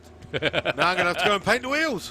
Well, unfortunately, I always used to wonder when I was a kid why they spent ages having nice shiny wheels and they just put boot polish on them. Yeah. Just to stop that happening. And I mean, the lights these days are much better. If you look at where they are, if you look at where they're much lower down to the racetrack surface, whereas in years gone by they were much higher up. Yeah. There's nothing more frustrating than running your fuel car, getting into stage, and the timing system doesn't think you're there. Anyway, Graham Rawlings and Rob White. Oh yes. 978 at 133, 145.60 foot as well. Nicely done. Rob White goes 12.17. They all look rather happy. Yeah, so that was basically, mate, that's what it's all about. There you go. I'm not saying that's why they've done that on that car. No. But they've obviously decided to make it look pretty. But I wanted an excuse to paint mine because I hate them. Hate the wheels on the front of my dragster. Oh, fair enough. I want to get some nice fancy spoke ones. Shiny ones. Now I'm going to go get them dipped in carbon fibre. That's a really good idea. That's what I wanted to do. That's a cool looking engine, isn't it? It is. That's built in the 70s, beautiful. This car. So I said the car that yours is aspiring to be. You've been in a garage for 36 years. Andy Stones. Yeah, this was built back in the days where there was a lot of UK engine cars for the simple reason that it was hard to and very expensive to get hold of American stuff. Yeah. So people basically in those days did what you guys do now, which is make the most of what they have. There were a lot of Jag engines about. There were a lot of really innovative combinations, like Johnny Whitmore with the Dragonfly, obviously Robin Reed with the blown Daimler, and Russ Carpenter. There's loads of them, loads of them, and they all ran really quickly. One of the better ones, one of the quickest from my memory as well. He still races today. Stevie Johnson. He had a Ford Cosworth powered. I think it was a rear-engine dragster and the front-engine dragster. Used to run 8s all the time. It was seriously quick in those days. So James Tanner with the Shindigger. I'm pretty sure it's Shindigger, like it says Schrindigger on the screen. And Andy Stones with Frantic. 1970s altered. Jim Tanner, that's more like it. 968, 146 miles an hour. 11:35 for Andy Stones. 1:19. Okay, this is another Wild Bunch versus front-wheel drive matchup.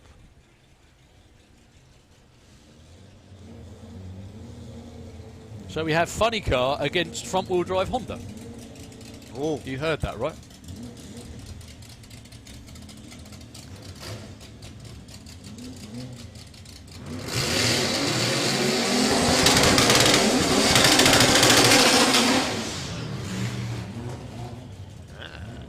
so Andy Nichols earlier ran his personal best. Down 9.7, I think, mile. wasn't it? Is he going to come up on the computer? That is the question.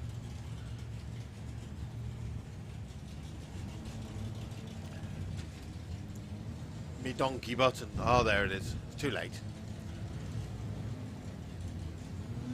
Taking on Phil James with Rampage, the Monza This Funny will be Car. good. Proper rolling piece of drag racing history, that one. That body was originally Dennis Priddle's. A Lanny Cooten Funny Car way back in the 70s. Oh, that's a shame. That would have been a really good side-by-side race. He might have a chance to back up and have another go. Oh, he's going to back up and have another go. Well, Phil goes through the 9.35 at 1.39. Side-by-side Browns. And that's not just trousers coming up. Always reminds me of one of my favourite phrases from Bottom, which is on the scale of 1 to 10, it's bicycle clip time. Okay, so Andy Nichols with the Honda Civic. He's pulling up to stage, going to bring it on the two-step, hopefully not pull it forward this time. Again. He'll be back around later. Either way, he had a perfect run earlier. So explain for us, Wally's. What basically, I know the issue was it bogs, but what causes it to do that? Because you see a number of front-wheel drive cars have that issue. Basically, he's using the two-step on the launch control, okay. And it's getting. Some of them are having issues with either the ECU not noticing wheel speed. So you'll be on the two-step, which means you're building the boost up, and then what it should do when he launches the ECU. If the way he's got it up, I think he's got a decent ECU on there. It should see wheel speed from the wheels, at which point it will take the two-step up automatically and then go into normal driving. So the two-step is just for anyone layman's terms, what holds it at a certain RPM, basically. Yeah. Full throttle, but it's a predetermined RPM. Yeah, so basically he's going to press a button on the steering wheel. It means he puts his foot to the floor. Whatever he's got it set up, say with the Honda, that Honda will probably rev to about 9,000 RPM. So if say that's what it'll be revving at on the line. Yeah. So well, he might have set it a little bit lower. So he might have set it at like 7,000 RPM. At that point, he knows he's coming on the boost. He literally hold the button. As soon as he lets go of the button, he can just go. However, if it doesn't work right, or maybe if the ECU doesn't see the wheels, this is the problem that Simon Crowley's had with the Mark 1 Golf. Okay. Is having his ECU checking out the wheel speed and not cutting off the two-step. So it's sort of like something like that. The ECU doesn't twig effectively. Yeah. That's it. And at that point, it's supposed to launch. And at that point, he releases. The clutch, but it's still on the two-step, so it won't go past that 7,000 RPM where it's stuck. So it grips and it bogs down and it won't come back up again. Yeah. Rob and Pete Brown, Rathchild and Rebel. Rob is going to be taking the win, obviously, with an 868, 155. Pete goes through with an 11.07 at 126. Side by side, real Mrs. Brown's boys. Yeah.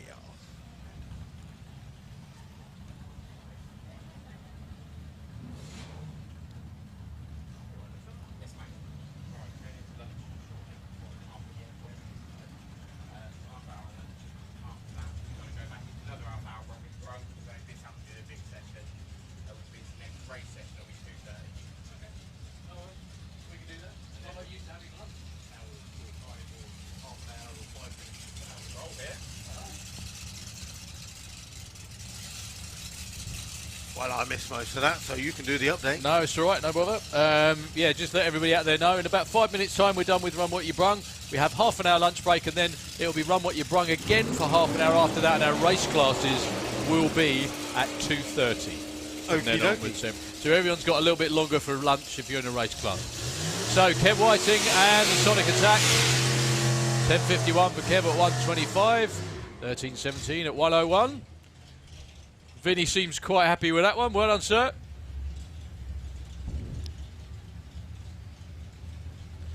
So Matt Hollins with a Cheap Thrills slingshot. So yeah, just another 5 minutes or so of Run What You Brung action. Then half an hour lunch break. Then we're going to be back into Run What You Brung again from 2 o'clock onwards for another half an hour. And then 2:30 is when we're scheduled to go back into our racing classes for qualifying. I think starting again with Nostalgia Superstock.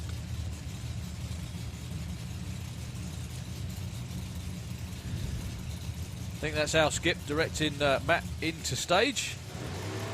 Al's the normal driver, or usual driver I should say, this car.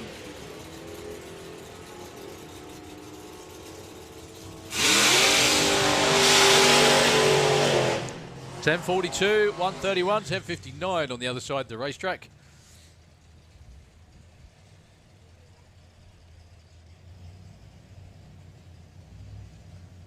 Up next, we got Callum Swinshat again running with the Wild Bunch. The gorgeously turned out altered. Proper stance. And that's just the driver. In the auto glim lane.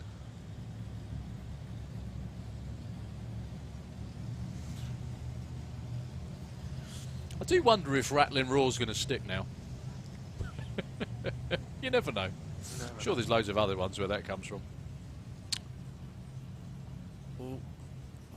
There's lots of stuff dripping out the car in the STP lane. Start line crew trying to push him back out of stage. Think they're going to let Callum go on his own. I think he went 880 last time round. See what we can do this time. 879 with a 9. That could well be one of his quickest runs ever, actually. 145 miles an hour. Well done, fellas.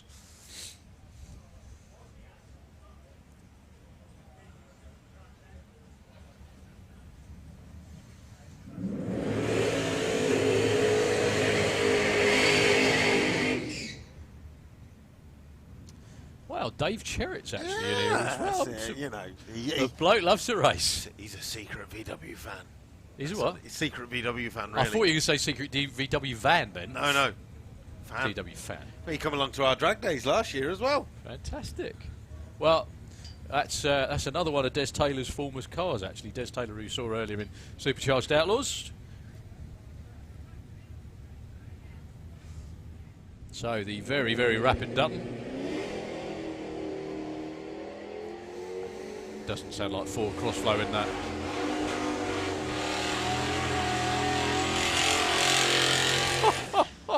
Do you know what? You can't go much faster for that much money, I'll tell you. That is fabulous. 947, 140. Go on. Anyone saying hi? No. Just reading through. Jolt Wrench Limited Mick to the super chat. Thank you very much on our YouTube channel. Yes, pardon me. We did see your super chat earlier. We said it out, but thank you very much again for your super chats earlier. As we come to the end of what would be our morning session. A couple more cars. 1082 for the pickup. Hopefully Dave's going to be able to get round before we cut off. Be interesting to see Dave Cherrett actually, whether he runs this all out or whether he just... Dave Cherrett unleashed.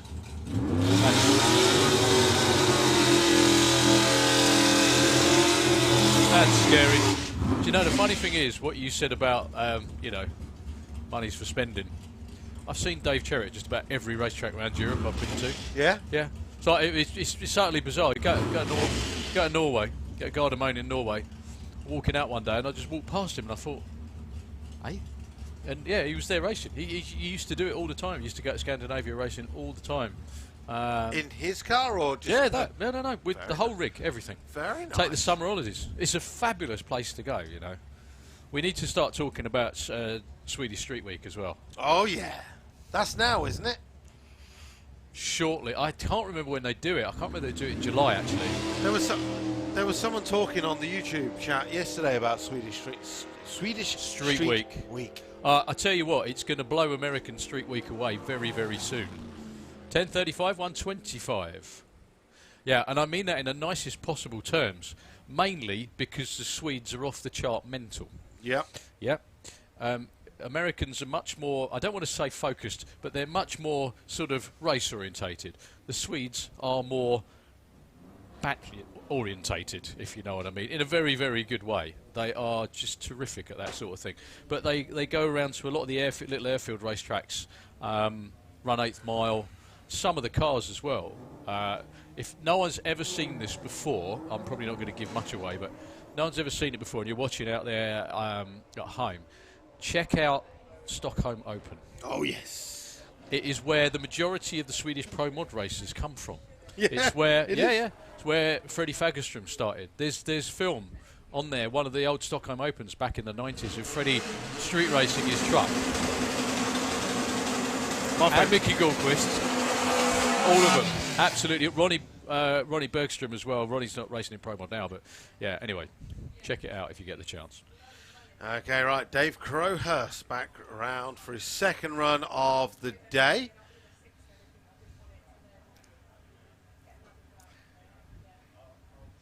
I don't see why, but why did he put a soup? Not that I'm. He used to have an air-cooled engine in it when he first started racing. Yeah. Then he built a bigger one. Then it went bang, and then it was just Subaru turbo motor, makes a lot more power, a little bit cheaper. But then it didn't become cheaper because then he went like full methanol, big engine. No, it doesn't matter what. It doesn't matter what you build. It ends up being silly money. It's what's known as a slippery slope, isn't it? Yes, that's it. So we've already seen Dave go down into the 10s.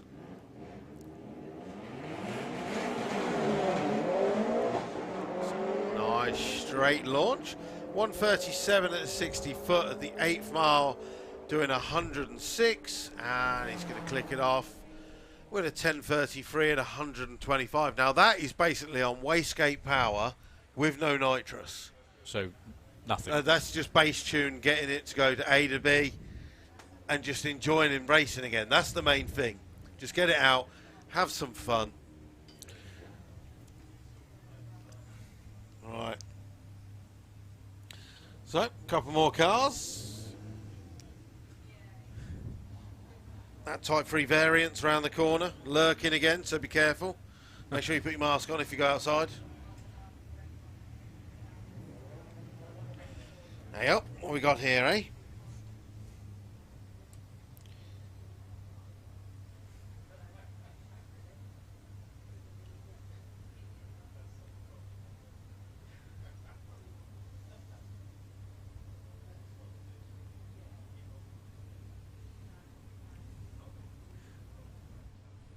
.24.42 at 54 miles an hour for the Beetle in the SDP lane. I'm here waiting. I've got my eyes on this.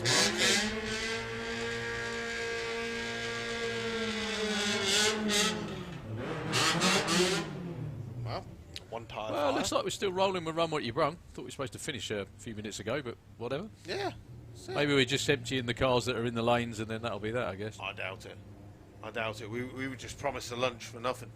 I was promised. My stomach's going. Right, food is there. It's there. I'm looking at it.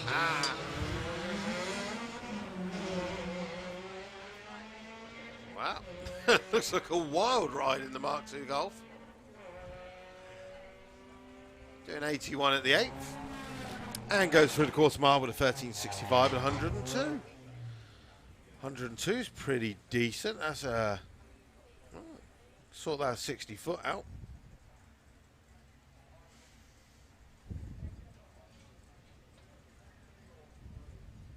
Yep, Snow White's ahead now.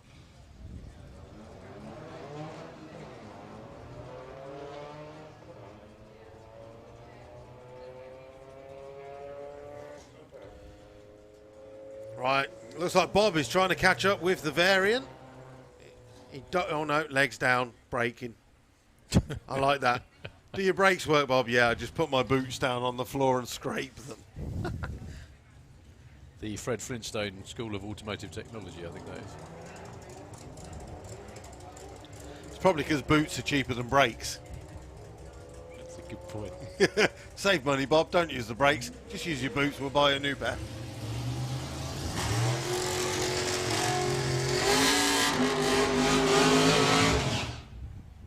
Well, It's also, I've just noticed, just realised as well, Snow White is back on slicks. Yes. Because obviously Graham Smith was running in Street Eliminated, which dictates that. It's treaded tyres. Now, is it still the Snow White 57 Chevy, or I know It still has Snow White on it. I saw that on the back, but I was hesitant to call it that because obviously Graham had sold it, even though now he has Grimhilda. 931, 137, getting towards the 8s again. I think we are empty in the lanes, actually. There's only a couple more cars to go, and then it is empty. Okay, right. Well, in the old chat on Facebook, Mark Sheridan says hello to both of us and everyone at the track. Are we looking forward to seeing that CUDA, or what? Not Mark. Mark, you stay at home. We just want to see the car. I'm only kidding, mate. It's a spectacular piece of work. Luke and the team down at Robinson Race Cars, and you, sir, for having the vision and everything to build it. It's just going to be fabulous. It wasn't bad as it was before, frankly, was it? At all. It was one of those where you got it out and raced a couple of times, and then how can I make this even more badass? But the thing is, I think he went like 8.2s, but I don't think it would tag down into the 7s or something like that. I think that was the. I'm sure I'm wrong, but something like that anyway. And he knew that he was going to run into. They knew they were going to run into issues, but didn't want to. So he just took it apart and did it properly, like every good rebuild does. Frankly. But then obviously, but what a phenomenal upgrade! Car. Yeah, there are upgrades. There's that, isn't there? Really. Some of the innovation on that car. I mean, that block. Oh. Yeah, I know exactly. It's like, oof. Anyway. You built a seriously good car when there are Americans looking at it going, wow, that is fabulous. We've never done that. That's it. Oh, well. Okay, right. So last car of the morning session. We're going to be going on a short half an hour lunch break. Or thereabouts, yeah. Go and get some food. Probably about half an hour, maybe less. You never know. We've gone over time. If you're sitting on the banking or if you're sitting in the grandstand, you want something to do, click onto the Santapod Wi-Fi and check out Swedish Speed Week. Swedish Street Week. Swedish Street. The thing is, though, is that Street Week only happened once in 2019, and then obviously Poxy virus happened. But anyway, if you want something to watch or have a look at, check out Stockholm Open. Yes. You will be, quite frankly, it always does the same for me, mind blown at every damn time. Yeah. Ronnie Bergstrom used to go, he went racing in America. And he went racing in Orlando at the street event in Orlando, and they raced in he got beat in the final, but he's basically a pro mod Camaro, right? Got beat in the final, and then said to the bloke at the other end, right, now we've got to go and race on the street properly. And the bloke went, no, and he said, yeah, otherwise you haven't won anything. Oh, God. That's the way it works. No, that's it. And obviously, if you been at a VW show, you've probably been to VW Action. So you'll remember, if you scroll back a few years and remember the Donkey Tech, the Mark II Golf. Again, if you put Stockholm Open and Donkey Tech, you'll find the videos where he took that car on the street and raced it too. See you in a bit.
I think it's all angels just walk by.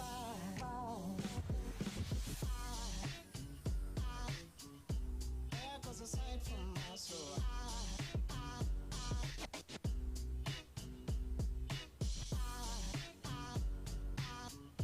There goes a sight, there goes a soul. Now there goes a sight from my there goes a sight.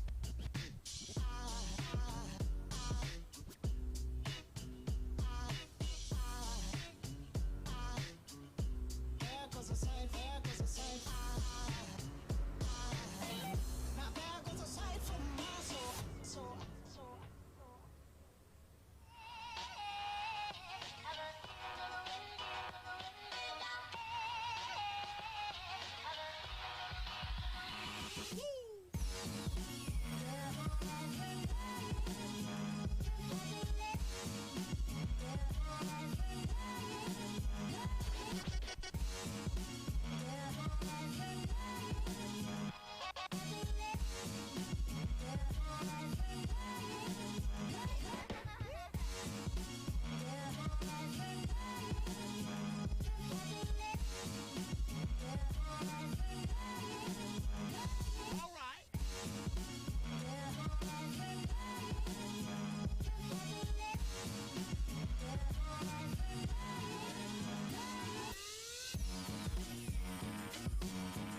Well, for those of you that have been enjoying the peace and quiet, not only about not having us talking in your ears, but no race cars tea, we're about to change that. We're going back to Run What You Brung for around about the next 20 minutes, half an hour.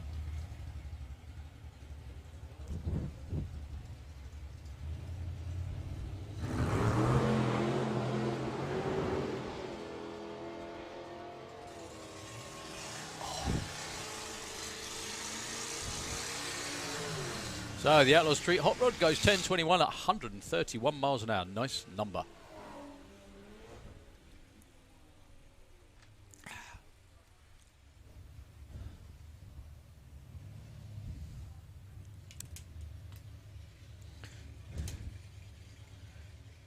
Everyone watching on the live stream at home thinking, who the hell is commentating? Well, there we go. It's all right. The camera's always focused on Luke because he's the most photogenic of the pair of us. That's what it's all about.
Okay, the rumble you hear is round 3, qualifying for Nostalgia Superstock Kiwi.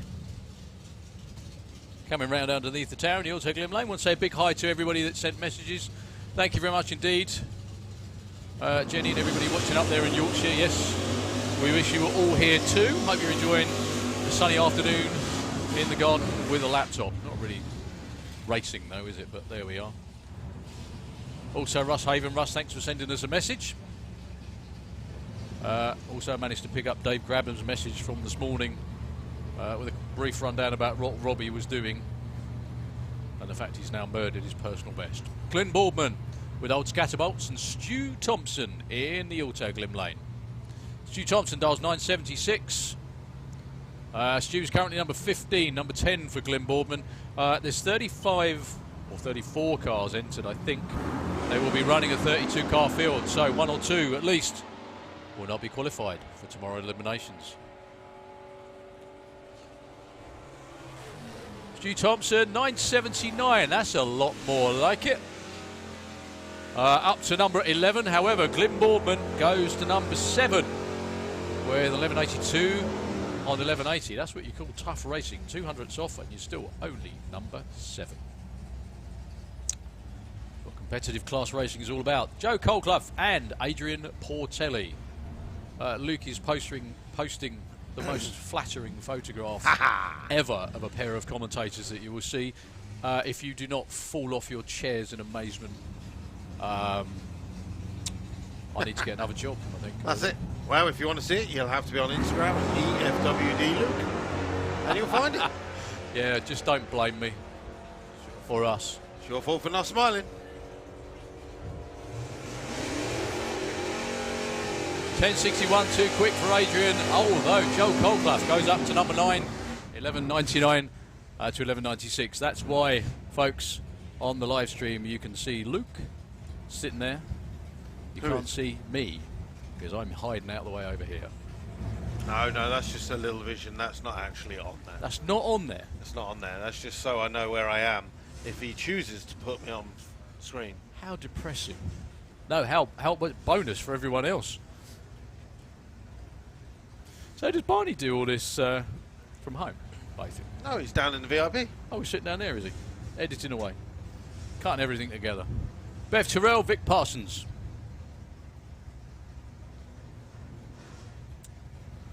Doing a quick track check.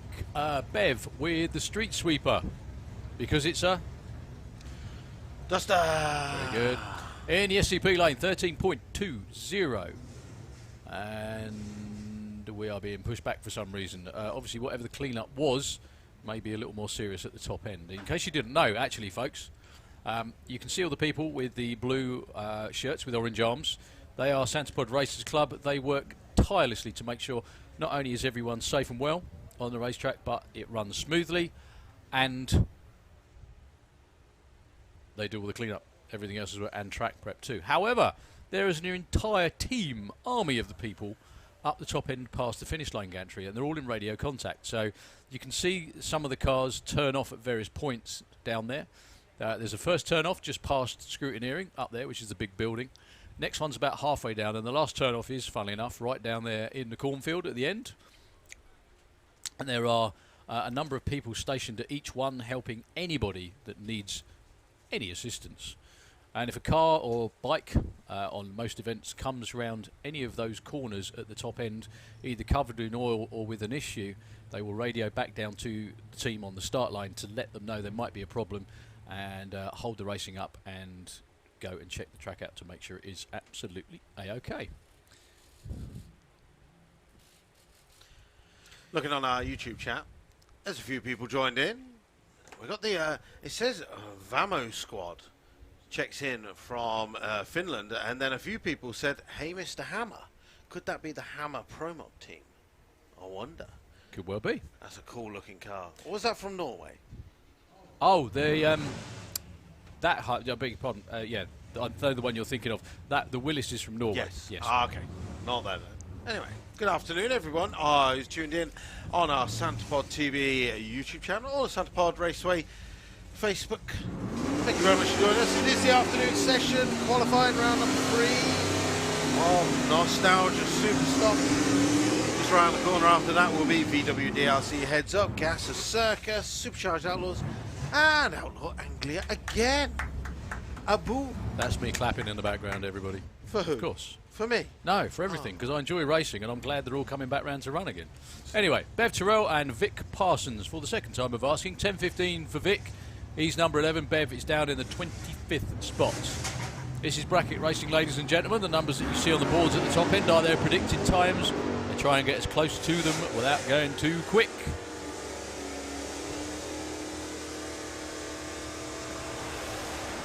.10.15 with an 8 for Vic Parsons. He is your new number 1 qualifier. Bev Terrell stays put with a 13.52 and a 13.20.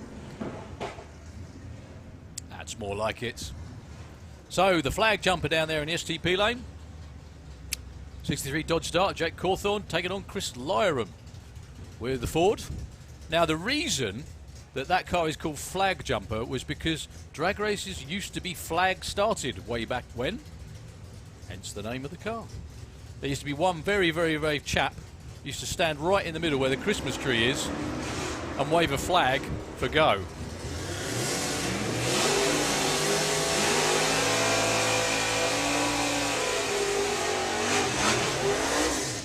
.11.57 goes, 11.68 with an 8, sorry, beg your pardon. That takes him up a few spots in the order. Another car for sale down here is the gorgeous Impala of the Williams boys in the STP lane. 10.84 for Nick against Simon Rickwood, who was number 1 qualifier. This is how competitive this is. He is now number 7. Wow. It's going to happen, isn't it? 33 odd cars. That car actually of Nick, one of the first runs of the year, a twisting launch. He actually twisted the tyre off the rim, I think, didn't he? Yeah, he did. It was a great photo, but did a lot of damage. Yeah, not good at all. Nick breaks out by that much. 6 stinking thousandths of a second too quick. Simon Rickwood stays at number 5 with a 9.80. So Adam Novak with the Roadrunner. Gorgeous car in the STP lane, 10.70. Nick Martin, the Downtown Duster. On the Autogl inside the racetrack, 14.55. These two. Adam is currently number 3, number 21 for Nick. Do we have a bump spot? Let's have a quick nose. Bump spot is the last qualified position. I can learn how to press a button. We've actually had 32 cars qualified. So Very nice. Yep.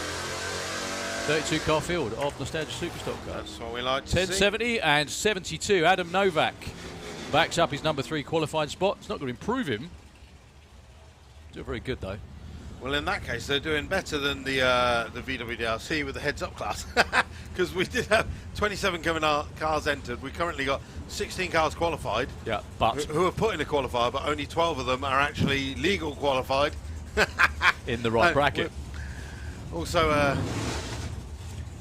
Jim Chandler, Gary Cork, Jim with the 1965 Dodge STP lane. Watch the front wheels dangle. nice. Very nice indeed. Looking for 993 and a 12.10. Oh, 92 with a 0 for Jim. Just that bit too quick.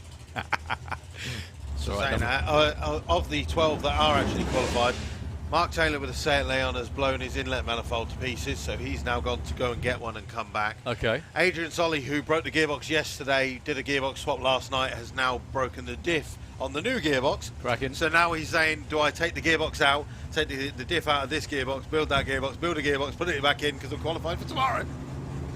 Cracking. Gary Carr, 890 is the dial. Look at that car fly. Both of these two. That's why it's called Nostalgia Superstock. This is what Superstock's all about. Yeah. 10.29 for Dan Williams. 8.84, 152. 10.29 though is your new number 1 qualifier for Dan Williams. Congratulations. That's 29 with a 0 on the end as well. Congratulations to the Williams boys. There's still a window. Yeah, aim for 10,000s. Don Scott taking on Claire Johnson with the Olds Thunder Oldsmobile. Don, with a beautiful big old Plymouth. Dials 9.98. There we go. Shows there on the differences. That's tight for Nostalgia Superstock. Teeny weeny. I'd say it was quite standard. Now, do any of the cars in this class use any electronics? Nothing. Nothing. 10.06, 10.13, both stay put. 12, I beg your pardon, Claire moves up to number 21. No, it's no cars that have had a back half on them, so they're not allowed. Yeah, they're not allowed to be back half, so they've got to be stock rears, which is quite amazing when you've got 8-second cars that are doing that. How did they build them in the factory? They built them well in those days. That's what they did. Okay, so Chris on the start line, just checking underneath the Plymouth. A-OK, thumbs up, good to go. He just hasn't heard a proper exhaust for a while, just sticking his head in the way. Neil Francis and Jason Dodd. Jason Dodd is number 29. So yeah, 32 car field for tomorrow. We pair it up, basically think tennis tournament. That's the way it works. 32 down to 16, down to 8.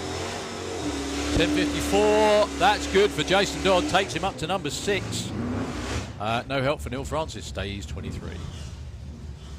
See, look, again, Big Barrel 62. I really love the unique and crazy cars you see at Santa Pod Raceway that we do not see in the States. Not see in the States? Yeah. Seriously? Yeah. These are all American cars. I know, but we got them all. Makes perfect sense. Okay, Pete Christmas and Jim Smith. Dodge Demon dials 1140, 1135 for Jim Smith. This will be a pretty good race, actually. Pretty similar reaction times as well. Looks like Pete's going to get to the finish line. Yes! No, he's getting it wrong. Pete Christmas goes to 21 with a 52 on a 40. No help for Jim Smith, stays at number 9. And I just noticed our win lights are working now. Yeah. Just in time for the first actual racing of the season as well. That's it. Well, you know, leave it to the last minute. Al Medley, Captain Caveman in the STP lane. Dials a huge for him, 1061. Taking on the newest member of the 9-second club with a Dodge, Dave Bilodeau. It's just that throat-clearing noise of these cars when they leave is lovely. 992 for Dave, number 7. Al Medley up to 26 with a 1080. Obviously looking for a bit more than that. Okay, our good buddy Colin finally relents to the pressure and dials a 1002. 1102. I was trying to see if anyone's paying attention, mate. I was. Taking on Chris Goodale. That's because you don't make mistakes like we do. We just don't care. So, Colin with his 10-second street car. Getting a lot of tyre slip off the start line for some reason. That was beautiful, Colin. 03 on the tree. This will be the time he runs a 10. I bet you. Because it launched nicely. There you go, 1088 at 124. I think that's a new personal best for Mr. Theobald. Congratulations, sir. 1040 for Chris Goodale, number 12. See, there you go. He's going to be disappointed, though, breakout. Yeah, he's not going to be gutted. The one time he changed his dial into Told an you. 11. I tell you, it always happens. The funny thing is me and him sit up here all day and commentate on people that do that. That they relent to, because they've been running a bit slower because things have been going wrong. They move their dial in and hey presto, bang, goes perfectly. Just like you did then, Colin. Well done, sir. Congratulations. 1088. Ty Strevitt, Lee Charles. Lee Charles, 986. Lee actually won Nostalgia Superstock Dragstalgia a few years back. Very, very good bracket racer indeed. Again, a measure of how tough it is. He's used to winning in this class. He's only 17 at the moment. Not years of age. 990, that might help. It doesn't. Stays at number 17. Ty Strevitt, though, goes up a few spots with a 1249. So, my car of the event or year so far, Mr. James Oliver. I know what they've done. They changed the cam in there. Okay. That's what it's all about. But it's just phenomenal. The way it launches, the way it goes. 9.16 is the dial-in. Just watch and enjoy. If you're around drag racing in the 60s or 70s, this is what you'd have seen. The way it lifts the wheels, come back down, and It's the shocks. doesn't stop. It's the shocks. Oh, 9.15 with a 7.3 thousandths of a second the wrong side. Who cares? You're still number one, Keith. You are still number one at the moment. Well done to everybody. Yeah, those shocks make a mass, like you said, all about the shocks. Yeah. Because they don't bounce. The Santuf shocks, they just take the load and it just lands and goes. Okay, so we move into VWDRC Heads Up class. So it's a Volkswagen Audi Group car with a Volkswagen Audi Group engine. Simple rules, do what you like other than that. Tom Herbert is already qualified with an 11.69. Yeehaw. Michael Mooney is not qualified currently with a 12.62. Now, Thomas has obviously been up in the gas throughout the day. 178.60 foot, not his best so far. 93 at the 8th and goes through in 11.7. Michael Mooney does improve with a 12.47. Unfortunately, still not good enough to qualify for eliminations, but there are 2 more rounds to go. Playing devil's advocate, what happens if there are 16 cars qualified, but the bottom 5 haven't run the required ET? They're gone. That's it. That's it. Yep. Byros. Next up, Carl Goldsmith has a 9-second car, but is currently on the outside looking in, currently qualified 15. But this is a much better run. 1.66 to 1.64, 60 foot. Good side-by-side race by the 2 Mark II Golf. James is going to get there first. 10.29 and a 10.76 for Carl Goldsmith, meaning he is now qualified for the race. Good boy. My hero, Carl Goldsmith. Next up, Jacob Bailey with the R32 Turbo Jetta is taking on Graham Fairhead. Both of these cars qualified. Jacob is currently qualified 3rd with a 10.59, and Graham is qualified number 9 with an 11.47. Now, considering Graham is running on treaded tyres this weekend, unfortunately slicks haven't turned up yet. That car is going to be down into the 10s. Right, Jacob Bailey, 172, 60 foot, 116 at the 8th. Power coming in at the top end and goes 10.51 at 138, so 7 mile an hour down on the top end of the track. Next up, Bruce Capaz with the Dirty Martini, the rear-wheel drive Porsche. Has a 20-valve turbo in the front. Still on drag radials as well, and he's going to be taking on Dave Lee, who is currently qualified. Bruce is on the outside looking in with a 12.50.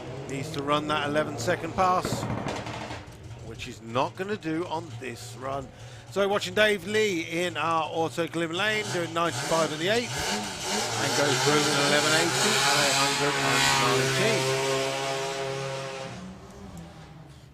119. Now, our current number 1 qualifier in VWDRC Heads Up is Richie Webb.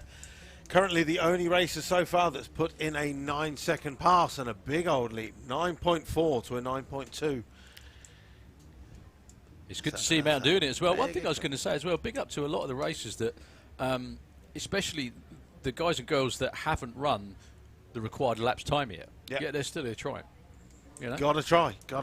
Well, that's one of the things as well, especially about front-wheel drive racing, as you said many times before, is that it's not necessarily the quickest, it's survival of the fittest a lot of the time. Exactly. And that's exactly why we brought in the bonus points for qualifying. So maybe some of the faster cars might need more maintenance, or they might need more turnaround, or they might be not as consistent.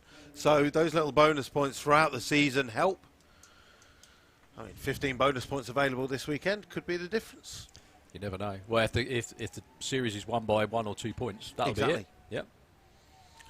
Okay, so Jacob Capaz, going to be a solo run for him with the Mark IV Golf. This is only his 2nd ever run in the car.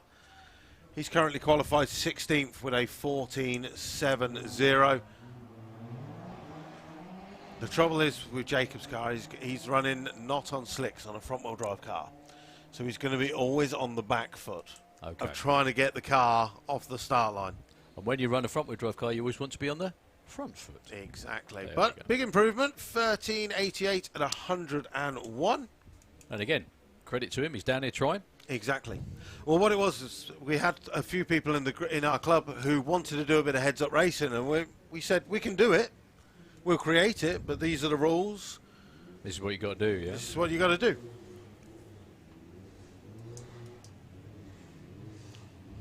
But it's been good. It's been growing every year. I think we started off with 18, and then it was like into the 20s, and then this weekend we did originally have 27 cars entered. Some of the cars haven't yet made it out. Andrew's around the corner. He's not yet made a pass. Paul Jordan is just underneath the tower now with his four-wheel drive Polo. He's not currently qualified. His first run was a 12, but we have seen this car go down into the 9s before. But again, like you said, that was his first run since he didn't even race last year. So that was his first run since 2019. Right, next up. I think a lot of people didn't do anything last year, unfortunately. That's it. Nigel Hull with the Pro Mod Beetle. He's currently qualified number 7 with an 11.0. The potential for this car, though, not wasting any time on the lights. That's the thing. 143, 60 foot. Right, Geordie making power at the centre of the track. 112 at the 8th, and That's he's big going to go speed. through 143 from 112. That's Qualifies some wheel with speed. 10.29. 80.40 for Nigel Hull. He's already qualified, but that's cool. That means that Carl Goldsmith is now qualified. Paul Jordan is now qualified. We might make a 16-car field at this rate from 27. We've got two more sessions to go. 2 more sessions to go. Jose Late is not yet qualified with the TDI Polo. That regularly runs down into the 10s. And Andrew Turner with a Red October Audi TT has been down into the high 11s, if I remember correct. Doesn't matter what you've done before. You've got to do it now. You've got to do it today. Well, unfortunately, Richie's got his helmet off and the tow car is out, so it means he's going back to the pits. I think Simon might regret standing there. Never mind. Only mean one thing, Gas the Circus up shortly. Right, so currently qualified not in 15th place, Jose Late with a 12.73, and this will be the first run of the year for Andrew Turner in the Audi TT. Dave's got to get a face full of soot.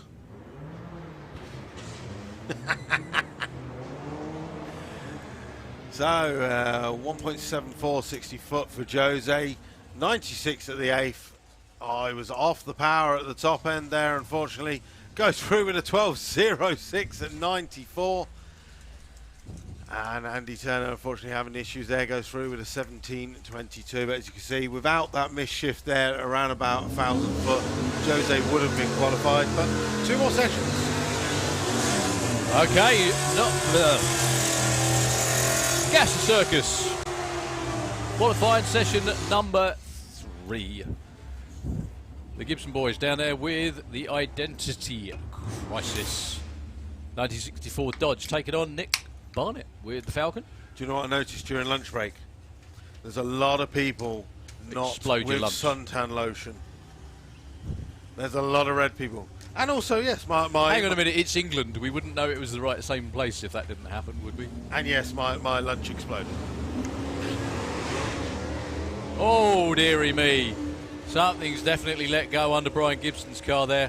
It did a bit of a hop and a skip through stage anyway, and I think when he floored it, that's not ideal. Parts for the firebox. Well, Dave can pick them up, so they're obviously not engine parts, otherwise they would be too hot. Nick Barnett on the other side of the racetrack breaks out anyway by 0.04 of a second. Commiserations to Brian down there on the start line. He's going to be handed various metal bits, which is going to make him realise what unfortunately happened. Down to 1 lane only for the moment.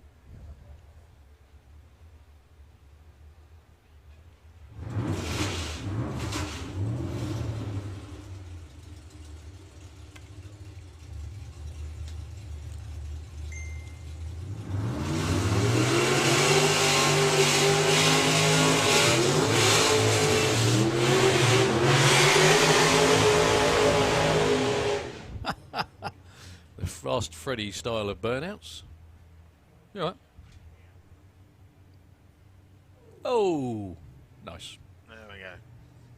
That's not exactly a huge shock, is it? No. Thank you very much, D. Callum. On the button as always, mate.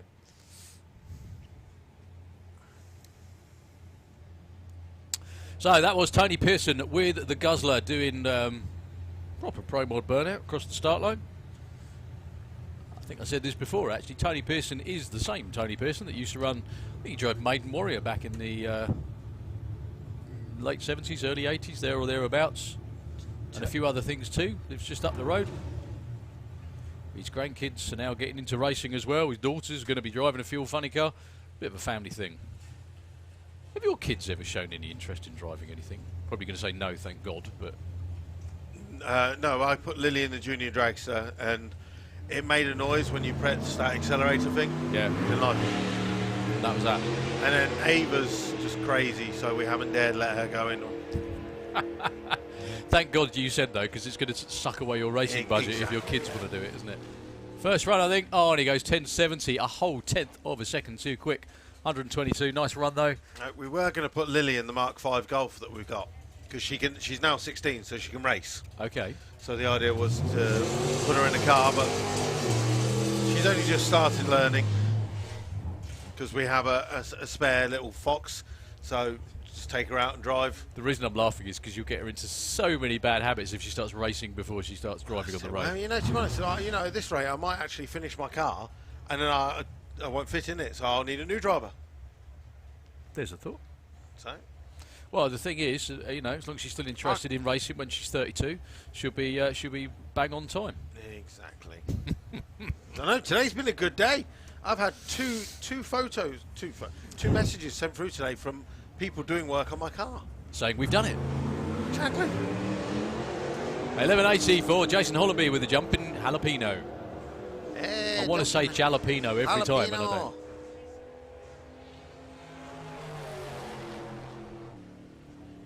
11.95, actually, that takes him up to number 8. Well done. Next car round, the Quick Buck. Gorgeous looking thing, this one. See, look, pretty.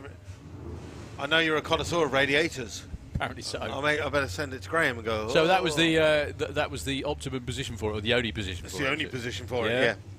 Looks good. So that's there. That's.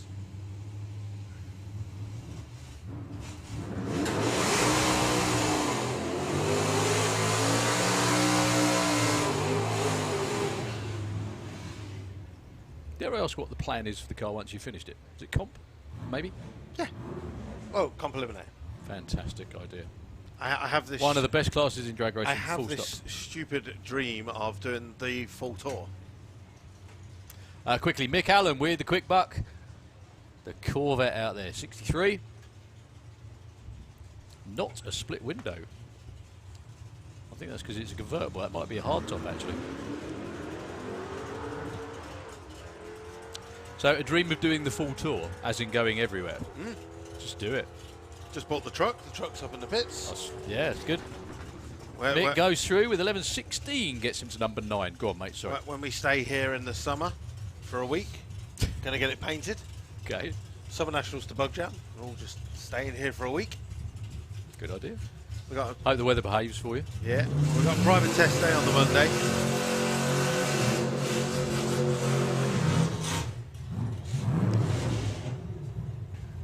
So, Ted Booth. It's not Kate. Katie's actually down here this today. Obviously, it was probably a work thing yesterday. Katie's actually on the start line today. Watching. Oh, there you go. She's not behind the wheel, though. Well, she might have been then. She's here. Anyway, Ted Booth out there looking for 10.49.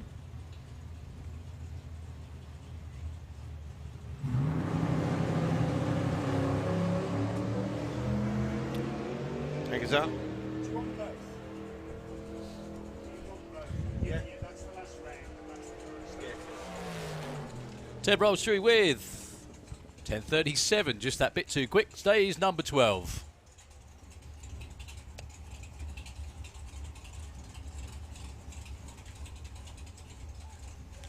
See, this is the only thing. Ended up getting loads and loads of paperwork. Have you ever seen Colin on race days up here at big events? It's just unbelievable. The fact he still writes it all out. Oh, I don't. But he does. He spends. It's honestly like just like a mental amount of homework.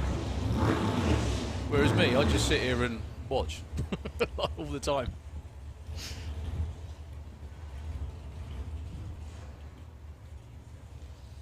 Okay, this is Steve Matthews, the 2-cent sedan. Honky tonkin. 9.63 is what Steve's looking for. Saw on Facebook last night, Steve was very happy he managed to put his tent up. Well done, Steve. That's right. People get excited about all sorts of things. 9.71 moves up to the number 7 spots. So, a few more gases. I think behind them may well be Supercharged Outlaws. You know, the other thing I find a bit...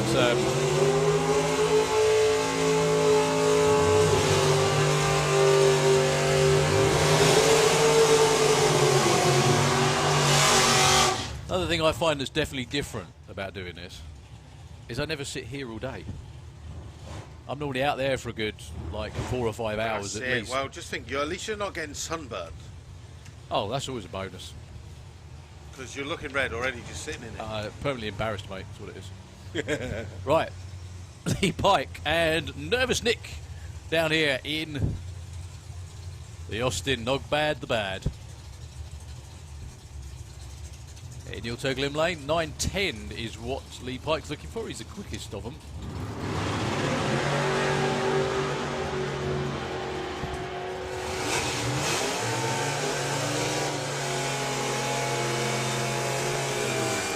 .908, 149, just that bit too quick. Nick goes 59 on a 46. No improvement either. Graham Barton with a high anxiety. Devon over there in the STP lane, 10.69. Take it on, Sean Milsom. In Ain't Misbehaving, 10.09 in the Auto Glim lane. I did mention this before, mate, but Sean and Simon used to be on my crew, and I've only just forgiven the pair of them because they used to strap me in. They used to have a competition to see who could yank on the bloody belts the hardest. 10.12, that's more like it, Shawnee. Up to number 4, but Graham Barton goes to number 2. 10.70 with a 1 on a 69. He's your number 2 qualifier at the moment. Well done. Okay, so final run of Gas Circus, and after that is our noisy Larry Harry. Well, there's only one of them that's like that. Not the whole class. No, that's true. So, Paul Dominey with the Dorset. Do you know what I thought was really cool? I can't remember who it was, I do apologise, but on Facebook, someone was driving up and they posted a picture of this car on the trailer on the way up here. It's nothing more exciting than heading this direction and seeing cars being trailered up here as well. 11.76 and at 18.35. Okay, so this goes to Supercharged Outlaws. Catherine Windridge says, please give a shout out to Mark Windridge of Supercharged Outlaws as they come round. Which is now.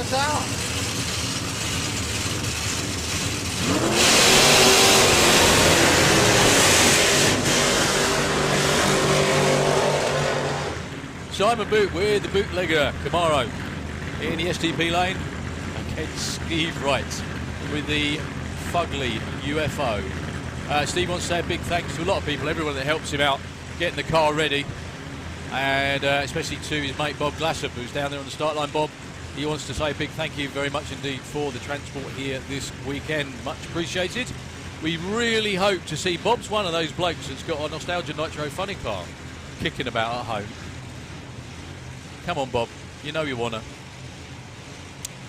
So, Steve Wright earlier on ran his new quickest ever time. He went down into the 9s for the first time ever with the blown pacer. Simon Boot's been in the 9s a number of times. The Boot got so excited it jumped open. Well, that's actually a pretty good race, to be honest with you. Side by side 2, a 9.51 at 1.39. Improvement. I bet you when AMC built that, however many years ago, they thought, I know what we need to do. We need to make one that runs. We need to make it so aerodynamic that when some idiot builds it as a drag race car, it will go 140 miles an hour. Some of the comments on YouTube. Someone glued a pacer onto the blower.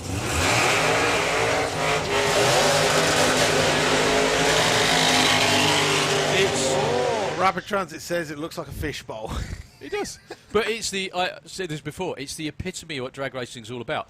Taking a car that really should not have an engine like that in it and making it damn well fit, basically. Or finding the rarest car that you know that is going to upset someone and turn it into a race car. Yeah, but they're the just best ones. But the good thing is drag racers do like to be unique. And That's it. It's when people come into the pits and they look at something and they go, these are like 4 in the world. What have you done to it? What have you done to it? And I remember years ago, a mate of mine who's really into Saabs, and I was telling him about John Sleeth's car, and he said, well, how'd you possibly get a V8 in that? Oh, easy, just move. No, you can't do that. Yeah, just chop the firewall, move it. No, you can't do that to an original car. Well, yeah, you can. Yeah, you do. Look, if you want to put a V8 in something, you put one in it. Anyway. One of the best ones was Chris Isaac's old... Oh, Standard Vanguard. Vanguard. What a car. That was beautiful. Paul Dale with the acute angle down there in the STP lane. Paul has been into the 8s in testing, taking on Dave McCallan. This should be, hopefully, a good side-by-side 8-second run. I can hear someone getting out the It throttle. sounded like a pedal vest for both cars. 8.92 for Dave in the 8s again, and a 9.13 at 1.49 for Paul Dale.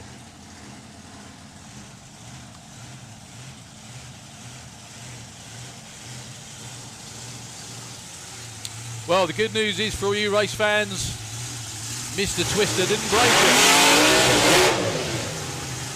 Are you sure?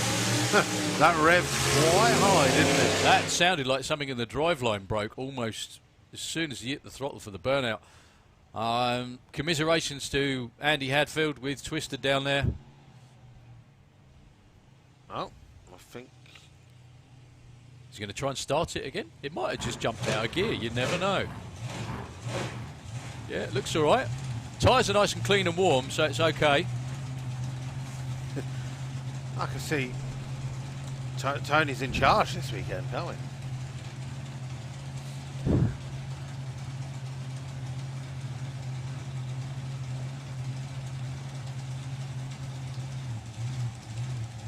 No, they're good to go together. I think Dave wanted just to give him a chance to do a bit of a tyre warmer again, but no such thing needed. Andy Hadfield doesn't need things like burnouts. So Twister in the Auto Glim lane looking for his first 7 of the season. Keith Freeman looking for another 9 in El Loco.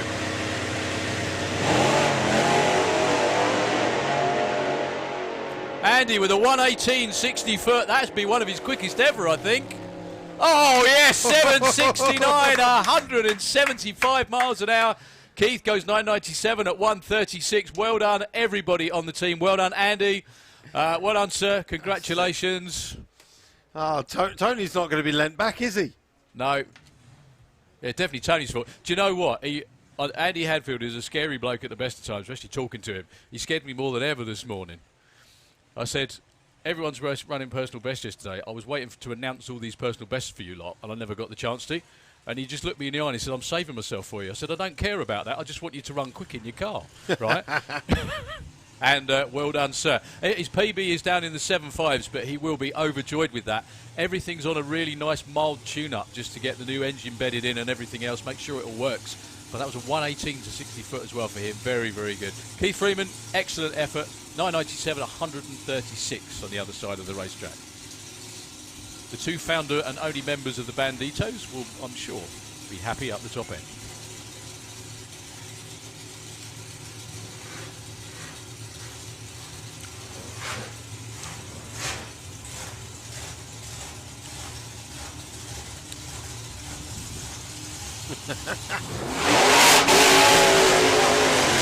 And don't forget, give those crew a big round of applause as they come up in front of the grandstand. They're going to be well done, overjoyed. everybody in the Audi and everybody in the Dodge as well.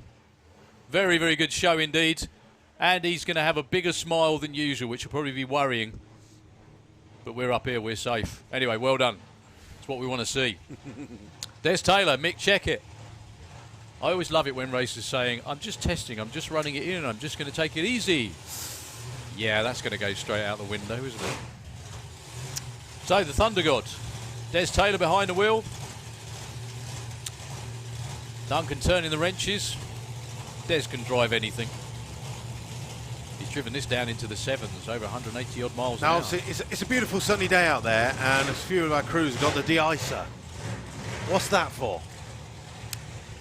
Showing off. No, it's because methanol is still a very cold burning fuel, obviously. Yep. And because methanol is squirted directly in through the bug catcher or up the top of the supercharger, it still froths up. So it still needs de-icing. Great run for Mick. Oh, another one! 7:33. That is 118 miles an hour for Mick Checkett. That's, I think, 3 personal bests in the same weekend. Terrific stuff. So 1.12 to the 60 foot, 149 to the 8, 7:33, 188, and puts him number 2 qualified as well. Excellent stuff. However, the guy that has the quickest timing ticket in his career, not only in his career, but for the Outlaws today. And off the trailer. What's amazing about this as well, that a lot of people don't get, is that, like Robbie Grabham, I'm not sure he even drove the car last year. So it's a good year and a half, maybe nearly 2 years. And to do that from nothing takes some doing. Really does. You know what it's like with butterflies and everything before you run the first time. Anytime. Well, this is Doug Bond's first race for a long while as well, actually. This could be a good pacemaker one, or restart your pacemaker. Doug Bond with Nothing Fancy, the slingshot, in the Auto Glim Lane, taking on Robbie Grabham.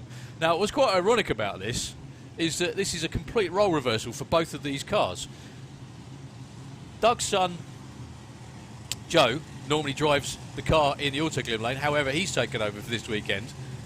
Robbie's dad, who's down there on the start line as well, which is Dave, has got his son in the car. You think the 2 old boys would duke it out at least once more, wouldn't you? But Robbie Grabham, 7:05. Personal best speed as well. I think he went 193 from memory. Terrific stuff.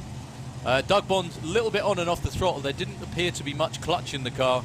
As soon as he hit the gas, we could see from up here that the shift light came on.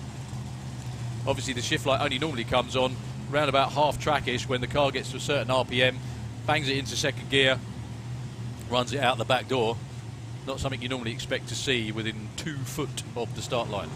Here we go then, Altador Dragster. Pick your favourite.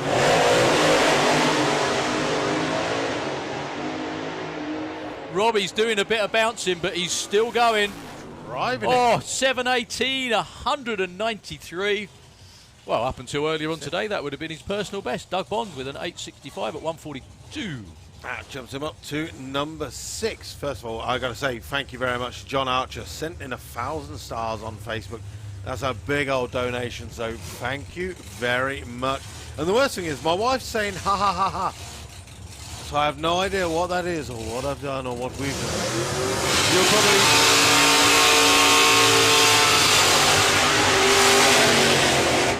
You'll probably find out about it in an argument in about 2 weeks' time when you've forgotten all about it. That's what we did yesterday. It's all right. I did wonder how much each one was worth, but there we go. No idea. Roughly. Yeah. So, all goes in the pot. Last couple of Supercharged Outlaws. The man that comes all the way down from Scotland. I noticed as well, we saw Roy Wilding earlier on just being towed away, unfortunately. We haven't seen him out today. Putting in the pass. Hope everything's well out there, Roy. So, Andy Park with the Model Y. Small block, screw, supercharged Model Y.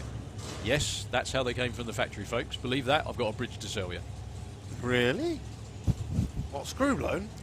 That's what I just said. Believe that, and I've got a bridge to sell you. Never mind, anyway.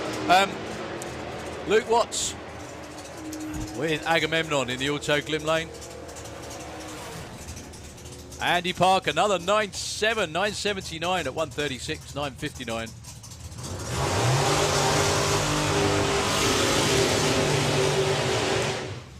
Outlaw Anglia have a good way of announcing themselves, don't they? Yes. Great session for the Outlaws. Well done, everybody. Renegade Race Fuels. And, of course, not forgetting, give vibrations. What? Say that again.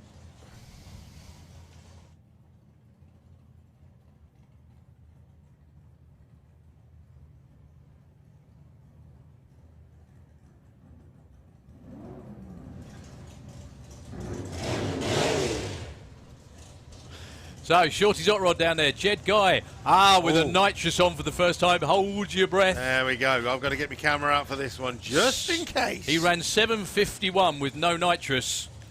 The car's been a bit quicker than that. However, he's got Jeff Ball down there on the start line with him as well. If anyone knows Jeff, they know dog with a bone and time, and he'll get anything to run quick. Against Barry Woodford, here we go. 1:08.60 again for Jed Guy. Let's see what difference the nitrous makes to the elapsed time. 7:53 at 1:75. I can only think, actually, it didn't fire. That does happen sometimes. But they're obviously a little bit bemused because they were hoping for a lot more than that. That's it. 10:86 for Barry Woodford, stays number 12, however.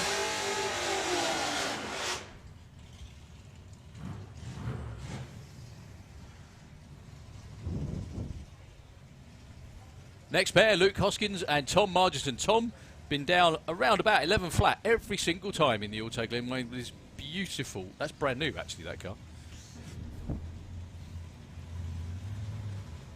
So yeah, anyway, just to go over that again. Ford Model Ys came out with twin screw blowers and small blocks. Oh, wicked. Never mind, give him loads of abuse on Facebook, folks. It's all right, you could tell me anything about VWs and I'd believe it as well, but there we go. Be nice if they did come with it would be, twin screw blowers, yeah. Luke Hoskins. Again, Outlaw Anglia is all about taking a car that really shouldn't be going that fast and making it. 9:66, 1:37 and 11:11. Stay put.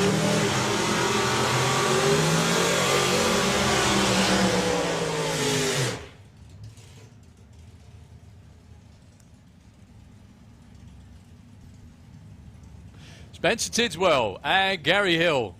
Spencer in the STP lane.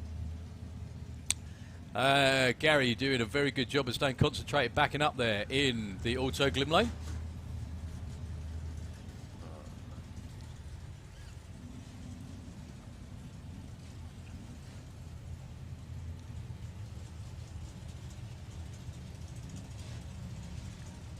So, Outlaw Anglia again is a heads-up class. What that means is first to the finish line wins. They're just qualifying at the moment, trying to set elapsed times.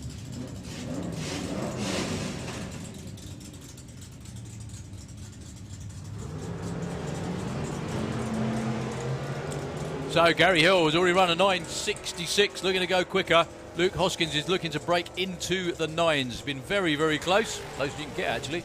9:68 and a 10:18. No improvement for either. They're never really going to get better conditions than this, quite honestly. No. It's a lovely temperature. Bit of a tailwind as well. God bless the sun. Huh? La la la la. Yeah, what a difference a week makes, eh? Yeah, tell me about it. So, Bob Nixon. What are we waiting on down here?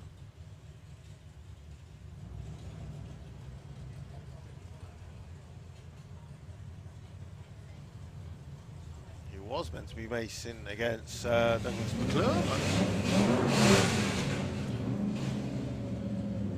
We could have a phenomenal pair at the end as well, by the way. Whoa! Big wheelie for Bob Nixon over towards He's now back tree. from the throttle.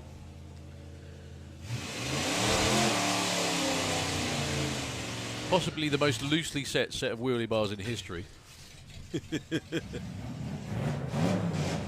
Yeah, we may have Colin Miller against Mr. Webster for the last pair. So, Douglas McClure with a slug. Oh, blimey, yeah, look at that. You're saying about people getting sunburnt. That didn't take long, did it?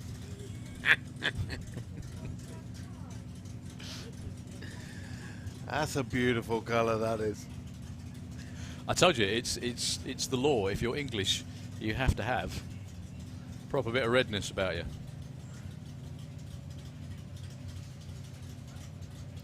How is it 3:15 already? I'll tell. Love it. Absolutely love it.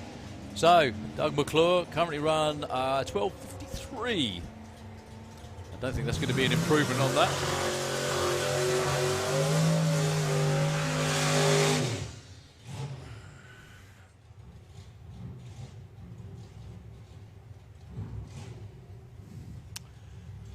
So, Ted Booth taking on Ben Kennedy.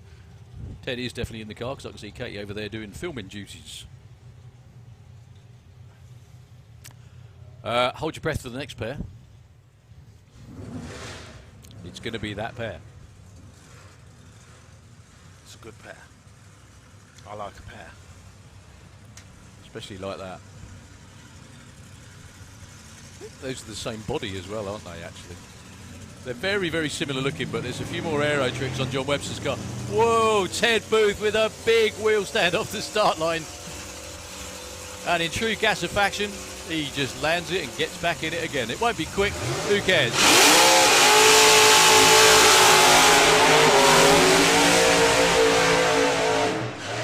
John Webster against Colin Miller. Two of your prime protagonists for being first into the sixes. Now, John Webster, earlier on, still your number one qualifier with a 7:27. On a run that was still not perfect. He's still getting the baseline tune in this car. Taking on Colin Miller, who went 7:31. Both of these two had issues on the way down. They both had tyre shake, which is where tyres aren't gripping on the racetrack properly, so they start wobbling about, which actually slows them down. We did actually see Colin yesterday go 7:21 at 188 in test. That was his first run off the trailer. I can tell you I bet I can tell you the difference. It's because yesterday it was just a baseline nice and easy run. Today he's trying. Yeah. That's almost always the difference, but Colin knows what he's doing. The team are very, very good indeed. He's already run 7:04 towards the end of last year, but unfortunately broke it in the process. John Webster, that was his quickest run earlier in the 7.2s. Let's see what they got for us on this one. The answer is monster tyre shake for the pair of them. John Webster 7:33 at look at the speed again, 188 miles an hour. 8:01 at 171 for Colin Miller. Almost instantaneous tyre shake for both of them. John Webster had more tyre shake than before. Actually went 108 to 60 foot. Picked up the wheels quite well as well. With the tyre shake doing that. A lot of the time as well, when they pick up the wheels, that's what unloads the rear end, and that's where you get the shake from too.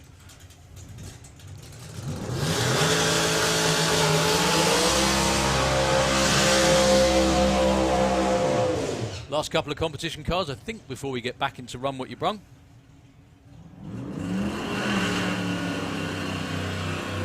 I was just thinking of that for anyone that's carrying the schedule. Obviously, we are a little bit behind on the schedule now. We were due to finish at 7 o'clock this evening, but you can obviously tell we're going to be rolling probably to that. And mate, well, we can run till 8 anyway, can't we? So we've still got to fit in those 5 qualifiers. Well, unfortunately, issues there for Mick Taylor with the Banshee. So it's going to be a solo run for Mark Bracken. Well, Mick's already pretty well qualified at number 4 with a 7:91.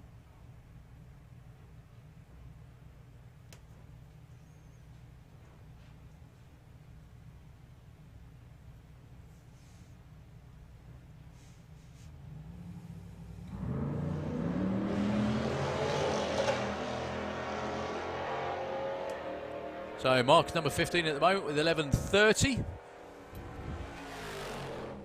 10:23, that's what you call an improvement, up to number 12. Well done, Mark. So I think we're going to be back into Run What You Brung for a little while again. We were due to have the 4th qualifying session coming up around about 3:30. Well, it's 3:20 now. That's not going to happen, is it? It'll probably push back a little bit. It's usually at least 45 minutes, isn't it, from the last car that runs. So we're going back into Run What You Brung, I would say, I guess probably till about 4 o'clock. We've got the Nitro Bug and Fire Force as well, around about an hour's time, around about 4:30 there or thereabouts. We will give you plenty of warning of when they're coming down. Don't worry. That's it. And again, if you're watching on our YouTube channel or our Facebook channel, thank you very much. Keep the comments coming in. Make sure you're sharing the feed.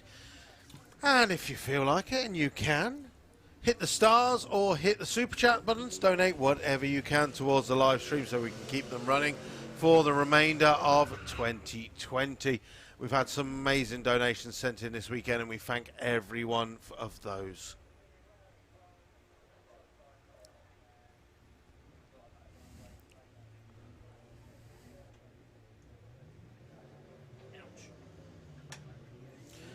Well, for the first time this year, you can tell there's quite a few people here because my internet on my phone is quite slow. You try and open up a photo and it's like thinking about it. There's a nice photo by Pudge.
I know that noise.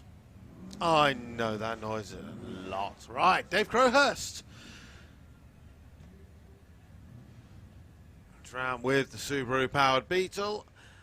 This is what, his third run of the day, I'm going to say. Ran a 10.16 and a 10.33, so this will be coming up to his third run. And as you can see, trying to get the car quicker and quicker. Get it back down into the 9s where he was a couple of years ago.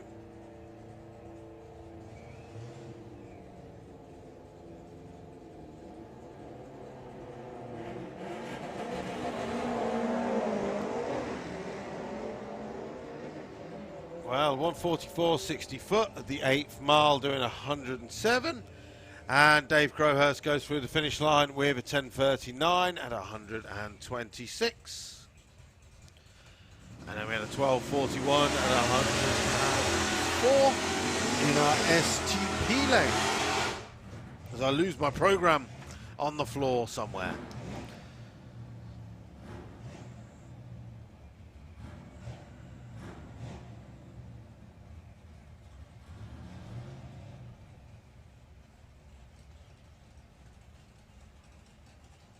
So a quick flick on to our YouTube channel. Thank you very much. I saw someone's name highlighted. Jenny Dale for your £5 super chat. Much appreciated. Goes into the pot to keep the live streams going here at Santa Pod Raceway. Ron Atkinson there picking up the left-hand wheel. 141.60 foot at the 8th mile, doing 111. And goes through the quarter with a 9.74 at 136. Don't forget that is one of our Outlaw street cars. So it is street legal as well.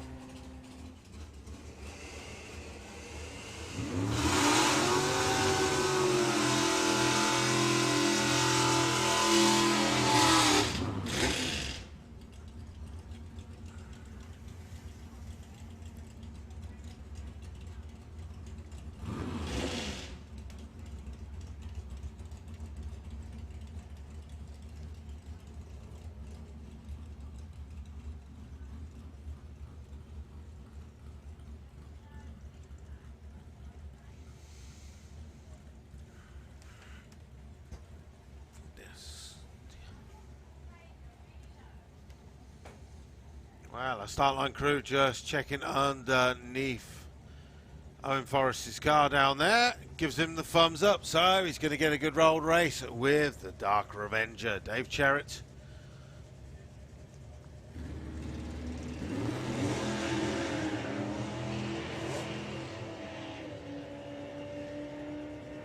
Dave's out front at the moment, 96 to the 8th. He's going to get to the finish line just before Owen and goes through with a 10.98 to an 11.09, 126. So loads of cars coming round in our Run What You Brung pairing lanes. A really good mix of vehicles as well. Don't forget, if you want to get yourself signed on for Run What You Brung, well, it's still open today, but if you want to get yourself signed on for tomorrow, you can get your vouchers on the Santapod website for just £35 for your runs tomorrow. We'll be running it much the same format as today, where we'll be having eliminations round, then we're going into Run What You Brung, and then eliminations round, and then going into Run What You Brung. And as you can imagine, if you're signed on tomorrow, as we get on through eliminations, there's going to be less and less cars, which means there's going to be more and more Run What You Brung. Really good matchup of two Taz Racing buddies. Adam Skinner with the Fiat, taking on Darren Scannell with the Escort. 143.60 foot and 113 at the 8 for the Escort. 9.65. 141 for Darren Scannell. That's one of the quickest paths I've seen him do. 10.74 and 136 for the Rat.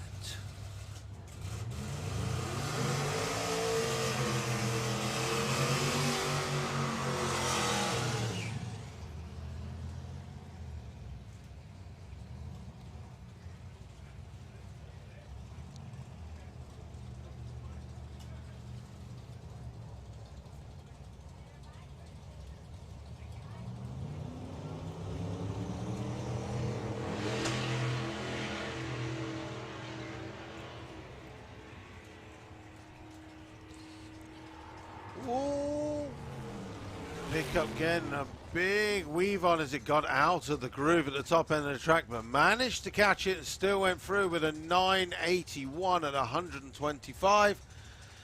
Luckily, the Chevy was just a little bit behind with a slower reaction time, and he got to watch that. He's probably going to get down to the bottom end, check on the driver, and shout new pants, please.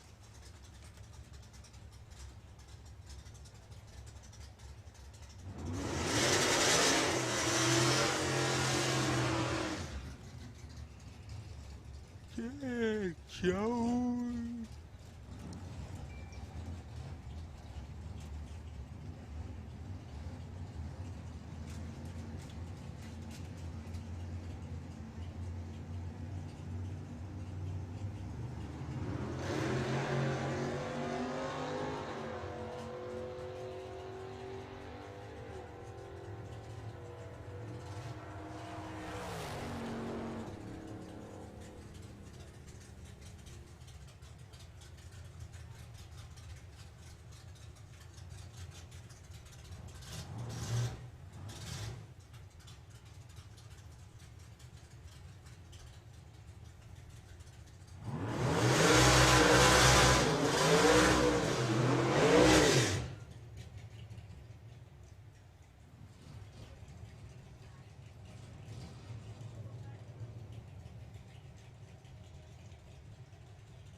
Now, if you're just watching us on the live stream, or maybe you just come and joined us today, or you've been watching all day, you can see now in our right-hand lane, the start line crew are just taking off a layer of rubber on the start line. There is an optimal amount of rubber on the start line. We've obviously gone over that, and the thing is, if we get too much rubber on the start line, and as you can see, it is really warming up now there, at that point, we might find that the rubber starts breaking up on the track, making it, well, a less, what's the word, consistent surface. Or if the rubber builds up too much, we can find that the track gets greasy, which means that the rubber starts getting a bit too warm and moving about, which again will not help with a consistent start line. So we're just doing a little bit of prep while we're running the Run What You Brung cars in our left-hand lane. It won't be long before we will be collecting our race cars for our qualifying round number 4. We also do have scheduled for this afternoon at some point, Nitro Bug and Fire Force Jet Car will be coming down for their second and final runs today. Those were scheduled for around about 20 past 4. Obviously, we're running a bit different on the schedule at the moment as we were a little bit behind. But we will let you know as soon as we have a definitive time.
So the Brown boys back out with the Wild Bunch this weekend. Pete Brown driving Rathchild. Almost without fail, runs an 11.0 every single run. The Browns have actually got 2 slingshots in their garage. This is one of them, and they've actually got another very, very nicely turned out one called Rebel, which will probably be around shortly.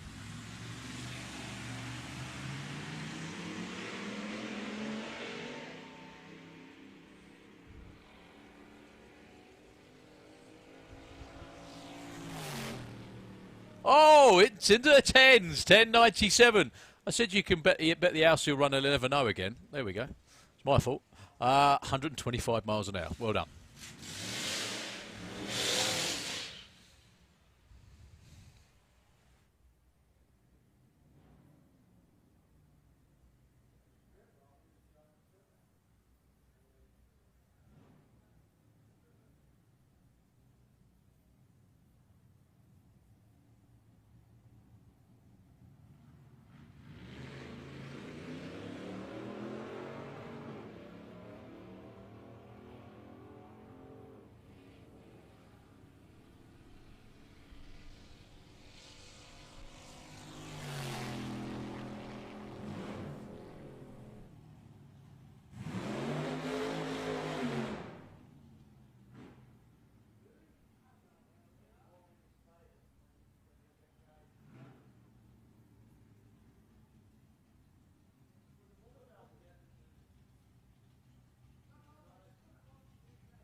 So this is Rob Brown with the Rebel, which I just mentioned, looking for another 8-second pass. Goes 8.64, 155.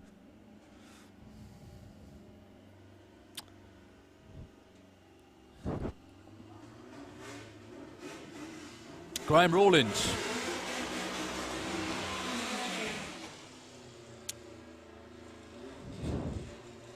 With the VW Slingshot. I can't imagine there's many of those on the planet, actually, can you? There's a couple. Not so actually, slingshot-wise, there's not many. There is the Nail over in America. That's a really good-looking run as well. That's going to be another 9. Oh, 979, 133. They all look very happy indeed, and rightly so. Well done.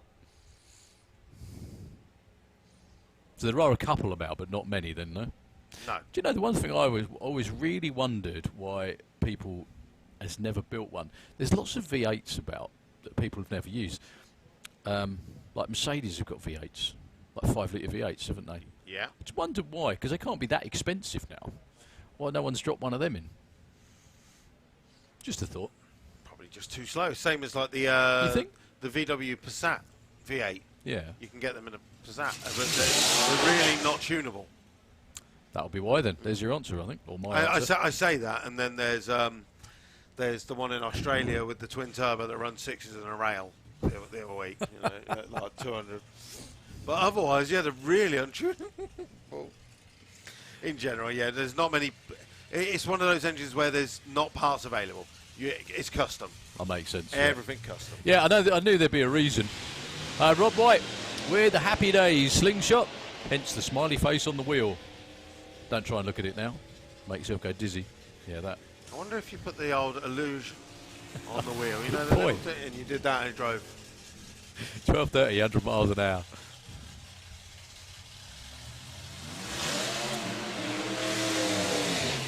Matt Hollins driving the cheap Thrills Slingshot. That's a lie, isn't it? Well, There's nothing cheap. no.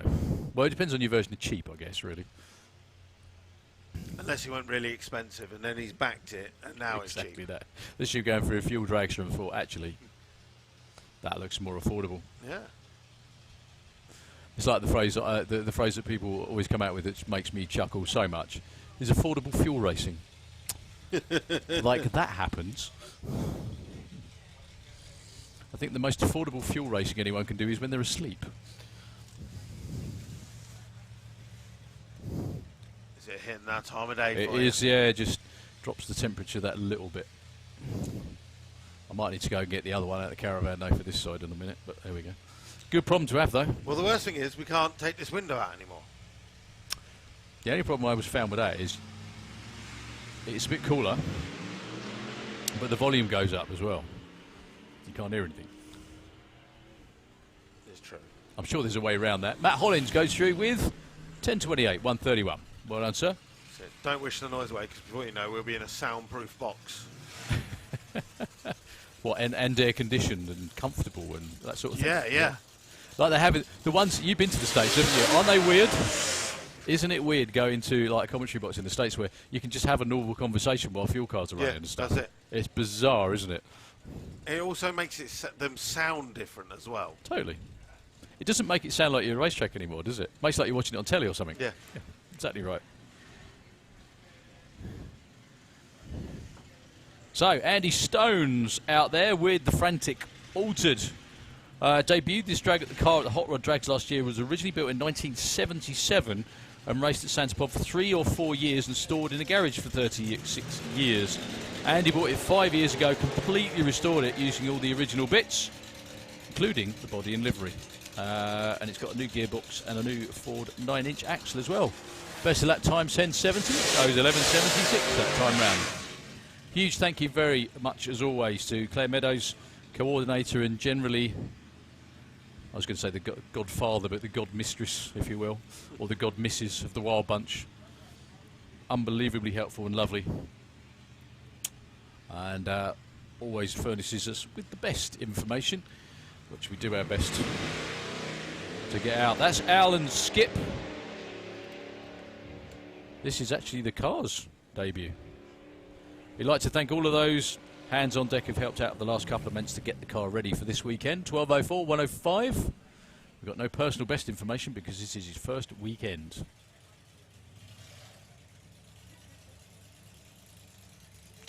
So Jim Tanner down there with the Shin Digger.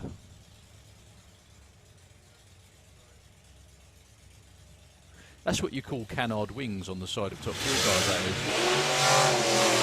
Well, canard wings, yes. The little you know, the ones at the side. Yeah, they're shin diggers. They take your shins off every time. The best thing is when you push them. Mind you, I'd rather have them hit my shin than the wheel hit my foot. Yeah, I think Dave Gibbons would agree with you as well.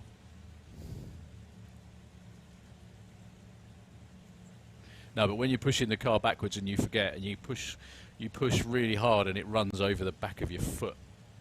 Oh. Anyway, never mind. So, James Tanner.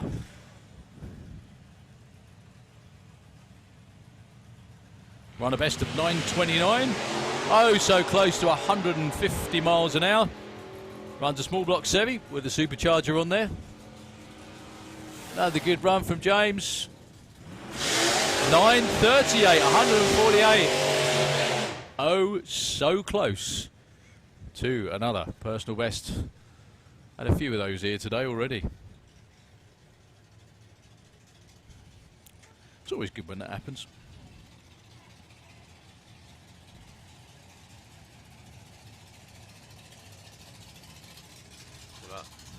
Lunch disaster. Yeah.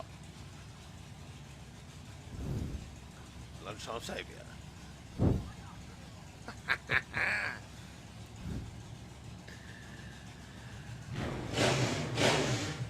Which I guess you weren't too upset about, were you? I was looking forward to my soup. Couldn't believe it. You say that like you're trying to mean it. I did. Right, Callum Swin chat next with the Fiat Topolino. See Sam there bringing him into stage.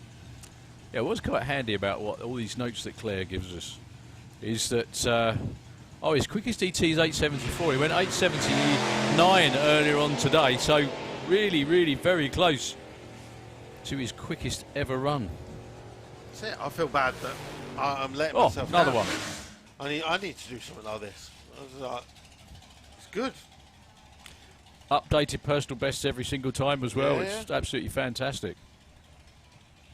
Obviously, I'm going to delegate it to another one of the committee members, but you know that's what being chairman is all That's about. what delegating is about, yeah. So, Danny Jones with the Raging Cajun. He's got a big block forward in there. It's going nice and straight. Flies through the top end, goes through with a 10.25, 133. So, again, a mere nip off of his personal best.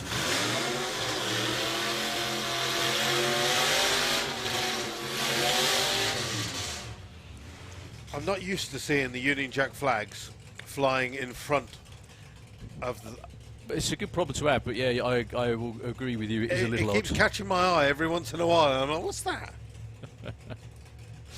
So, Phil James with Rampage.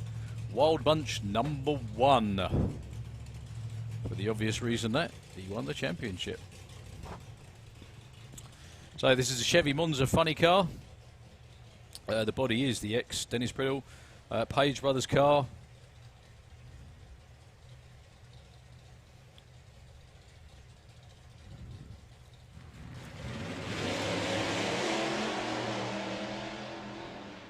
The very clever thing that Claire does, which I would never remember to do, she puts them in race number order, not name order. That's, race number. no, race number, that's what 969 it's all there. about. Yep, because then you just race number, dink, Exactly. takes milliseconds. It's wonderful. Yeah. Claire, thank you very much. Everybody from the Wild Bunch, thank you very much.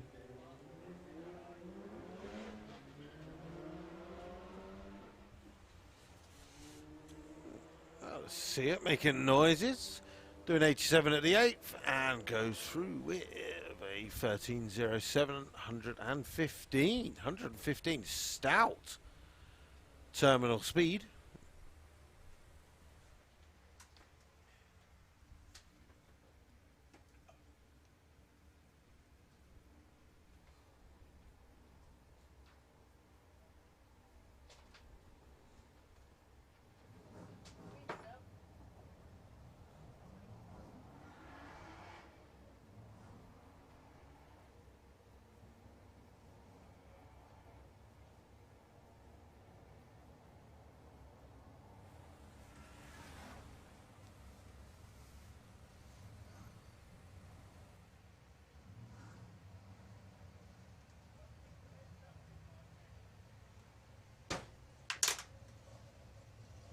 Oh, nearly dropped it.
Yes, that's what I like to see. So Charlie Roberts has done a little update on Tailored Facebook page.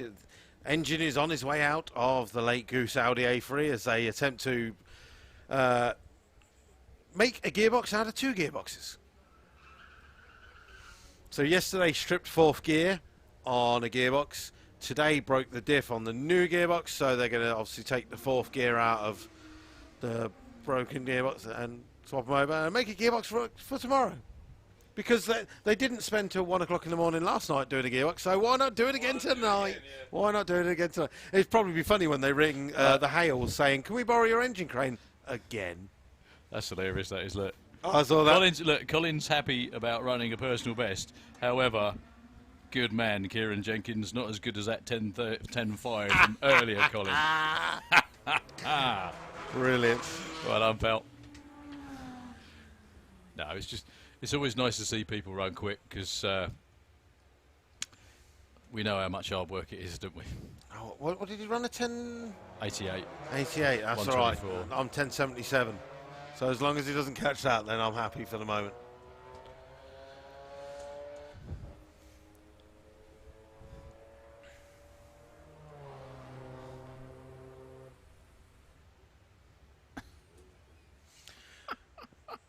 Okay, right, Luke Haslam.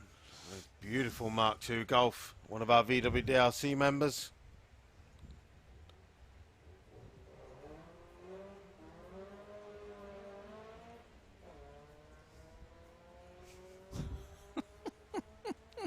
Sorry.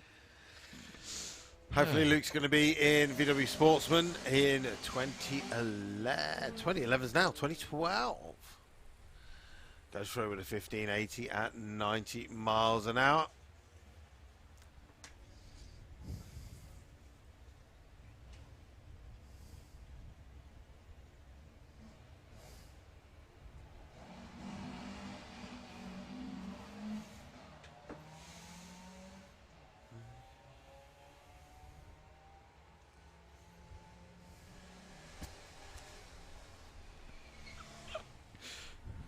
I really should be doing this at the same time, but there we go.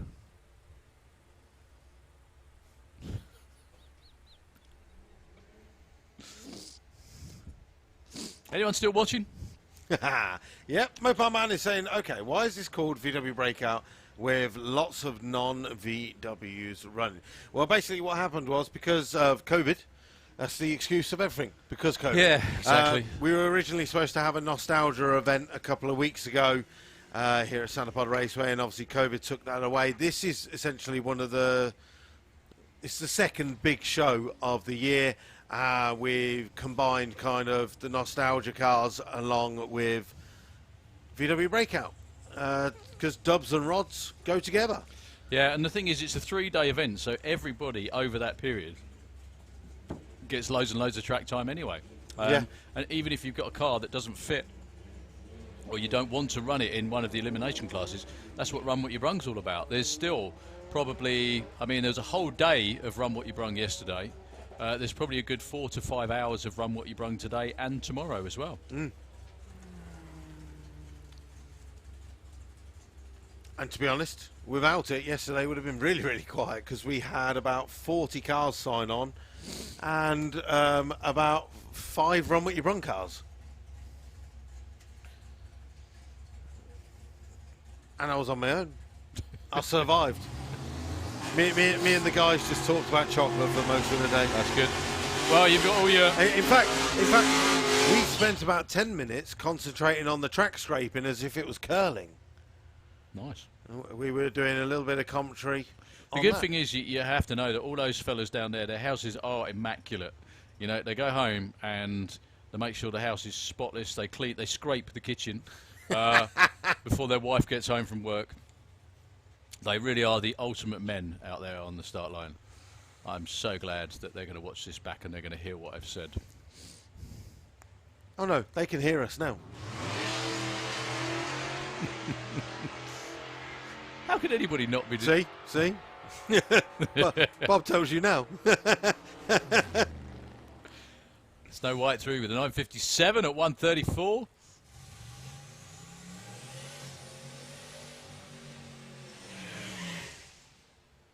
I mean, I was so inspired by the track scraping yesterday that I went back to the truck and started scraping the stickers off the side. Just because of that? Yeah. Wow. I hope you didn't do it with a blowtorch. No, I wish I had a blowtorch. It would have made it so much quicker. I was doing it with a You wouldn't have had much of a truck left, would you? Whoa! Proper bounce all over the place. That is a mental car.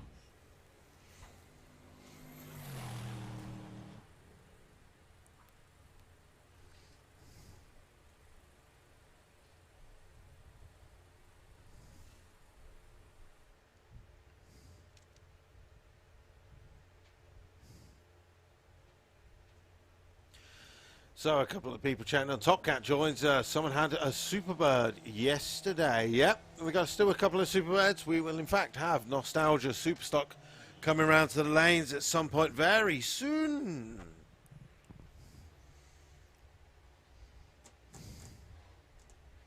And Colin Sweary Theobald, as he's now going to be known after that little... it's all right. What he put on Facebook, that's all right. He's not swearing, is he? Oh. He's not the sort of man to do that. No, no, no. He apologised for his outburst at the top end if anyone was in earshot when he was told what he ran.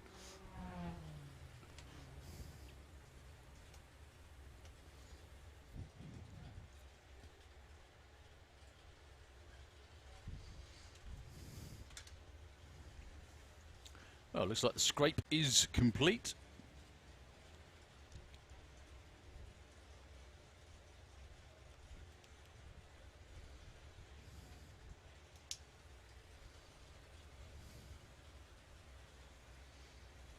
Dave jogging off towards the tractor. Go and bed that lane in a little bit again, it'll be as good as new.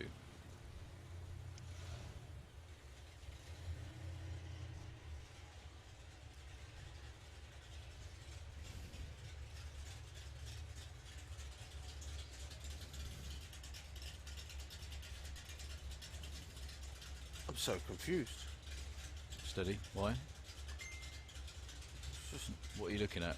I'm looking at a photo of Andy Turner's Audi TT. Right. It's all in one piece. Yeah, but... Is that what the problem is? No, but the engine is the wrong way round. Hey?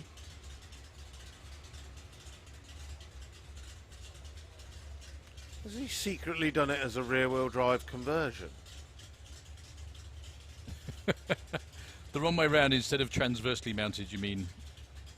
Well, instead of horizontally mounted, he's now longitudinal. What? But when? Lockdown, people with not much to do. I'm so confused. How to confuse a commentator, folks. But how do you do that and not mention it?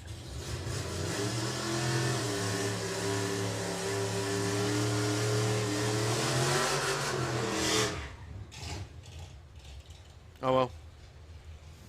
I'm very confused.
Oh, we got the continental music back on again. Anyway, Dave Crowhurst back around with the wanger.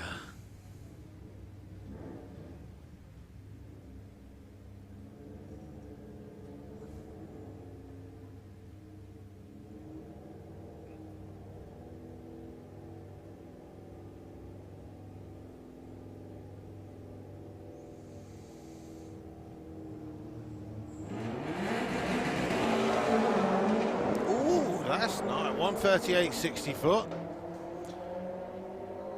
8th mile speed of 105, and Dave Crowhurst completes the quarter mile with a 10:39 at 120. Who would have thought Dave Crowhurst with a bracket car?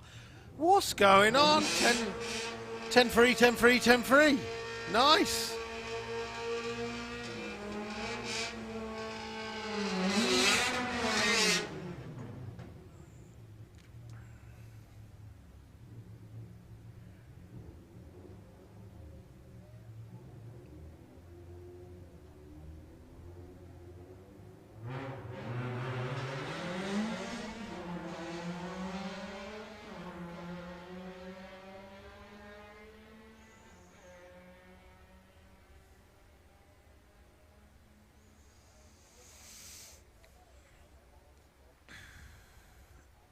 There they go, so it's still going. Yep, someone said it was Fire Force coming up. In fact, it is. As I look round into the pairing lanes, Martin Hill with Fire Force Free Jet Funny Car is round in the pairing lanes. He's not yet in the car, so we've got a couple of minutes until he comes round under the start line. But saying that, we now have Nostalgia Superstock qualifying round number 4 round the corner as well. So I believe that is going to be our last run with your Brung car. Straight after this, we'll be going back into qualifying.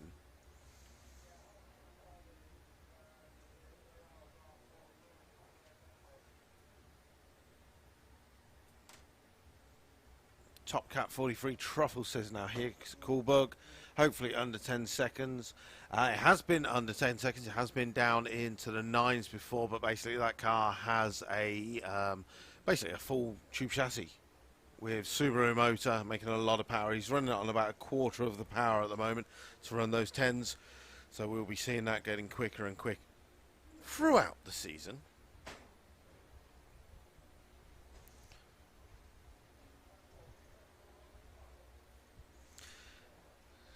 So in the meantime, while we've got a couple of seconds of downtime,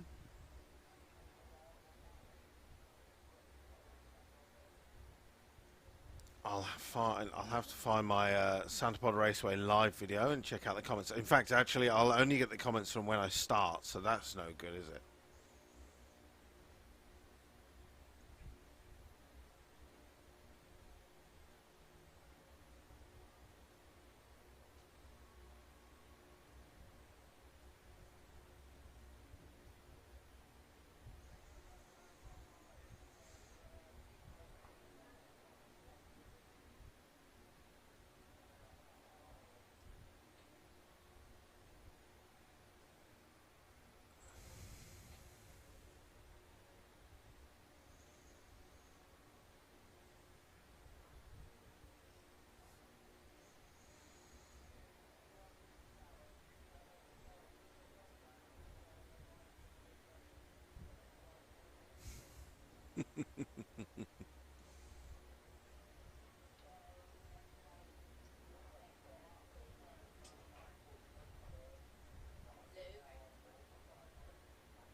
Okay then, so as you can see, we're just doing a little bit of rubber scraping in our left-hand lane, our STP lane.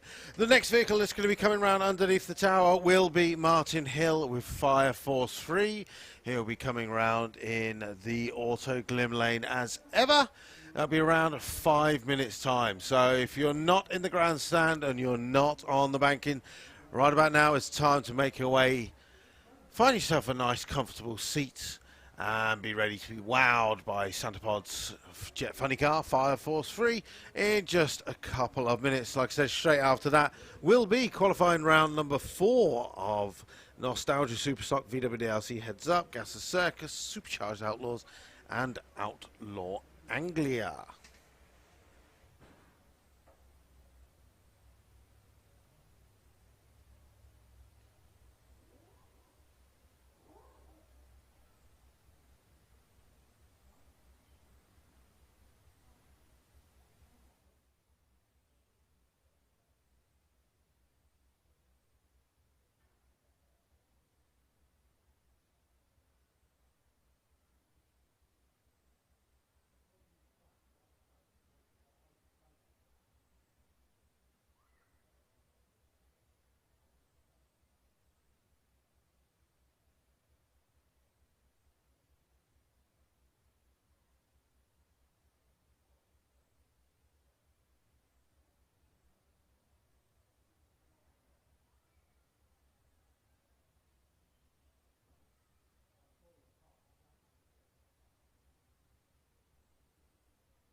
So, I hope everyone out there was paying attention to the fact that 5 horse number 3, the Jet Funny Car, coming around underneath the tower right now.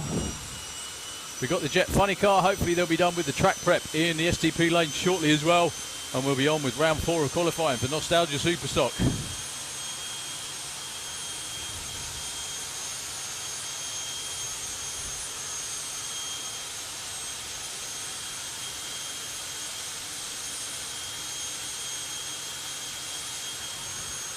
So, as everybody in the bar gets a free diesel smoke bath.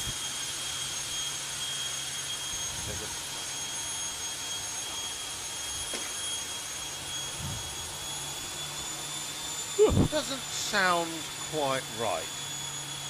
It's number 3, not number 5, maybe. It's the funny car. I think you're right about the not. Just say it's probably just low RPM. I think that's probably why. Until then. Yeah, that got me, I'll be honest.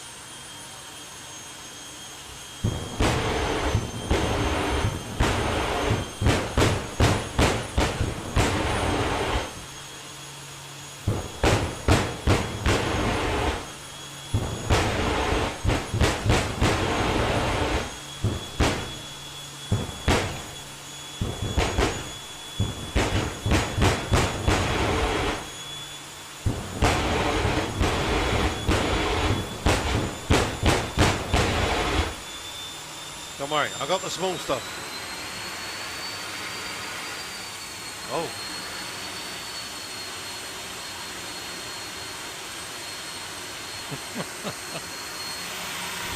That man out front is a showing himself, isn't he, really? There we go. He is.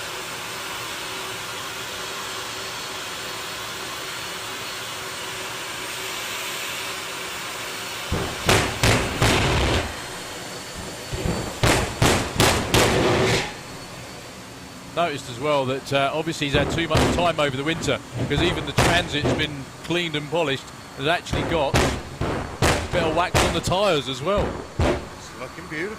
Oh. So Martin Hill, 5 horse number 3, the Jet Funny Car, the world's fastest Jet Funny Car, for your viewing pleasure here this afternoon at VW Breakout. At least I think he's over there, because I can't see a damn thing. Well, again. we're not going to be able to tell you anything because it's killed the monitor anyway. Ah, fair enough. And whether it's killed the timing system, we'll find out.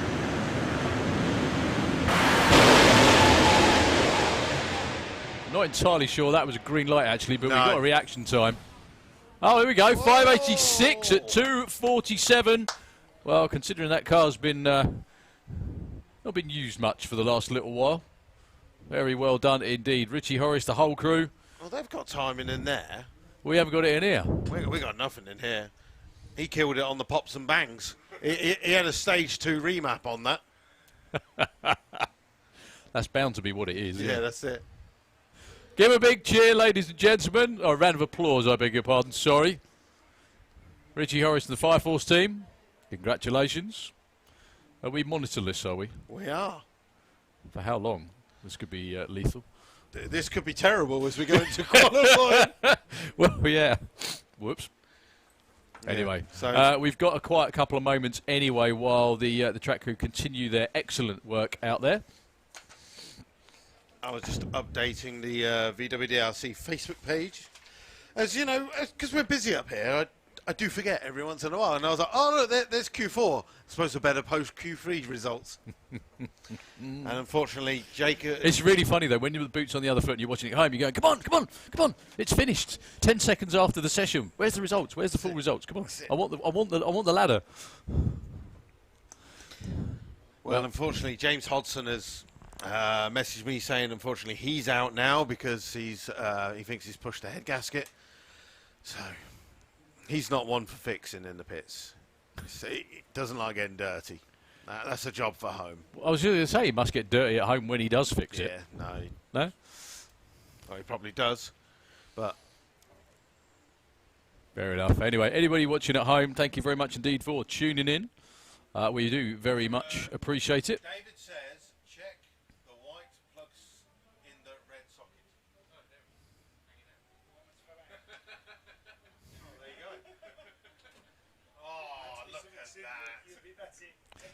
Hang on, it ain't come back on yet. I wouldn't get too carried away. I know, but it could be because I... Let's have a look. Just press the on switch. Oh, look at that. The wonders of technology. Yeah, they have an on switch. No. 5-4... I'm only joking, but... Yeah. He blew the plug out the socket. Nice. But then David Annewell, who is not even here, Yeah. but watching the live feed, then texts through on Discord to say, it's an easy fix. I know what's wrong. There we go. Dave, go do something else with your life. This is your weekend off, mate. Seriously. We very much appreciate your help, but seriously, chill. Yeah, we're not like we're obviously going to try and be getting 2 lanes back up running for the next qualifying session. It won't be too far away, actually, because the track scraping's nearly done. Then a little bit of track prep. Just to let you know what's going on. Luke did mention it before, but there's no harm in mentioning it again. If you're wondering what everybody out there is doing, the rubber build-up is a good thing, but when it gets to a certain point, it's a bit too much. And instead of the rubber being nice and sticky and helping propel the cars forwards, it basically starts balling up into little chunks, little rubber balls, effectively, or into sections, and it starts lifting. So before it does that, then our expert track crew will spot it, and what they do is they have to take a layer of rubber off the top. So they take probably sort of like a 5mm layer, maybe up to 10mm layer of rubber off the top of the surface. That's what they have to scrape off. Once they've scraped it off, then they have to go over with the tractor to make it all nice and smooth again, and hey presto, we have a pristine racetrack. I remember times when they used to scrape the racetrack back in the asphalt days. Even after it had been scraped and prepped, it still looked like it had been scraped. Yeah. This looks... that right lane, that autoglim lane, looks no different at all. That's it. You couldn't tell that was done like half an hour ago. Not at all. I mean, you know it was, but that's about as far as it goes anyway. So we've still got loads more race action to come. We've got 2 more, all being well, 2 more full qualifying sessions for all of our race classes. I do believe we're supposed to be seeing Mr. Raw and Fire Force again at some point. What's your new name for Mr. Raw? Oh, it's that good, I've forgotten it already. Oh, Rattling Raw. That's it. Well, it should be Raw as in R-O-A-R, but, you know, artistic license and the fact we don't care. What's the problem? That's it. There's nothing wrong with a bit of innuendo. I know that. How on earth would you ever guess, eh? That's it. You need to check out for pure comedy value. I can't say out loud what it is, but in a very similar name to your car name. Johnny Lindbergh put a post on Facebook like a week or 2 ago about Richie Crampton, about just how well he manages to draw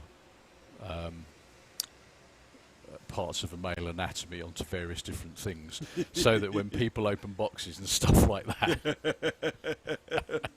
He said one of his buddies in Australia said, because Richie Crampton's Australia but he lives in America, one of his buddies opened a box and looked in the box and he said he knew Richie had sent it because he got stuff drawn all over it.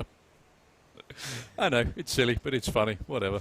So there we go, last bit of track prep. We've got the tractor going over the top of it. It's a bit silly though, taking rubber up and dragging rubber over it again, but it just makes it nice and smooth for the next. And don't forget, this is qualifying round number 4, so do one more. We've got one more after this, so we will be no doubt having this. Probably Andy Raw will probably come down, and then we'll probably have some Run What You Brung, and then we'll have the last. And then we'll have the last session, and then it'll be barbecue time. Oh, will it ever? Are we going to Colin's celebration barbecue? Surely there'll be something like so. that. He just said to me, coming past for a bit later, you know, the thing that I love and also at the same time don't like about this job is the fact that we get to watch everything scrape, but we don't have any time to go and see anybody. No. And we have to pack. I don't get me wrong, it's a wonderful problem to have after everything we've all been through the last year and a half, whatever. But there's so many people you haven't seen for so long that you want to go and see, and you just can't go and see everybody, you know. But at least we're all here in the right place to be able to do it, which is wonderful. If that's why events, I always say, like, people say, like when I used to go racing in Sweden or Finland or Germany or wherever, they always used to say, is it really good fun? I said, seriously, it's like going to the best party in the world with about 5,000 of your close personal friends for 4 days, and even when it's done, you just don't want to stop. No. You just don't want to come home. That's it. And even if you don't know those 5,000 people, You soon know them. you soon know. Oh, You're English. You've travelled all this way. Come join us. Exactly. When I used to go, when I was a photographer back in the 90s or thereabouts, what I used to do is I used to travel around, and the photography used to fund a lot of my travelling. And what I always used to do was, I used to, when racing had finished, I'd go around and see all the races and, you know, show them the photographs, sell them, whatever.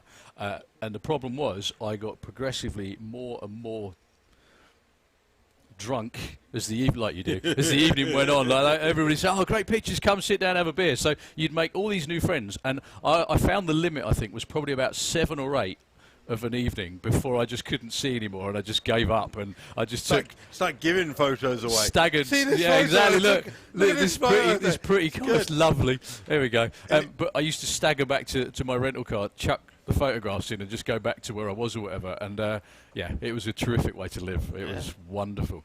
And that's funny enough, where like a lot of the stories, like with Alistaro and stuff like that, where they all, where a lot of them come from.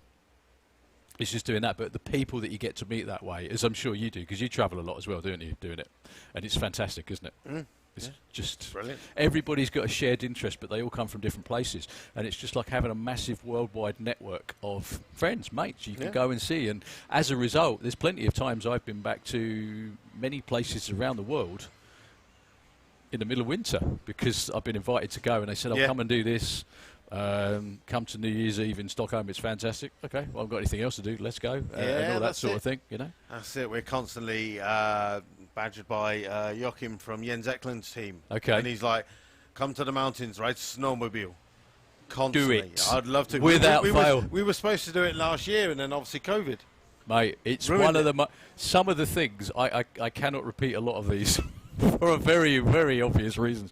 But things like I ended up at some guy's house once, and he got a frozen lake out of his back garden, right, which was perfect for cars to be raced around, you know, at like 2 a.m. and things like that. And you think experiences like that just don't, you know, it doesn't come along every That's day. it. It's terrific. Just like free food and drink. Never say no. Oh, you bet. I always used to go with the intention of going out to dinner or something like that. I never ever made it that far, ever, you know. My favourite thing is literally last year for November, there was an event on in Greece, and I was like, do you know what? I fancy going. And I said to Paul Jackson, who's my travel companion, anytime I go, should we go to Greece? And he was like, yeah, let's go to Greece. Literally booked some flights to Greece and said, put it on Facebook. I was like, we're going to go to Greece. We're going to go to the racetrack and watch some racing. Before you know it, all the team members are messaging going, we'll pick you up from the airport. That's it. We've paid for your hotel. You come and eat with us. And I was like, yeah, if you want. It's fabulous. It really, really is. Like, And thank you for coming. I mean, for me as well, I mean, back in those days, I had no money at all. Not that I have now, but the thing is that I go over for the weekend, and the same thing, people would pick you up. And, I mean, that was back in the days where Ryanair genuinely did 20 quid flights and things like that. So my mates would spend more down the pub in 2 hours than I would in going to Scandinavia for the weekend, that sort of thing. It's just phenomenal. And you get taken to places and shown things that you couldn't do if you just went to visit without knowing anybody. That's it's wonderful. Like tigers in Malta, I think, probably is another one of those. Lions in Malta, or swimming in ponds in Finland. Not ponds, what do you call them? Lakes? Lakes. Literally the lake down the road from That's right. Alistaro. They're everywhere, mate. Jump in there, swim. Don't stop swimming, otherwise they'll nibble you. Right, qualifying round number 4, Nostalgia Super Stock. Are we going to see movement for number 1? That is the question. I've just had a horrible thought, you know. I was talking about in the 90s. That's now 3 decades ago. Oh, my God. That's it. Anyway. Dan Williams, current number 1 qualifier, taking on Gary Carr. Gary, 882, 1029. Let's see if a freshly prepped racetrack makes any difference. The only thing that might not help, these cars are all normally aspirated, so warmer weather might not help them go any quicker. Nice, good, sticky, warm racetrack does. Makes good for wheelies. Oh, yeah. They're good at that anyway.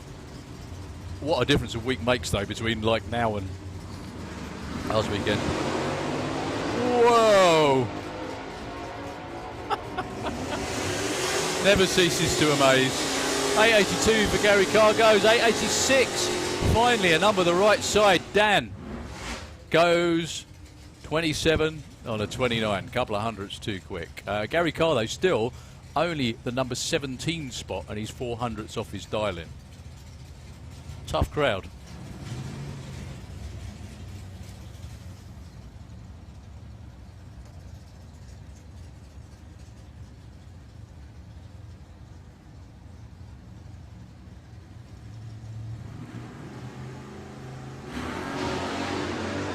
So Vic Parsons should have been racing Dan Williams, but Nick, I beg your pardon, but Nick's had to back up with the Impala. 10-13 with a 6. Everybody's just that little bit too quick. That Impala really is show quality, out and out. It's for sale. They're moving on, or moving the car on, I should say. I was about to say moving on to something more fun. Well, they just like building stuff and just moving them out, which is good because it means more better cars are turned out and just put into the drag racing. There's loads of the cars that they put together. They also put them together at an alarmingly quick rate, if you've noticed. Okay, Kiwi Stu Thompson. Go on, sorry. Do like the tombstones on the back of the Duster. They got Ford and Chevy. And then a little twister in the desert. Taking on Pete Christmas with the Fallen Angel, number 16 and 24. These two are. Yeah, talking about Finland, I don't think I've ever been anywhere in the world. It scared the living out of my missus when we went there a few years ago, when we went out for the evening. They're lovely, lovely people, but they are unique and wild, I think, is probably the most polite way of putting it. Finns are dead cool. 980, nicely done for Stu, all the way up to number 6. Pete Christmas stays at 24. That's a big old jump. 16 to 6. So 1083, yeah, whatever the issue was for Dan, very, very quickly rectified in the STP lane. 1083, oh sorry, it's Nick, I beg your pardon. He's only number 32 on the list at the moment. Up against Adrian Portelli, who's number 3. You're trying to work out where to put that on your race car, aren't you? I'm thinking to make a good dog tag. Perfect dog tag. Till you fell asleep on it. Yeah, it's probably quite sharp.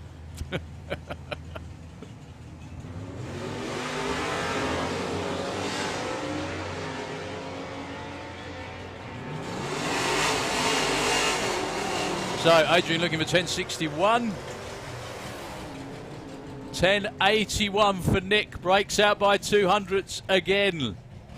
1066 for Adrian, no improvement.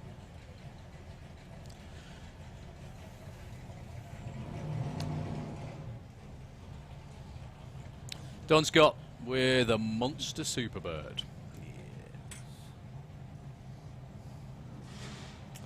1001 is his darling, 12.10. Isn't it amazing to think that all that time ago they rolled these out of the factory like that? Yeah. Well, they sort of still are, but I mean, back in those days, that was immense. In a perfect Richard Petty blue as well.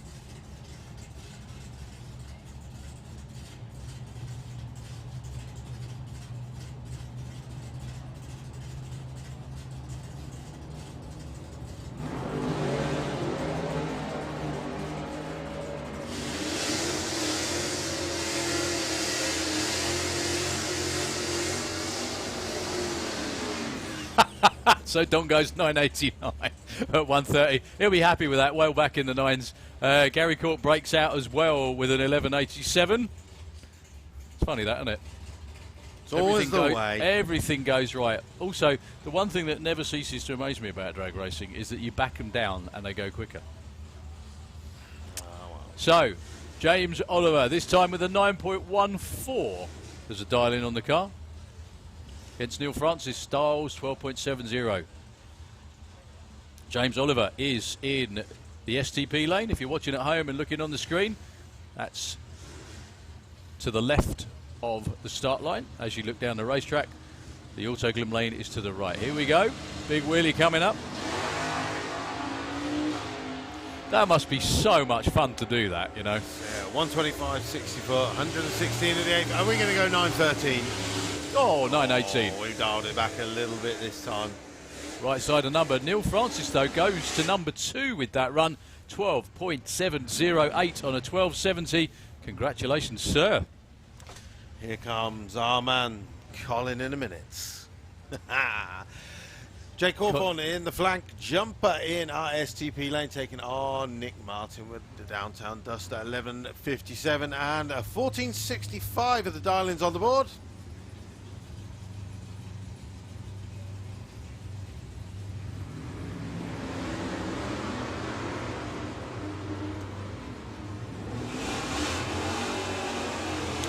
So the flag jumper way out there in front, as you would expect. 11.63. Don't think that's going to help. No, they both stay put. Breakout for Nick Martin, Jake Hawthorne. Not quick enough. So Colin dials his quickest dial-in ever. 10.87. Come on, Cole. Time to repeat that. 10.5. Taking on Glyn Broadman with old Scatterbolts, the Dodge in the Auto Glim lane. 11.82. So Colin is actually, if they leave at the same time, going to be out in front. One thing I've been keeping an eye on is Cole's reaction times as well. He's off the line first again. Doing well. Doing well. He was one happy, seriously happy bunny down there in the staging lanes. Let's see if he can run 10.8. Oh, Colin, number 5. Well done. 10.88 on an 87. Keeps going like that. He's going to be seriously hard to beat tomorrow as well. Glyn Boardman gets bumped back one spot. Colin, mate. Well done. Imagine him on a trophy presentation where we've got to give him a trophy. Imagine him now, let alone trophy presentation. I think he'd go pop. Anyway, Jim Smith and Jim Chandler. It's good to see enthusiasm, though. Yeah. He is Mr. Enthusiasm, frankly. However, he's got a new reason to be enthusiastic, which would make everyone else wary.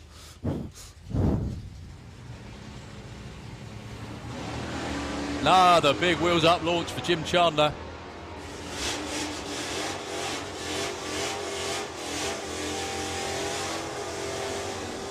$9.93 on a 91. Right side of the number gets him the number 8 spot. Jim Smith, no improvement. 11.46 on a 40. They are all bang on their dial-ins, though. So this is the penultimate qualifying session for all of our race classes, actually. So we run this one, a bit more run what you brung. Back into qualifying again. That's it. Some of the guys were like, 5 qualifiers. 5. Okay, here we go. So on the board, 10.72 and 12.75. Really nice reaction time for Adam in the STP lane. Doing 100 at the 8th. He's going to get to the stripe first and goes through with a 10.73. He's on the money. Oh, look at that for Chris. Number 2 spot, Tails 75 with a 5. From 21 up to number 2. Oh, both of them improve. I don't know why the commentators up here sound surprised at all anymore, because they are all that good. They're all having 4 or 5 pops at it just to get it dialed in properly. Racing tomorrow is gonna be brutal. Claire Johnson, Rob Terrell with the revenge. 10.15 for Rob in the Auto Glim lane, 10 flat for Claire with the old Thundermobile. Thunder Oldsmobile.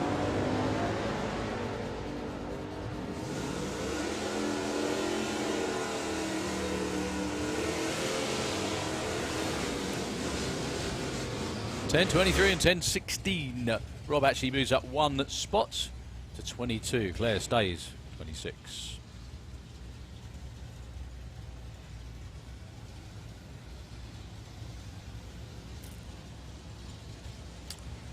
So Bev Terrell, currently number 29. Chris Goodale in the Auto Glim lane is number 17. Not quite on the front page yet, but not far off.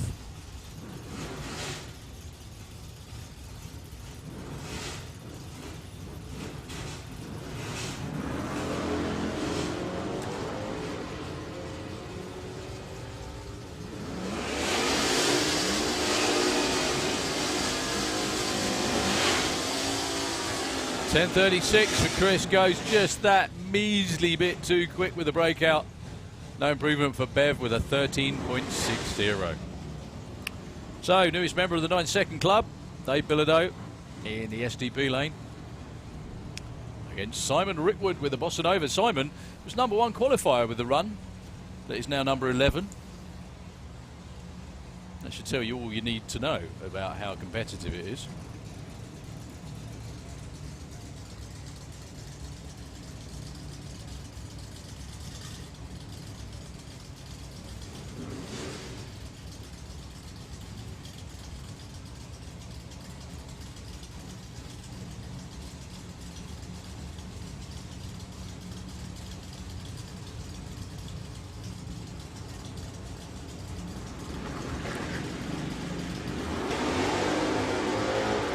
Nice wheels up launch for Dave Bilodeau. Slightly out in front is Simon Rickwood at the moment. 77, too quick for Simon Rickwood. Gets bumped back 1 spot by Dave Bilodeau. He goes 9.92 on a 9.90. Up to number 10. Top 10, 0-2 off their dial. Time for VW Heads Up very shortly, which is why Luke's gone quiet, because he's doing his homework before they come round. I'm just trying to work out where we've lost so many cars. Ty Trevitt in the STP lane against Lee Childs. Now, Lee is number 21. You wouldn't expect to see normally Lee that far down the order. Looking for a 986 this time round. This chap looks like he's fishing. Oh, that's more like it from Lee. Number 3 qualifying spot with a 986 with a 7. Just very quickly before we move on, Colin is down to the number 7 spot, would you believe? Dan William holds on to the number 1 spot. Chris Lyram and then Lee Charles, that run you just saw there. So we've only got one more qualifying session. Going to be nail-biting to see who gets the number 1 spot. One more car can do it. Al Medley with the Captain Caveman.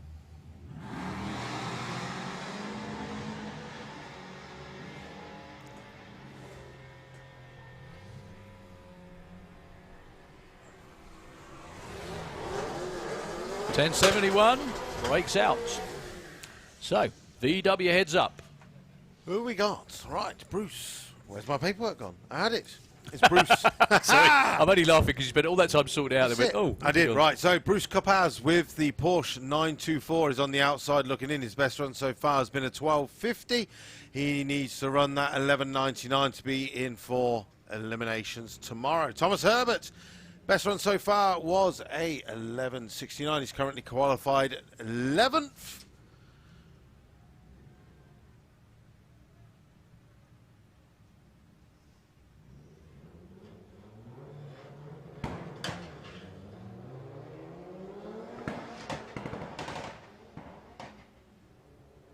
And this is not going to be the run. Well, unfortunately, issues there for Tom as he's pushed up back. There's a tiny little spot underneath the car. Our start line crew ever vigilant. So, I've learned something new. This Audi TT is completely rear-wheel drive now. I was staring at the front wheels last night and was thinking, they're pretty skinny for a four-wheel drive car.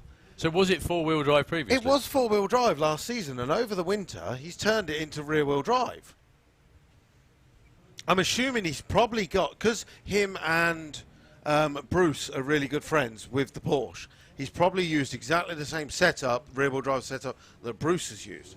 I'll find out for tonight, you see, on my little pit wonders. So, Andy Turner with the rear-wheel drive Audi TT. Now, the only thing is his clutch has been slipping today, so he's had a few issues with the ECU. Now his clutch is slipping.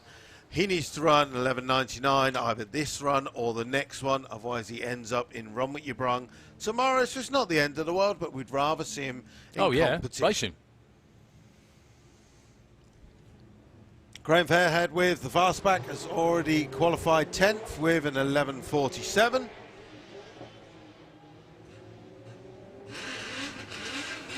it's looking a little bit quicker for Andy, but it's definitely not going to be that 11-second run that he's looking for. Graham again goes through in 11.77. All right, Bruce Capaz, third run out ever with his VW Jacob. Golf. Not quite qualified yet. Best so far has been a 13.88, but he has been getting quicker each run. Jacob Bailey is in our Auto Glim lane, currently qualified 4th with a 10.51. Well, a little bit of tyre spin at the start, but still a 1.69 60 foot. 8th mile doing 108 miles an hour, and Jacob Bailey goes through with a 10.61 at 143. But the way it's going at the moment, every round Jacob has been scoring little bonus points. They'll come in handy towards the end of the season. Next up, Carl Goldsmith with the Cloudmaker taking on Flat the Rat. Michael Mooney with the 1303 Beetle. Michael currently on the outside looking in with a 12. Okay, so 167 60 foot for Carl Goldsmith. 102 at the 8th. It's going to be into the 10s. Carl goes through with a 10.8, and Michael Mooney goes through. He proves again with a 12.30 at 108, but he has one more run to run that 11-second pass. So what was the difference between when Carl ran his 9 and now? Is everything pretty much the same? Is it technically, it's pretty much the same because he's put a new race motor in the car, which is all the same setup. Right, Ed Keach, first run of the weekend with his brand new VR6 Turbo, which he will be mapping this weekend, so it's going to be a checkout pass. Mark Taylor earlier blew his intake manifold to pieces, so he went back up to Scunthorpe, I believe. Got a new intake manifold, back on, comes down, runs 11.40 and 122. Ed Keach is basically going A to B just to make sure everything works and doing a log on the ECU. Goes through with a 25.18 at 42 miles an hour. Okay, Jose Late with the TDI Polo is not yet qualified. Last run missed a shift around about 1,000 foot, giving him a 12.06. Needs to get that 11.99 or quicker, which he should do. This car has been down into the 10s before. But sometimes on race day, it just doesn't happen. You got to do it when it counts.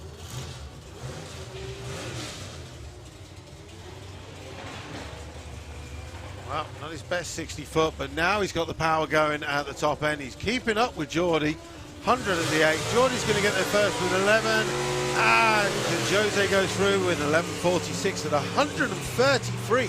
That's a really strong terminal speed. Very. Main thing is, he is qualified. They do look quite happy about it as well. That's it. Well, looks like we'll be starting tomorrow with a 16-car field. Well, a 16-car ladder at least, but not probably with 16 cars. Well, at the moment, we've got one more session to go. One more. We'll see. Gas Circus qualifying session at number 4. Graham Barton with High Anxiety. In the Auto Glim lane, 10.69.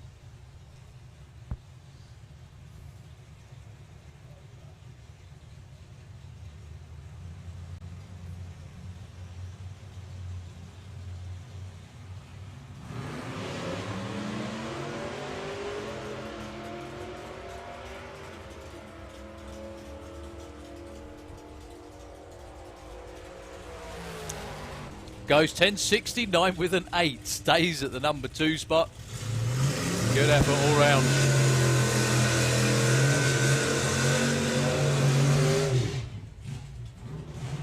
So a whole load of cars coming up for everyone watching on the live stream and the guys and girls in the grandstand. We're now on to Gas Circus. Straight after them will be Supercharged Outlaws and then Outlaw Anglia. Then the last Run session of the day, before we get on with the final session for all of our qualifying race cars. Katie Booth, who's watching. Did you notice my deliberate mistake there? I did. Against Nick Barnett with the Falcon. 11.38 for Nick. Thank you. 10.37 for Ted. 9.91. Whoops. Katie says, what was that? How does that work? Not supposed to go that quick. 16.11 though for Nick. Trouble. What have you lost now? My pen. Nice. It was on the top.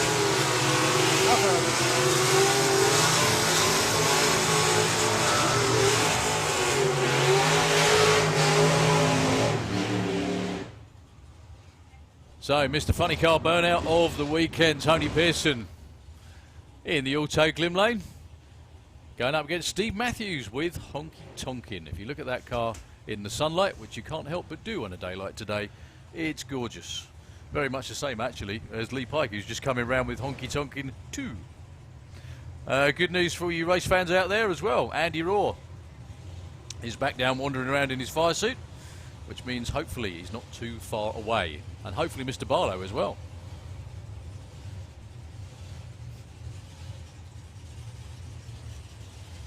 .1065 for Tony Pearson.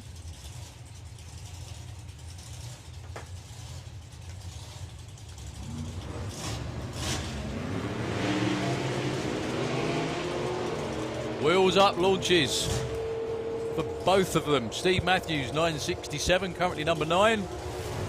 Goes 971 and 1071. Steve Matthews moves to number 3. Tony Pearson, 15 to number 8.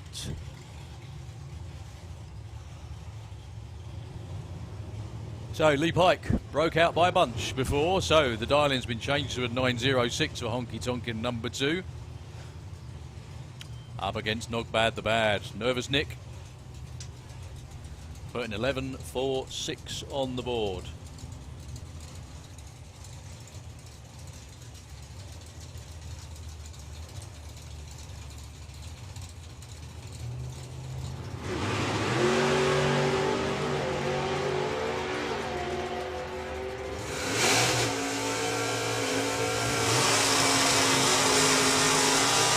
.909 for Lee Pike, nice run. Takes him up to number 4, breakout for Nick. 11.37 on that 46 dial-in.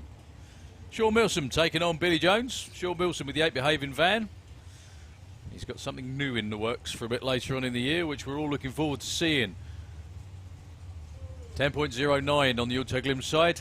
10.70 about Billy Jones.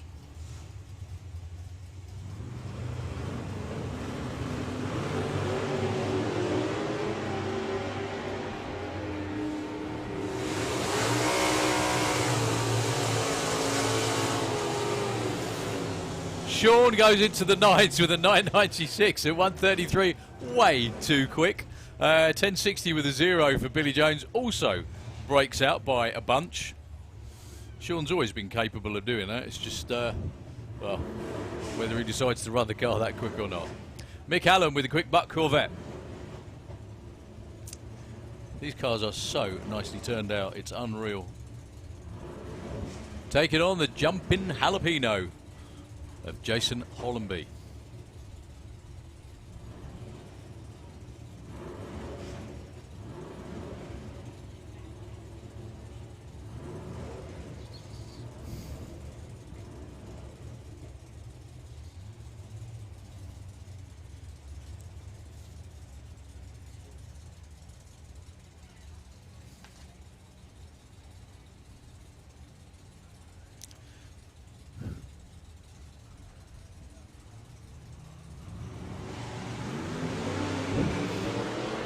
Very nice reaction time for Mick Allen. Luke's still down here doing his own work, who's working out who's qualified or not. Trying to. 10.38 for Mick Allen, breakout by over half a second. A breakout also for Jason Hollenby, only a 10th for him, but well. Okay, I think this is the last car. Pegasa Circus. Paul Dominey with the 640 Dorset. They've got one more session after this.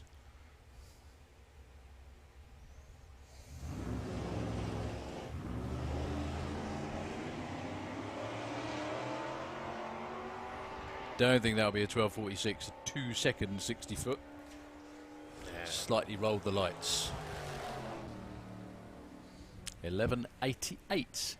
So much for that. He breaks out by over half a second. Nice. I'm back in the room. I see. Posted. You look like you'd never left. So, bit of glue going down up the top end. Posted to what's VW Heads Up? To VWDRC, our Facebook page, because obviously not everyone could be here. Most people are watching on the website, but also just posting the fourth qualifying order of that round, and also the final qualifying order from the fourth, if you know what I mean. I do. I'm glad you do. With one more to go. With one more to go. We've got 4 racers on the outside looking in. Hopefully they can get qualified. And obviously just working out my bonus points as well, which I mean, by the end of this evening, Jacob Bailey will be telling us that he's leading the championship without even done a race. Because he has been out every round and he's been scoring bonus points every round so far. But then tomorrow is when we get the upsets. Just because someone's got a fast car does not mean they're going to win tomorrow. And they've also got to make it round for the next round. Yes. And the next round. That's it. So, good vibrations. Supercharged Outlaws. Ready to go, round behind the tower. And we've had a few people message in the VWDRC Facebook page and our Instagram page as well, just asking us about the Heads Up class and how to get involved. So again, just go to VWDRC.com. You can find all the rules for either our bracket classes for VW Pro and VW Sportsman, where you can start in whatever car you like as long as it's Volkswagen Audi group. You can be from 30 seconds down to as quick as possible. Or you've got the Heads Up class where you need a vehicle that is 11.99 seconds or quicker. Now, as you can imagine, Heads Up generally comes down to more power and does cost a little bit more money. And if you want to go bracket racing, you can run to whatever budget you have. That is the good thing about drag racing in general, is your budget. You can race to your budget. You can race on a budget. That's the Exactly. That's the one really good thing about dial-ins, is that, you know, if it's a bit out of your reach, you don't have to do it. So just going back through as well, just want to say a big hi to all the Supercharged Outlaws, everybody watching at home, all those that couldn't make it here this weekend, the Merryweather family out there on the Isle of Man. Looking forward to seeing all of you guys back at some point during the summer as well. Also, Andy Hill, I'm sure Andy's sat on the grandstand somewhere watching on. Andy's building a cracking new blown slingshot to come out a little bit later on during the season, hopefully, but after everything Andy's been through, it's great to see. Also, Steve Wright wants to say, again, thank you very much indeed to Bob Grassop. Roy Wilding's team as well wants to say thanks to Mark Luton.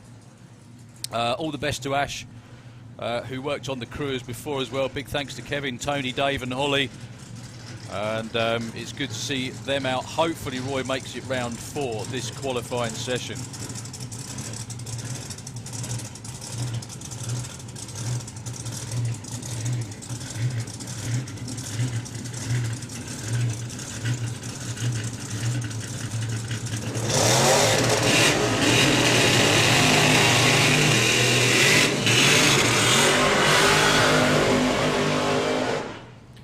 Simon Boot and Paul Dale. Just want to say hi to Summerdale, who should be down there somewhere as well. She's got a mashing wagon to go along with her dad's. Really, really cool. Anglia. I do apologise, Paul. I was saying you were trying to get into the 8s. You've been 8-6 so far. Hopefully you're going to improve on that sometimes this weekend. I think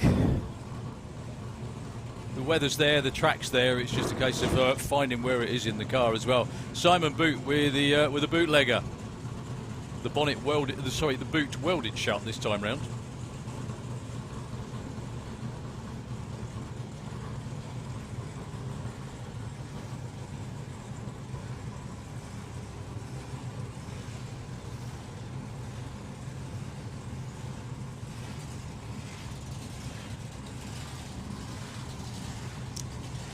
So the acute angle of Paul Dale in the STP lane, the bootlegger of Simon Boot.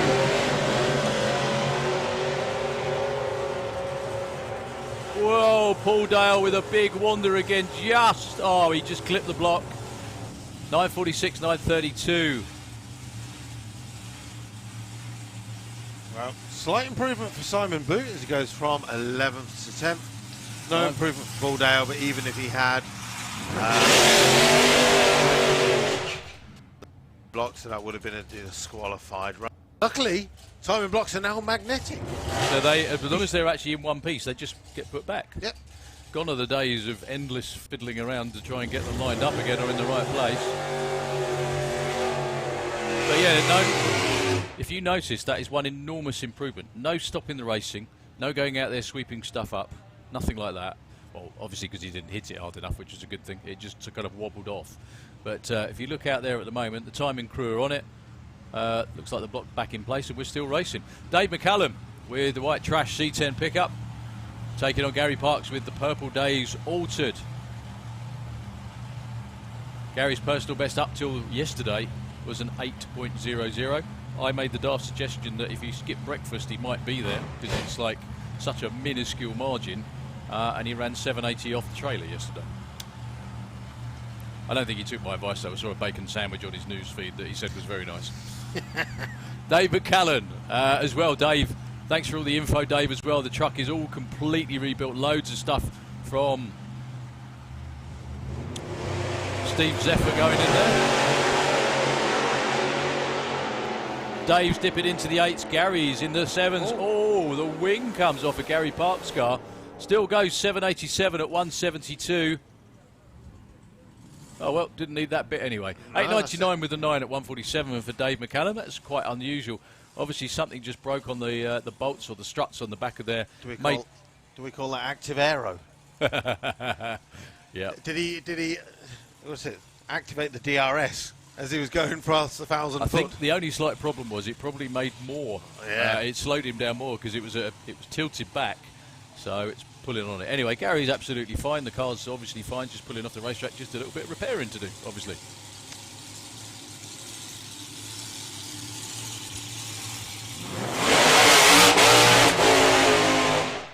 Mick, check it out there with a blown small block front engine car.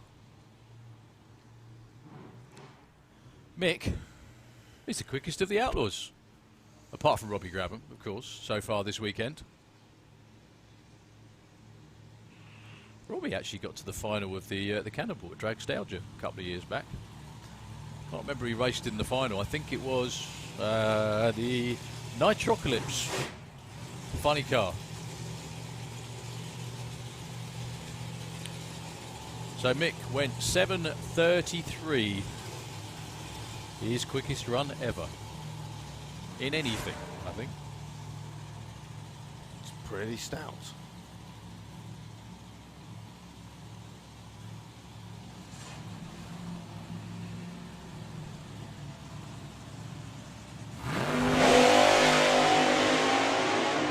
To say they've got that car sorted out is a bit of an understatement.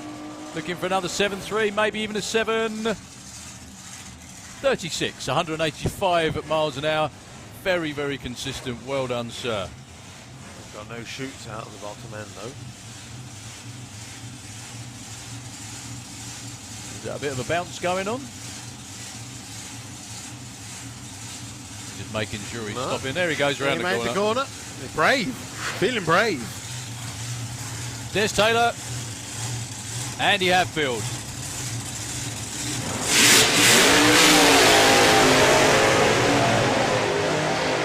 I was just going to introduce that by saying side-by-side lunatics, but I didn't have to because just did that anyway. Andy and the Twister team, no doubt thrilled to be back in the 7s. First event of the year. It's always a bit of a nervous one because you want to make sure that all the new stuff works, all the upgrades work, the new engine works, and the driver still works, obviously, as well. I think probably part of the reason it went so well is because he's lost so much weight. I don't think I'd lose 2 stone if I chopped a leg off, let's put it that way. So he's done very, very well indeed getting down to race weight. I still wouldn't call him a racing snake just yet, though. In the Auto Glim Lane. Taking on Des Taylor. Des himself is a little bit of drag racing history. The car owned by Duncan Beard. Very, very capably steered by Des. Gets the thumbs up. Now he's run down into the 7s. He's been nowhere near that kind of performance so far this weekend.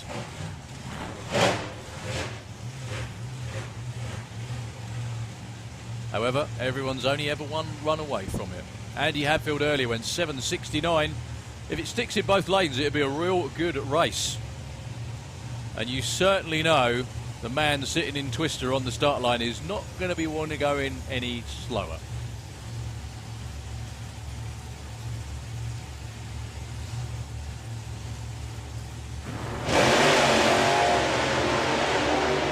.114, 60 foot for Twister. I think that's by far his quickest. Des getting over the centre line, another 7.69 at 176 for Andy Hadfield, where the launch is definitely much, much stronger for Andy Hadfield.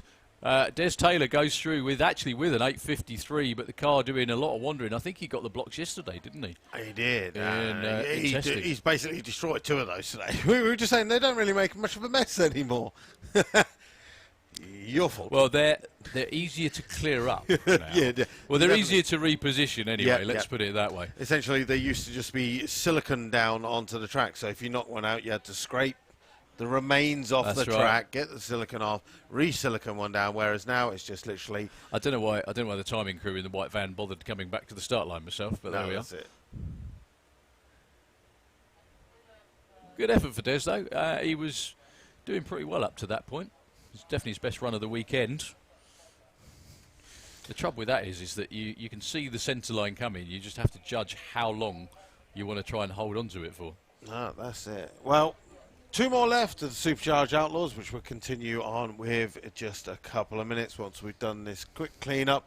At least it's no fluids or anything. It's literally just bits of foam that we've got to get off the drag strip. And then straight after that, we're into Outlaw Anglia. And Jed Guy is at the head of the lanes. I honestly think I'm only making an uneducated guess, which is all we could ever do. But even though he purged the nitrous on that last run, I don't think it actually worked on the run. Hence the fact there was no improvement in ET. Yeah.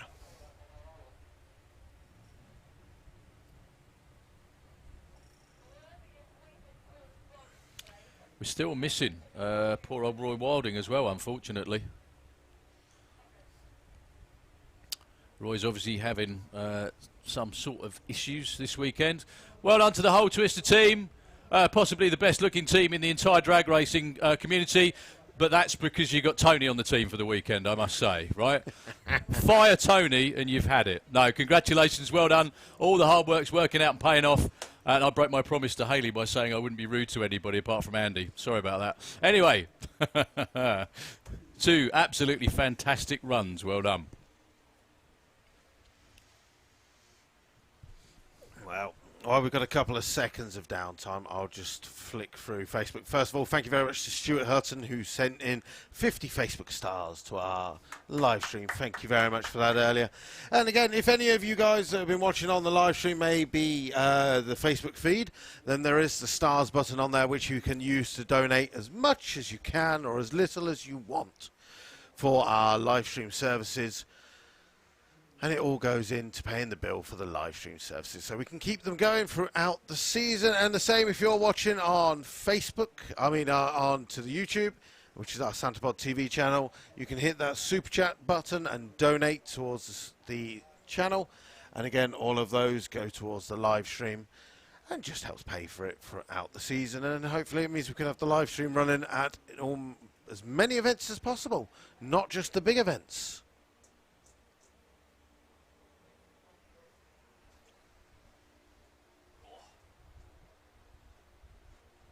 I do think my ears are the wrong shape for these cans, definitely. Do you know what? All I've done is look away and look back again, and the crew have nearly got everything back in place.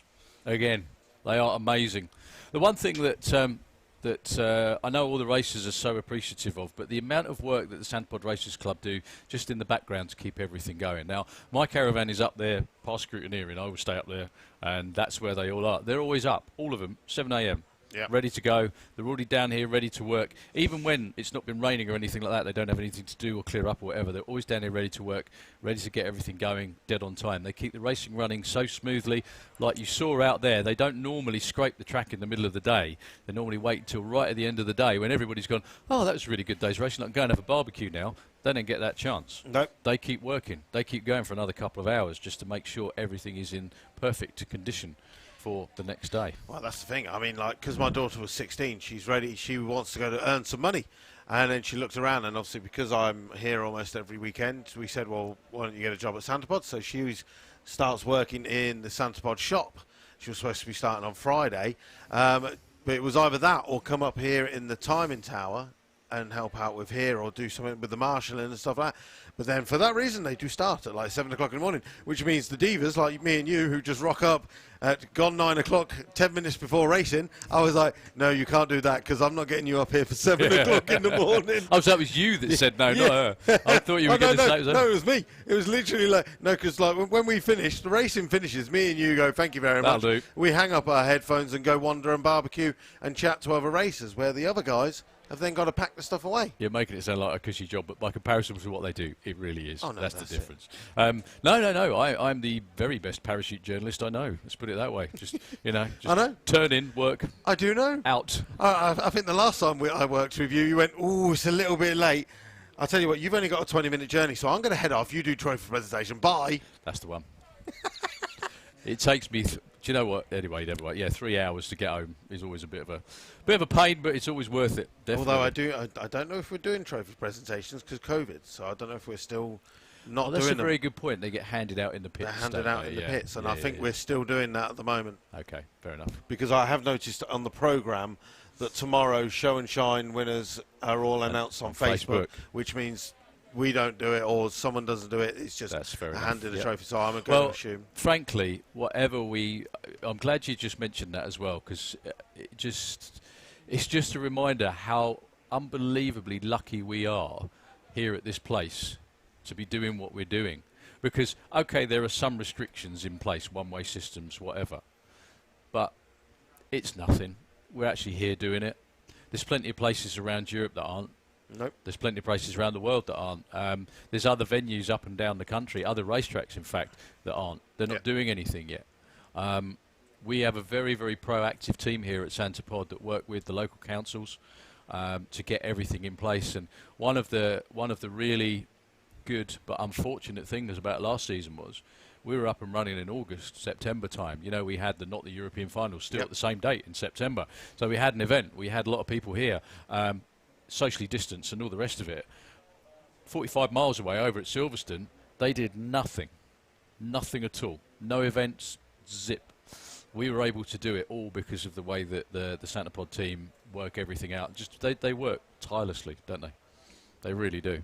And it's all for what we love to do. That's it. And as I said to you before, I'm not going to repeat exactly what I said, but just thank God we're not stuck all stuck at home again on this weekend, Well, this time last year we were. Yeah. Weren't we? This was the main event weekend last year, and, okay, it's not the main event this year, but we're here doing something. Yeah. 12 months ago, everybody was sat at home with their bottom lips out. I know I was, thinking, what are we doing here? Why aren't we, beautiful weather all weekend, and there's nothing happening. Oh, it was beautiful weather every weekend. That you needed it. Apart from what would have been Bug Jam weekend, which still hammered it down. Yeah, standard. That's fine. This year, though, the sun is booked. Lots of things are booked as well. I think there's a lot of people, that have been sat at home twiddling their thumbs with not a lot to do. January and February were bleak for a lot of people. For many, they always are anyway, but this year even more so. And the fact that we're actually back here doing stuff is wonderful, is it not? That's it. And literally, like last weekend did kick it off. We started off with Spring Speed Nationals. This weekend's VW Breakout, and then from now on in, we're off. We're here every weekend. Hopefully, we've got limited amounts of people for events running up to the Festival of Power, and then I believe from Festival of Power we are unlocked. Fingers crossed. Toes. As long as everything stays as it is. Fingers, toes, legs, eyes, anything that you've got to cross it. Because that means we can be on with summer properly. Yeah. And it also means events like Bug Jam can happen like they're supposed to Yes, happen. That's that's it. the thing. That's it. I mean, the thing is, though, even if restrictions might be pushed back, Bug Jam will hopefully still be okay anyway, but we just want to get on with it. We're just greedy, you know? That's it. But it's quite funny because you see around the world there's racetracks not doing anything at all.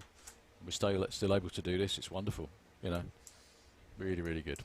So we're just finishing with the track. I think they're done with the track cleanup. Yeah, literally done. The tractor's just been put back. Andy Park with the Model Y underneath the tower. Andy, if you can hear us, give us a wave. Water going down in the water box is always a good sign. That must be one hell of a ride, actually. Sort of like a mid to high 9-second car that does 140 miles an hour. And it's that tiny in there as well. So, no easy pickup and twin screw racing.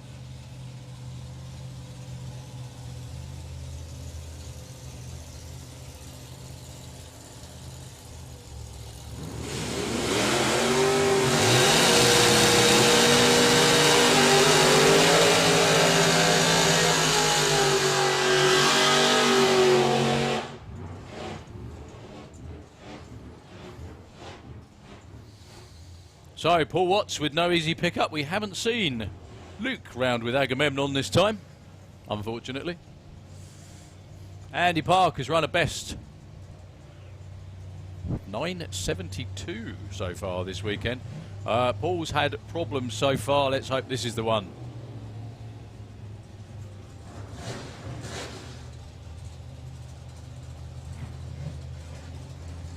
And then we're on with Outlaw Anglia Q4.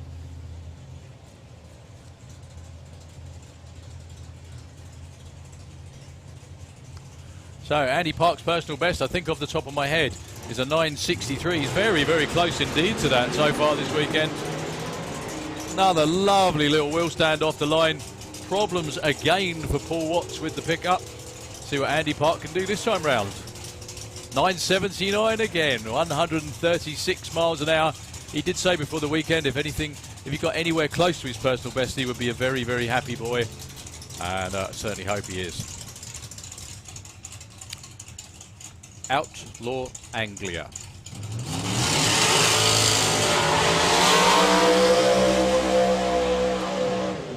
Well, Mick Taylor doing his best to scare the Christmas tree. We got problems this time, unfortunately, for Jed Guy getting pushed back. Oh. Yep. His brother just told him to click it off, so issues this time around. He's still got one more qualifying session. Hopefully something they're literally pushing it back straight, or are they, no, getting the van, or something they're looking at. We will see in the next few seconds. It's always hard to tell what it might be. It can be anything as simple as a battery switch to, well, obviously lots and lots more. So, Mick Taylor is going to be on a solo run. Actually, maybe not. We have people on the track in the STP lane. Yeah, I think we might have a little bit more grooming to do out there on the racetrack, unfortunately. We have a Santa Pod stride around about 1,000 foot.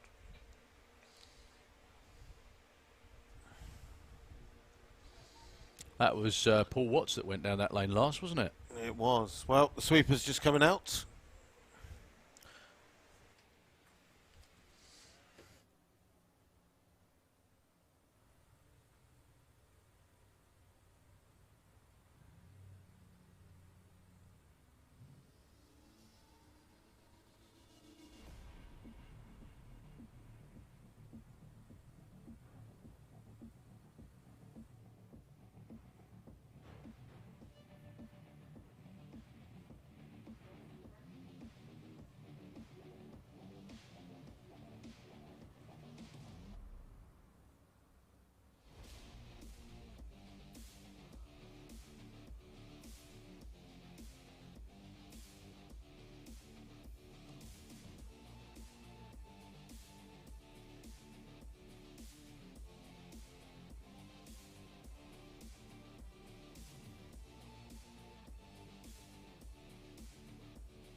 Just very quickly to let you lovely folks in the grandstand on the banking, other than getting a suntan, just to keep you updated with what's going on. Obviously, the last car that went down the racetrack in the STP lane, unfortunately, dropped some fluid. Obviously, it's not water, it's a bit more than that, probably oil.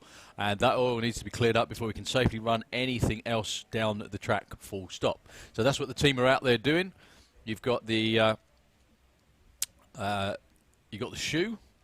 You've got the tractor and all the clean-up team up there, basically making sure that all of the oil is off of the racing surface. It will then be freshly prepared so we can race over it again. The shutdown area isn't as vital because the cars aren't under power at that point. It still needs to be cleared up, obviously, because no one could be sliding around in it. But if anyone's ever seen any incidents on drag strips where oil gets under tyres, it's horrible. It's horrendous. It's really, really not a good thing. So that's what the team are doing up there. They're just making sure that it's in tip-top condition before we go racing again. Just from past experience, the way it's going and the fact it looks quite clean, I'd say probably another 10 minutes. Also the fact that the drivers around here in their race gear haven't actually taken everything off. They're out of their cars, but they will be given a 5-minute warning about when we're ready to go. At that point, I'll be back on and let you know. But it's probably going to be about 10, maybe 15 minutes from now until we're actually racing again. So just enjoy flaking out in the sunshine. As I say that, the sun goes in. But yeah, enjoy flaking out in the sunshine. We've still got lots more coming your way for the rest of the day.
That wafts.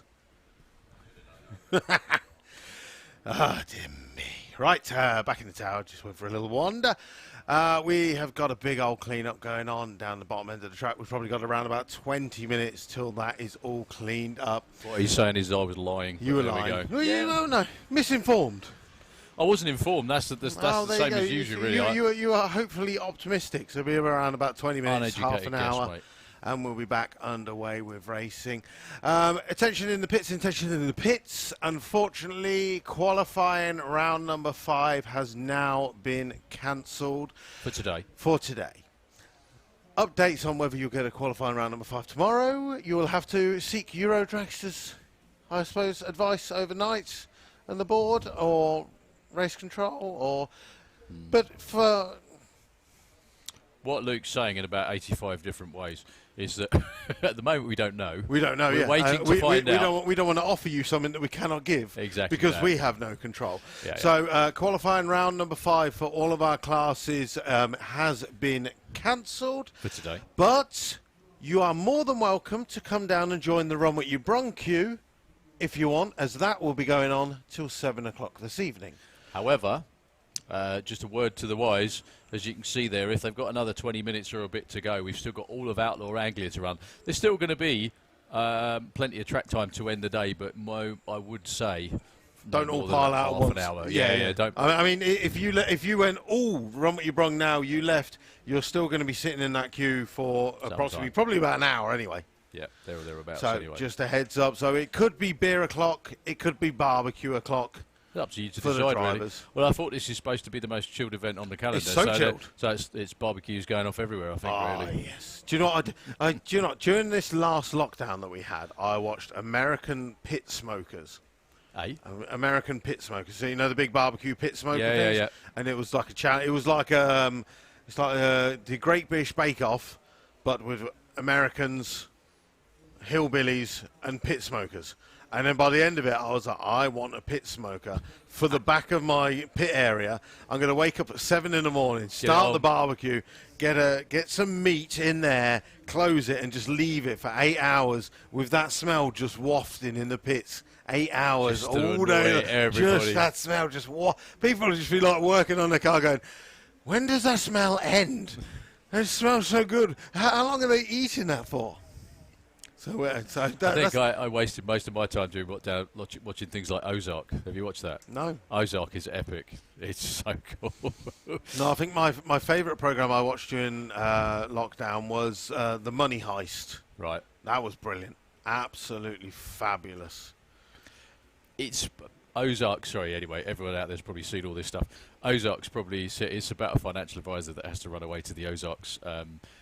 He has to launder money for a Mexican drug cartel, but it's basically hillbillies, Mexican drug dealers, one very posh bloke trying to keep all of it together. It's so good. Honestly, you've got to do it. You've really got to do it. I mean, watch it in the winter or something like that on Netflix. It's 3 series worth. Absolutely terrific. Terrific stuff. Very, very good. Anyway. I'm going to turn my iPad off just to charge it, because that's the only thing about this event is we don't have electric in the pits. So when my battery goes flat, it goes flat. So this morning I come in here with the iPad on like 30% and my phone on like 10%. At that point I've got to turn them on and then start the live streams, which really doesn't help the battery, because it's like you're charging me but discharging me at the same time. I charged it last night, 76%. Yes, but both my phone and my phone and my iPad have been live streaming all day long just so I can read the comments. That's right. It's not until like next week. It's like you've got no data left, and I'm like, oh, whoops. Big whoops. Anyway, clean-up going on for a little bit longer. We will be back with you as soon as we have something to tell you, which hopefully will be soon. Don't forget, still got Nitro Bug to go today as well. So don't wander too far away. We're not done yet, but we'll be running up to 7 as soon as we get started. Before I go, I do have a message for you. It says, great work with the commentary. Please thank Daryl for the comments. He's glad to see his dad getting his eye in again. Hopefully, he'll be back behind the wheel of the Dragster at the Retro Show before going into Dragster. Great job. From Joe Bond. Good stuff. No worries, Joe. Glad you're listening in, mate. And, yeah, Dad is doing a sterling job, but then that's where Joe got it from, so it shouldn't really be a surprise. No, that's it. I'll see.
Well, what better way to announce that we're back than Mick Taylor doing another stonking burnout? No.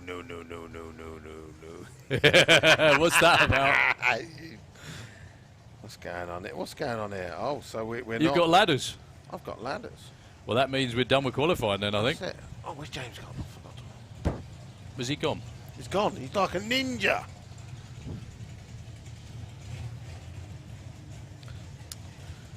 It'd be even funny if I had the Outlaw Anglia ladder. So, Mick Taylor, currently number 4 qualifier. It's going to take a huge PB to move up from number 1, from number 4 up to number 3. Actually, hang on a minute. I think that's Simon Barlow's number there at number 2, and he's actually... no, it's not. Beg your pardon. We've got Colin Webster, for God's sake, Darryl. John Webster, number 1, 7:27. Colin Miller, 2, 7:31. Jeg Guy, 3, 7:51. Jeg Guy just got towed back to the pits. Mick Taylor is your number 4 qualifier. That's him down there on the start line, ready to go.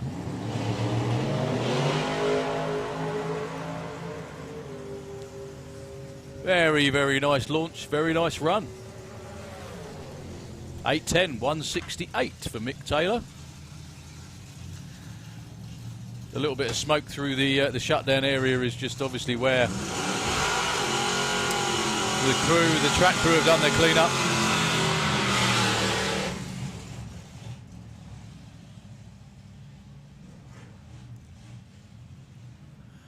So, Gary Hill and Barry Woodford. Barry in the SGP lane.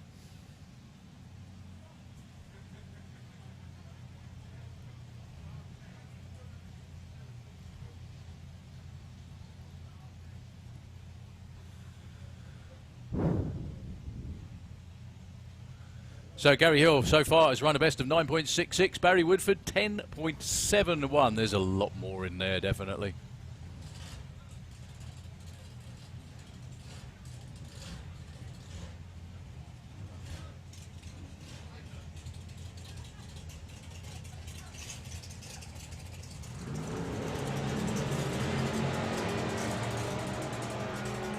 This run looks a lot more like it for Barry Woodford as well. Gary Hill goes 9.79, 10.73 for Barry Woodford. Actually, no improvement for either, unfortunately. Colin Miller with the Flying Fifer, part of the flying squad from up there in Fife in Scotland. You're right, that is a long old tow down here. I think Colin's just glad he's going racing again instead of sat at home, like all of us are. So Mark Bracking, Mark number 12 at the moment with a 10.23. Colin is your number 2 qualifier with a 7.31. At the moment, without John Webster running, he needs to go quicker than 7.27 to be your number 1 qualifier. Now, Colin's been suffering from tyre shake off the start line. If it hooks and goes, like we know it can, there's a very good chance it'll be a low 7, maybe even that magic 6. We're in a bit of a privileged position up here in the tower because we get to see the numbers as they come up on the board, and we know when it's on a good one, basically. It's not difficult to spot, actually, because it'll be nice and smooth. It won't be that one. Double step off the line. He still went 110 to 60 foot, did Colin. There was a lot of on and off. 8.24. I thought that was 6.24. It does look like 126 miles an hour. He went 110 to 60 foot, though. It was a lot more like it, but he was still on off the throttle with a bit of tyre shake, too. And a 10.28 kind of consolidates his position on the other side of the track. Oh! Jed is back. Jed Guy is actually back. A little bit of downtime, that's perfect for him. Sometimes it works that way. John Webster's coming round next too. So, Ben Kennedy and Douglas McClure up next. Actually, we've got one of the dream pairings coming around this time as well. Blown Anglia against big, huge nitrous motored Anglia. So, Ben Kennedy, SDP lane. Doug McClure with the slug. Old Teglim lane.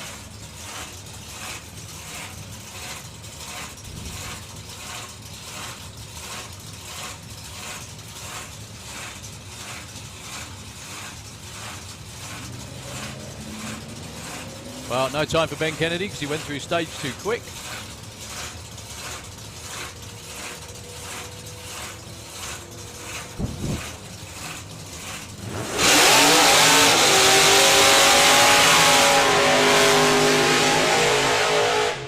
The Slug makes his quickest run of the weekend, 11.49. Right, ladies and gentlemen, if you're still around at this time tomorrow, well, towards the finals, this is a matchup you might be seeing then. John Webster, number 1 qualifier at the moment with a 7.27. I say at the moment because the guy in the other lane, literally Jed guy in the other lane, is very capable of taking that off of him. However, it would take a new personal best to do it. Jed, like some of the Outlaw Anglias, been upgrading everything massively. There is a new to him 735 cubic inch nitrous engine in that car. That's around about 11 litres, I think, something like that in English. Huge, enormous. A mini engine in every cylinder. So Jed's quickest time so far has been a 7.51. He's looking to go quicker than that. John Webster's been 7.27, but with lots of tyre shake off the start line. See what they got for us this time. Huge tyre shake for both of them. Two very nice looking runs and a good race as well. 7.41 at 177 for Jed. John Webster with a 7.32 and no shoots till right at the very, very end of the shutdown area.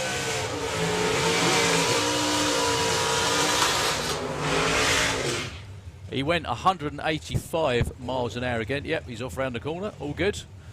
Well, so that's Jed's quickest run with the new combination. However, I can guarantee they were looking for a lot more than a 7.41. We've got the Nitro Bug of Andy Raw coming round as well, folks. Don't go anywhere at all. Spencer Tiswell, Rob Nixon. Rob, earlier on, got down in the 10s. Sorry, 9s with a 974. I knew what I meant. Spencer Tiswell went 10 flat.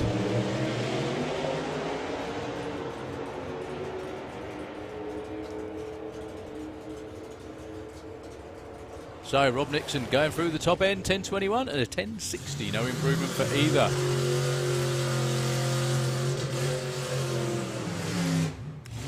Okay, last car, I beg your pardon, for Outlaw Anglia as a class. Then we have the Nitro Bug of Andy Raw and Mr. Simon Barlow with the Fordson.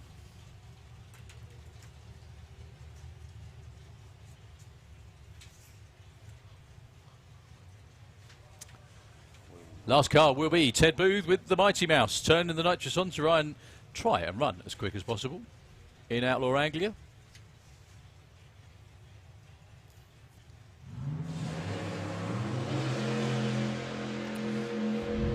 It's great the way that car launches. It has two launches. Has a nice flat launch off the start line, and then about 60 foot it just picks up and goes to a 9.45. Katie looks quite happy with that, 142. He's actually your number 6 qualifier. Well done. Okay, Nostalgia Nitro Funny Car time. The Cool Flow Nitro Bug with Mr. Andy Rattlin Raw at the wheel.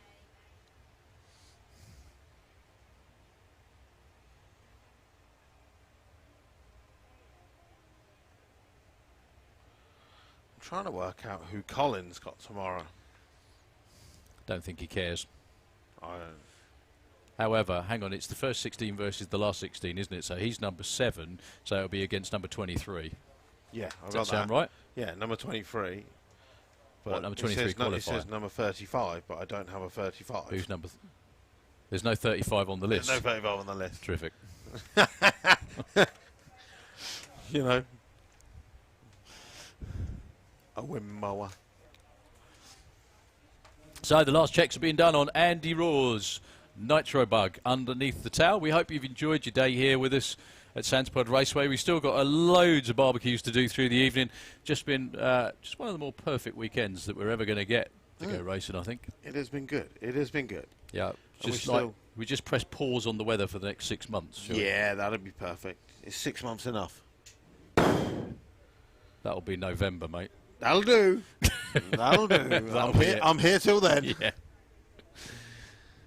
Okay, thumbs up from the start line crew. Carl Harrison sticks the fuel into the injector. They're going to spin it over, pull the wires. There's nothing like that moment when you see the crew guy pull the wires, which means that he engages the ignition. And what comes next is loud. Very loud. Carl's left his mobile phone in there. I think Could have been true, but I think it was the CO2 bottle. or turning that on or the computer, one of the two.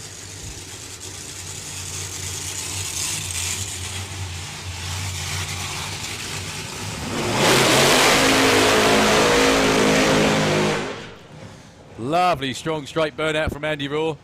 I had a run like that where the air bottle wasn't switched on the alcohol car, and I went left the line like a bandit, hit shift light came on, second, nothing happened.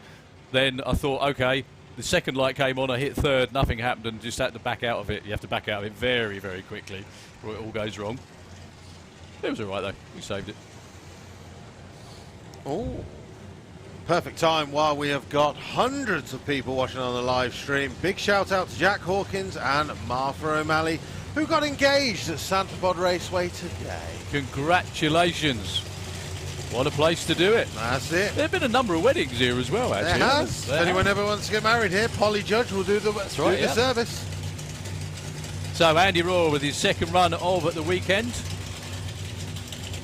Obviously a fiberglass, I was going to say fiberglass, I think it's carbon fibre replica.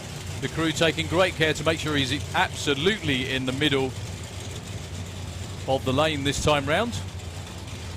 First run was about 100 foot out. I'm guessing the second run of the season will probably be around about half track, provided everything goes okay. Carl Harrison bringing Andy Rattle and Roar in.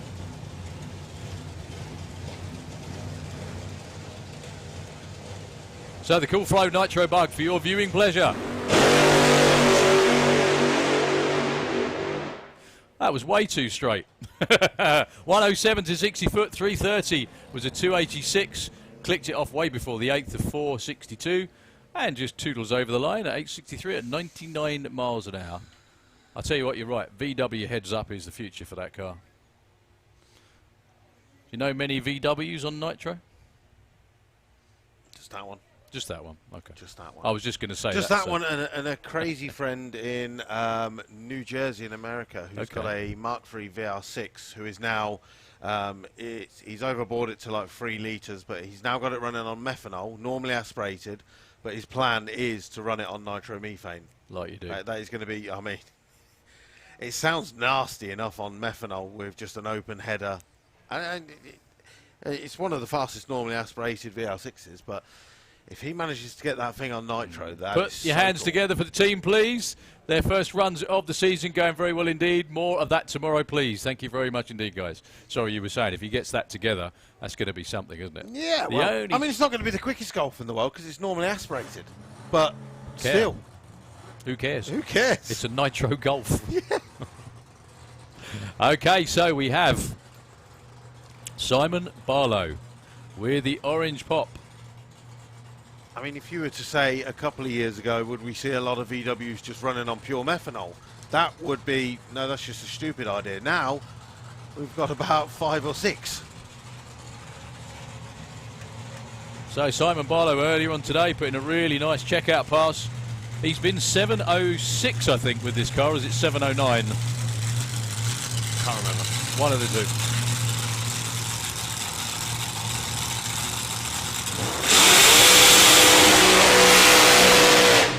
So the Ford Show 2019 was a long time ago now. It was, yeah. Lots of stuff changed on the car since. New supercharger, new fuel system as well, just to make it that bit quicker. Now the first run today was his first run of the year. First run for nearly 2 years, actually.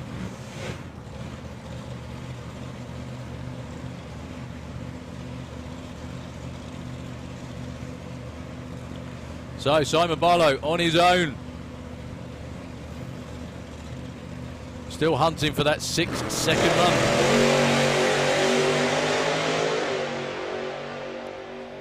Well, little wander around, but he's still got his foot in it. 778 at 179. I think that was with a couple of corrections along the way, just lifting to make sure the car stayed going in the right direction. 114 to 60 foot, 501 to the 8th. So, we are back into Run What You Brung for the last half an hour of the day. Meanwhile, so looking at the ladders for tomorrow. You've got them. So I guess I've got some of them. Ladders for tomorrow mean qualifying's done. Qualifying is all and done. So Robbie Grabham will be facing Paul Watts in the Supercharged Outlaws. Gary Parks versus Steve Wright. Des Taylor versus Simon Boot. Mick Checkett versus Keith Freeman. Doug Bond versus David McCallan. Andy Hadfield versus Andy Park. Luke Watson versus Paul Dale. Cool. What do we got? Gasser Circus. 15 cars qualified, so the bye run goes to Nick Barnett, our number one qualifier. Brian Gibson meets Nick Allen. Steve Matthews meets Billy Jones. Tom Margerson meets Mr. Booth. I've forgotten his first name. It's not Katie. It's Ted. Ted. Graham Barton is meeting Nervous Nick. I love that his name's Nervous Nick on the official paperwork. Exactly, yeah, that's how he's known. I didn't even know he had a surname until Simon told me the other day, and I can't remember what it was now. Sean Milsom's got Ray Irish, Lee Pike with Jason Hollenby, and Tony Pearson will Paul Dominic. The only thing with Nostalgia Superstock, because there is so many, they're all numbers. We only have numbers, not names. And we have a mystery driver racing against Colin. Because we don't have 35 on my paperwork. So, to wind out the day, we have half an hour of Run What You Brung.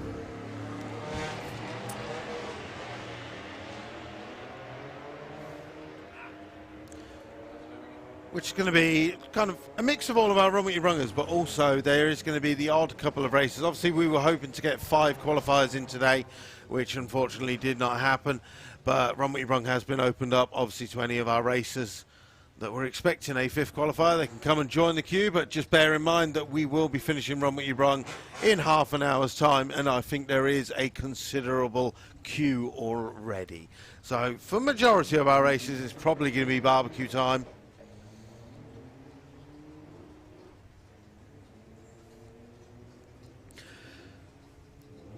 One thing not to forget though, if you have been going around on Run What You Brung all day, or if you've been racing, don't forget our official on-track photographer, Mr. Blackett, has been out there snapping away all day in the sunshine, getting a full-on tan. So if you've been on the drag strip today or yesterday, make sure you go to Blackett Photography Photo Booth, which is at the head of the pairing lanes where their old porter cabin used to be. They've got their open-air cabin there so they can serve 2 customers at a time, COVID safe. Make sure you go and check out all the photos from today's action whenever you can. Paula is in there now, so if you're finished for the day, go and have a look at the photos. If you're still taking part in Run What You Brung, then they'll be open for a little while after racing is finished for you to go and check out all the photos.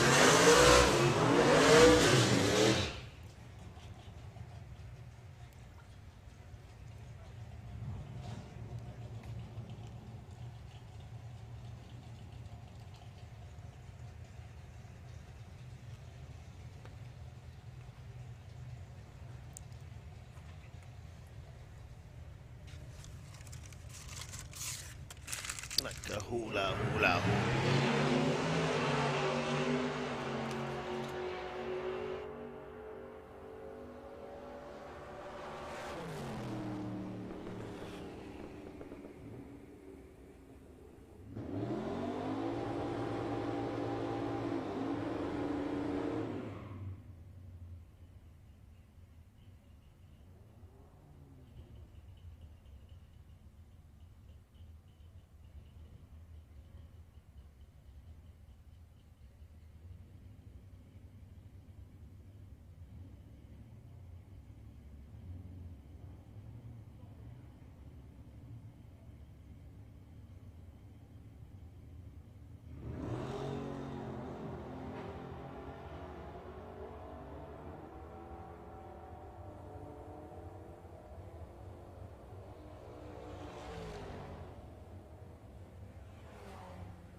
And if it's quite alright, I love you, babe.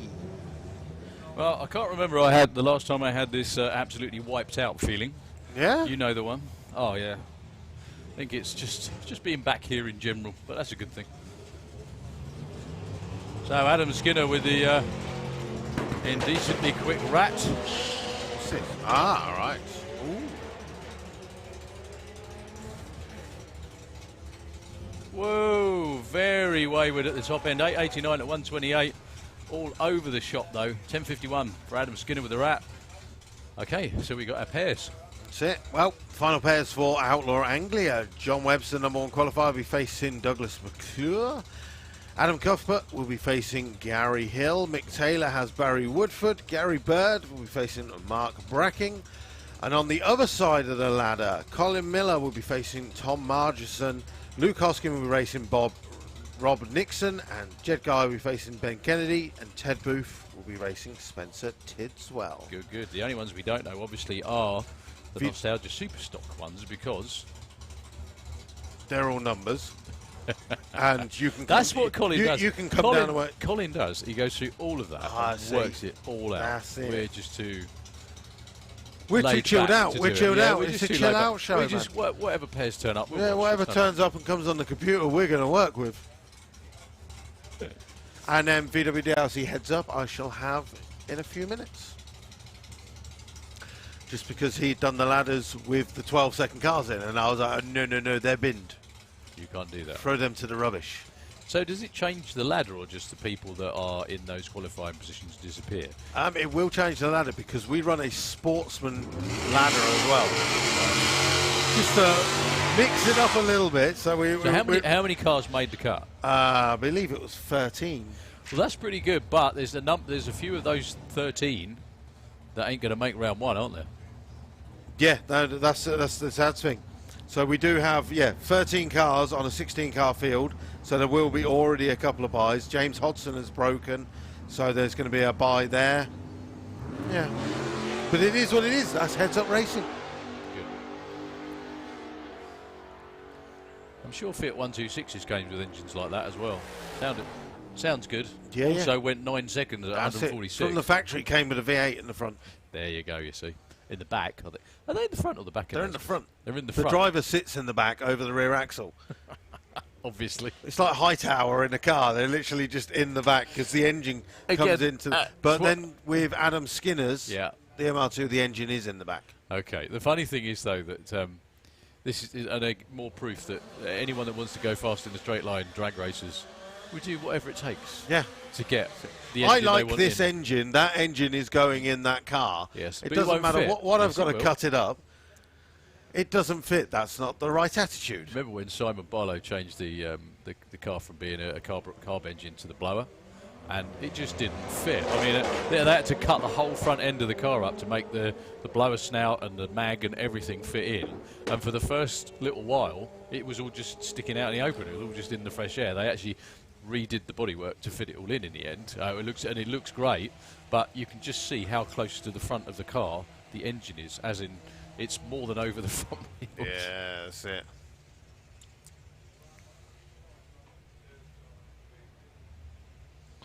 So just around about 23 minutes left of today's Run What You Brung session. I'm more concerned that because Q5 was cancelled, that means they might start dinner early up there and I could miss dinner. Imagine that. That'd be a terrible mistake. Well, it's pretty smoky behind the Willis. It's getting smokier.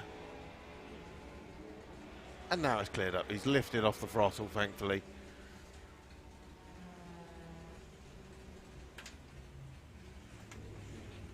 So looking into the pairing lanes, I can start to see a couple of our Wild Bunch slingshots making it down. And also the Dark Revenger.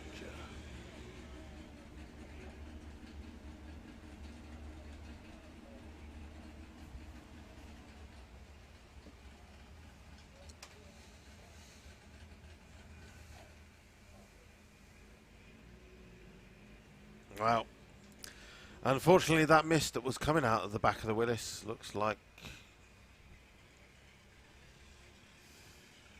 I don't know if it was the Willis or there's the marks that's just under the Beetle, but then the Beetle surely I don't know. Okay, just very quickly as well, tomorrow, we're due to start elimination, round 1 at 9:30, and then everything progresses from the day through there.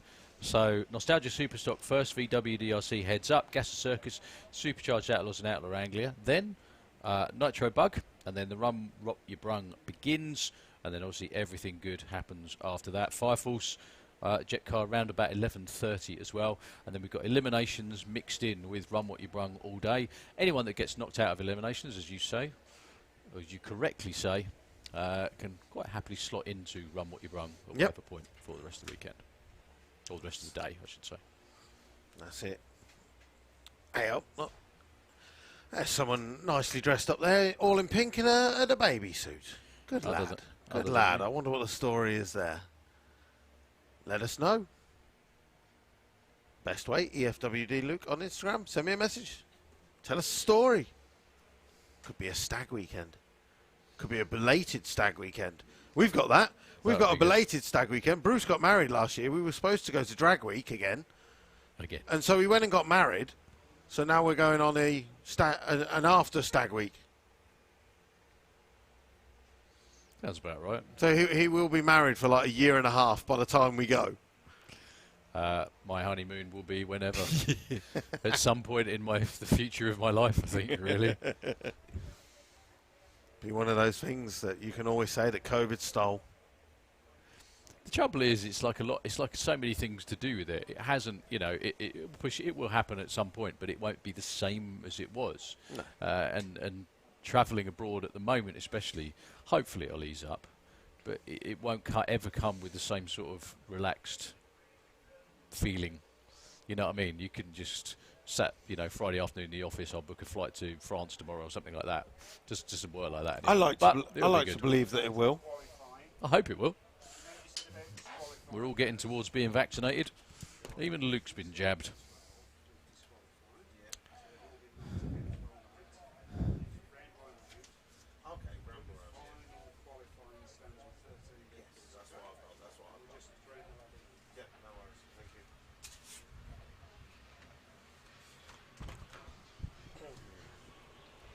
Yeah, like you said, I've not booked anything now for the rest of the year. I did get excited, and I booked to go to Malta in March and May, just because they were Ryanair 50 quid flights and stuff, so it didn't really matter. And I've already had the money back, so it didn't really matter. Yeah, I suppose. Got my eyes on September for a race in Malta, and obviously in November. But I've given up now. I'm not booking anything. I should just wait. The funniest thing. A couple of weeks ago, I was talking, and she's like, "I need a holiday." She was, "I'm so fed up, like you. I'm so fed up of these four walls. Utterly fed up. So fed up of this." And I was like, "Oh yeah, I know. I remember going on holiday last year." And she was like, "I forgot you went to Malta twice last year." And I was like, "Yes, I did." And then she was like, "My last holiday was like July of 2019," and then she was like, "And you went to America at the end of 2019." She's like, "You've been on 3 holidays and I haven't been." She's like, I am owed a girl's holiday." Funny you should say that. Yeah. Well, our last holiday was nearly 2 years ago now, because we wait anyway. Whatever. Same as everybody else I know. But they'll come back. Yeah, I know. They'll come back. But in the meantime, we don't need to go anywhere because we're at Santa Pod and we've got sun. We've got sun, we've got racing, we've got barbecues, we've got... That is a holiday. Just, yeah. One of the most glorious places to spend an evening on the planet. We always say it. One of the best things about coming racing is you can drive through the gate and forget the world. Funny you should say that. You know what I said to you about like having a 4-day party? Is you kind of...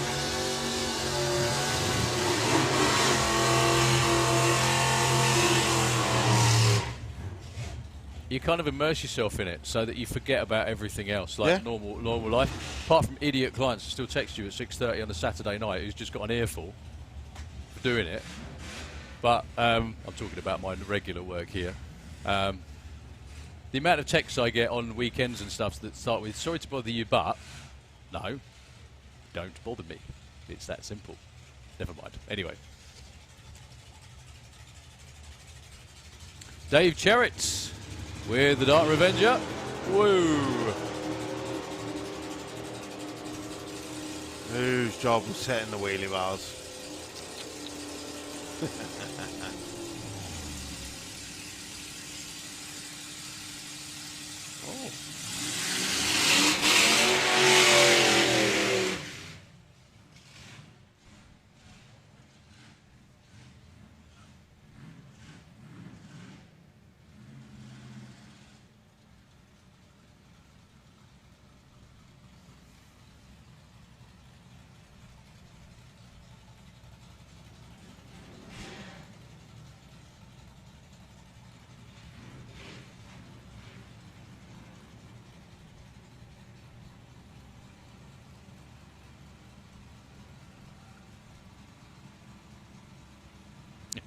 Thank you very much, Jenny, and pack it in. I didn't mean you.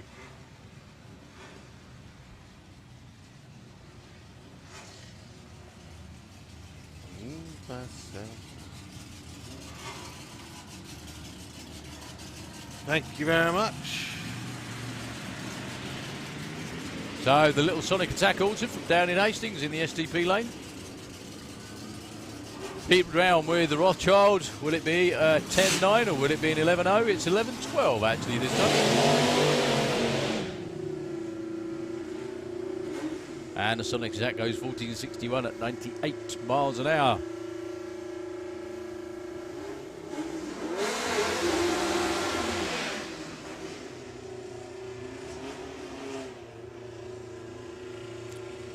So Graham Rawlins with the raw speed. Slingshot down there in the STP lane. Must be a weird old view. You know, everybody slicks in the slingshots normally used to having a supercharger in their face, not, you know, a couple of carbs. Going up against Rob Brown with the Rebel.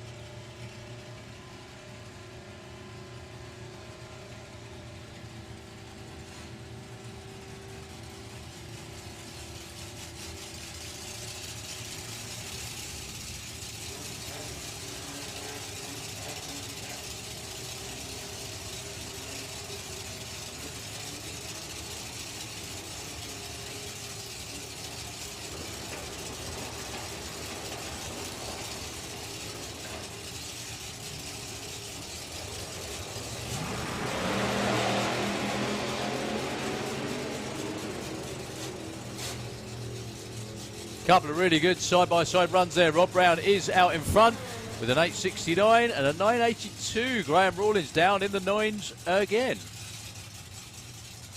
You're right, you know, it's a real shame that car isn't legal. Because it would be excellent. Yeah.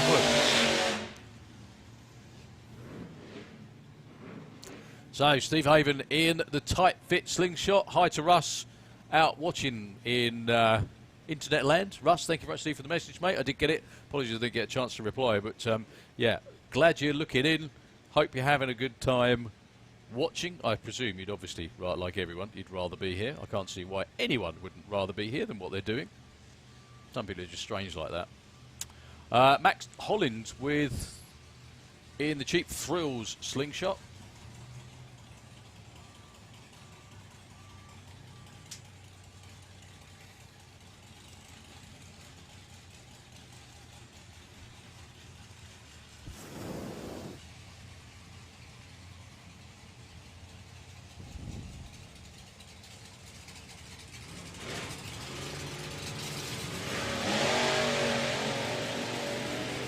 Nice run for Steve in tight fit. He's way out there in front in the STP lane. Will this be an 8?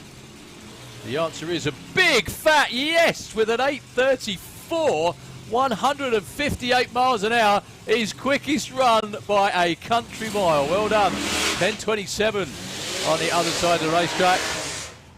Russ, listening out there, you heard that right, mate. 8.34. Outstanding. Well done to everybody on the tight fit team. Andy Stones against Danny Jones. Almost like we paired them up like that. Andy Stones with the frantic Topolino.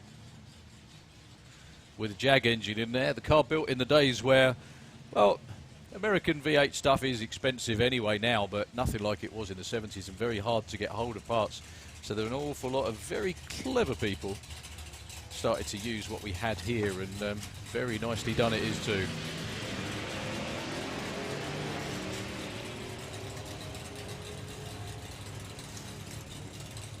Up against, yep, Danny Jones in the Raging Cajun.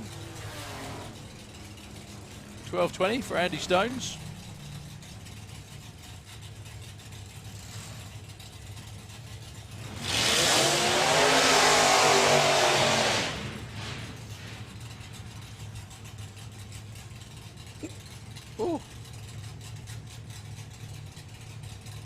So Jim Tanner with the Shindigger. Taking on Phil James.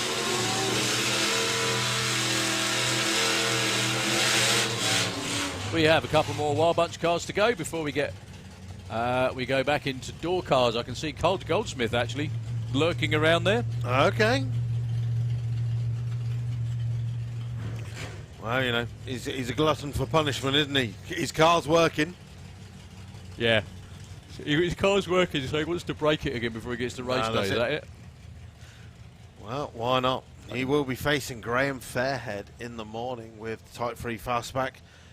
If he manages to win that, he'll be meeting Richie Webb in the next round, because he's got a bye run.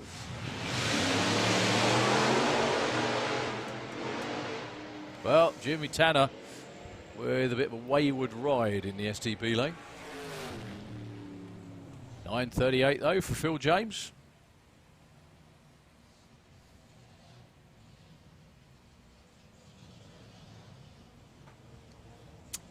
So winding down the day, about 10 minutes to go. I'm looking forward to wandering back up and just seeing some serious sunburn. Amongst other things, yeah. We're probably the only few that have been protected by this all day in here. Well, it's been warm in here, but we have been protected from the sun. Yeah. Whereas I looked at some of the photographers at lunchtime, and they've been putting on factor 50, and they are red as anything. Funny thing is, though, is the forecast was like 18, 19 degrees. That doesn't sound like enough to burn yourself, No, does it? that's it. However, I'm sure it is.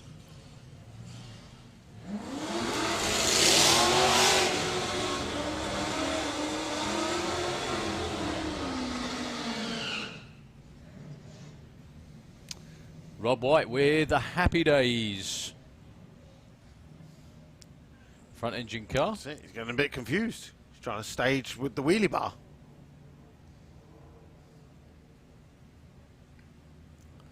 I've seen stranger things be done. Yeah, yesterday I got excited because someone staged, went a bit too far forward, come back in reverse, and then, you know, in that split second when they stay in reverse, and I'm like, oh, here we go.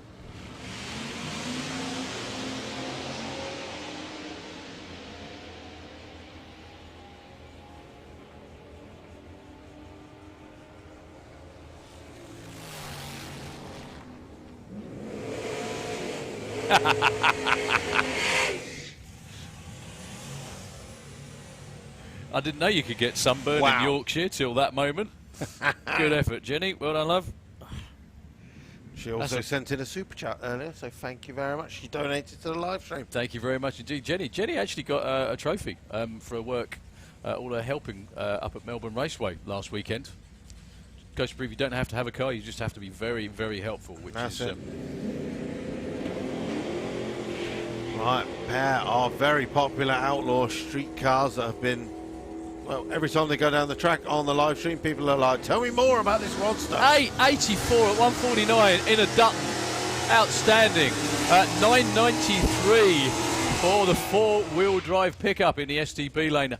Only 125 miles an hour, would you believe? Only. I think it's getting that thing, well, like most cars anyway, it's getting that thing off the line, isn't it? So anyway, yeah, Jenny, cracking sunburned, good effort. I'm glad you got it watching drag racing, just a shame you weren't here watching it, but there we go. In fact, while we're talking about sunburn, people in the grandstand or on the banking, if any of you got a little bit of sunburn today, how about raising your hands and letting us know? Let's see how many people are sunburnt today. Oh yeah, look at the arms go up. Yes, beautiful. It's times like now that I wish I had a load of after sun that I could just go walking along the bank. After sun, after sun. I only bought it for £1 a bottle, but you can have it for a tenner. Yep, too right. Supply and demand. So, Carl Goldsmith in the Auto Glim lane. He's going to be taking on the little Polo. So Carl's not had the best day in qualifying. And there is a little backfire on the car. What did we say? What did we say, eh? A glutton for punishment. Well, so not only he's is running well, so he's going to come out and break it, I think was what I said, or something like that. Adrian at the moment is having to believe, I think someone's got to go back to our unit and go and get a transfer box for the gearbox. Yeah. And then now, Carl, hopefully that's just something simple, like he's had a nitrous burp and it's popped off a hose or something like that. But would that make the engine quit completely? Not usually. I mean, I'm not seeing... He's not getting out of the car I was going to say there's not anything dripping, but unfortunately all of our VW Pro cars now run engine trays. Right. Smart move. So if anything is dripping, then it would have been caught. Well, the bonnet's up.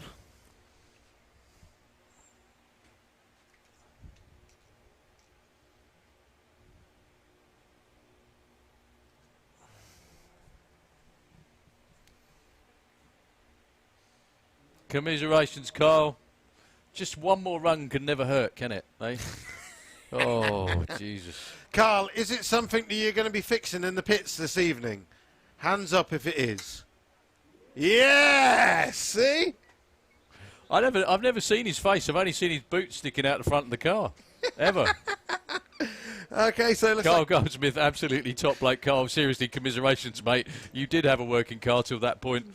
Let's hope it's nothing too serious and you do actually get to enjoy an evening with your friends instead of an evening underneath the front of your car. Oh, no, again. don't worry. All of his friends socially distance and get round the car and help. Really? Well, it's like that in the pits. So nobody can sit there and watch one person work on the car. So before you know it, you've got more hands than you need getting it done. Yeah, that might take it. And then literally, like, as soon as someone's broke, someone is on the messenger going, what if they broke? What do they need? We can get it there. Don't worry. There's spares here, there, and everywhere. Good.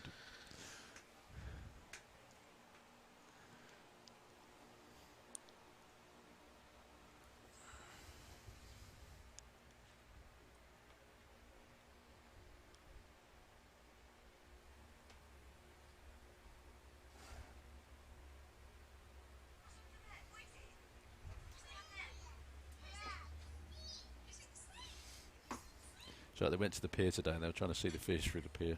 Oh. That's what you get when you got daft little twins.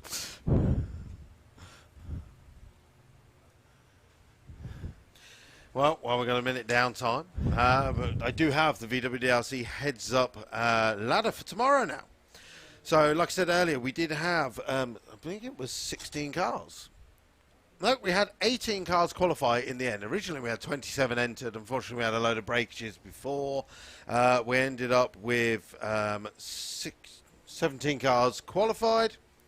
However, only 13 of those hit the 11.99 cutoff, which means anyone at 12 second and below is discarded now. They're into Run with Your Brung, so it means we have a ladder of.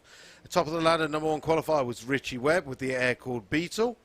Carl Goldsmith, we just saw there. He's going to be racing Graham Fairhead with the 20-valve turbo fastback. Paul Jordan with the four-wheel drive Polo will be facing Simon Crowley with the front-wheel drive Mark 1.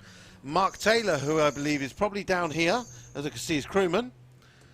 Yep, so he's a glutton for punishment. Mark Taylor is down here. He's going to put in a pass. He's going to be facing Tom Herbert with the Mark III Golf, who I believe is probably in the lanes as well, as Jacob Bailey is down there as well. James Hodson, who is unfortunately broken, is going to be facing Nigel Hull. So Nigel Hull has got a bye. Then he gets a bye in the next round. So that's two really nice passes for a very fast car that just needs track time. Jacob Bailey will be facing Jose Late, who is round the corner as well, the TDI Polo. And Adrian Solly will be facing Dave Lee. So there's some nice, tasty matchups there.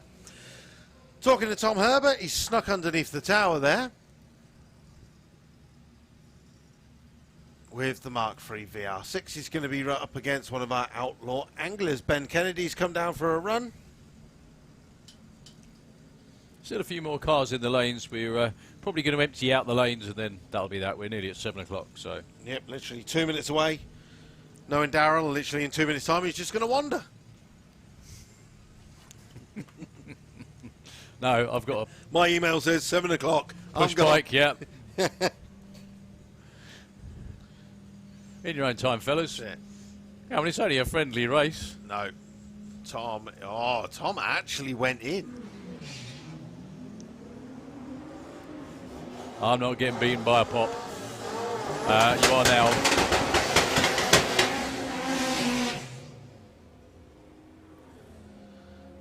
Wow, 11.24 to a 13.8 at 96. Looks like someone forgot to put the nitrous on. Whose job was that? If not, is Paul wondering, Paul, you're not working on a car, you're cooking me dinner. Understand your job. Right, Mark Taylor, we were talking about a second ago with the Seat Leon. He is going to be facing Tom Herbert, who you just saw a second ago. Mark Taylor goes through with an 11.14, 127. Reaction time, though, he is going to have to hone that completely against Tom. That is where Tom will have him if he is not careful. Well, I'm going to guess Jose Late has just come underneath the tower. Has it got suddenly darker in here? It doesn't smell as nice as nitromethane. No. For the moment. And then we have Jacob Capaz as well, getting in his 5th run of today with the Mark IV Golf. Whoa. Well, it's lucky those polos are light. I think no poke without smoke is not going to go with that one. That's it. Got the Williams boys in a burnout box. I can only think this is a rerun of a qualifying run, actually. Because I can't imagine why they would be back down again. Because they're addicted. Yeah, that and all.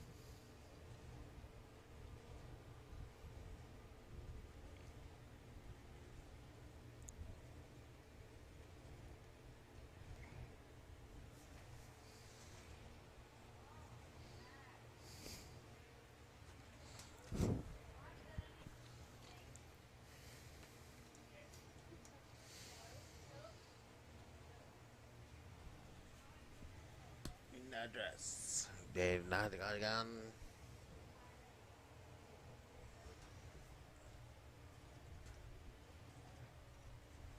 Well, at least that happened on a practice run, not qualifying or in eliminations tomorrow morning.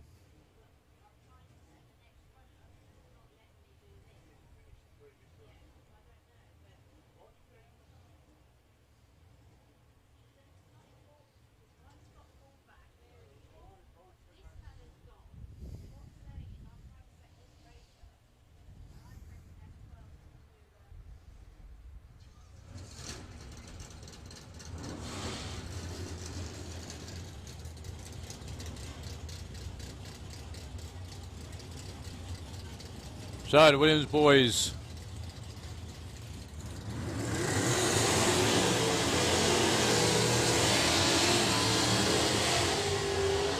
with a side-by-side run. I don't think this is actually a rerun of qualifying because they politely requested a sportsman tree on the back and there's no dial-ins on the board, which is always a bit of a giveaway. Have we got much left or did you not look? We have around about 16 pairs. Okay.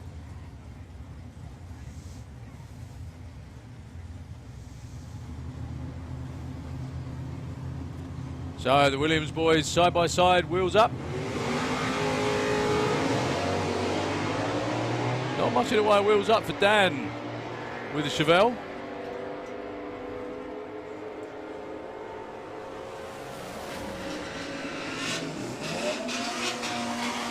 .10.64 though, unbelievably quick. Unreal in the SDP lane. That's why they wanted another run, I guess. 10.29 in the Auto Glim lane. Right then, Jacob Bailey with the R32 Jetta.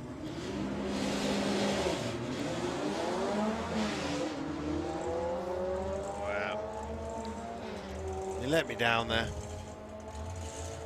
See the power now as he just all of a sudden drives around Michael. 134 picks it up. Then he was doing 91 miles an hour at the 8 to 134 stripe. Right, now this is going to be a run and a half for the Polo. I don't know whether the Polo is trying to drive over Chris.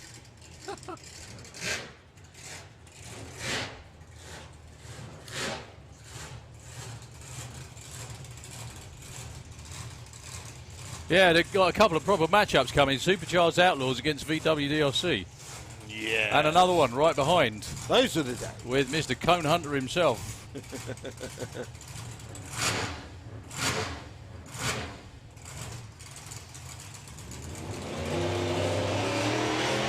Dave McCallan long gone in the truck. Actually makes the little Polo look, he's still got the handbrake on. 8.99 again, 148. Still very rapid though.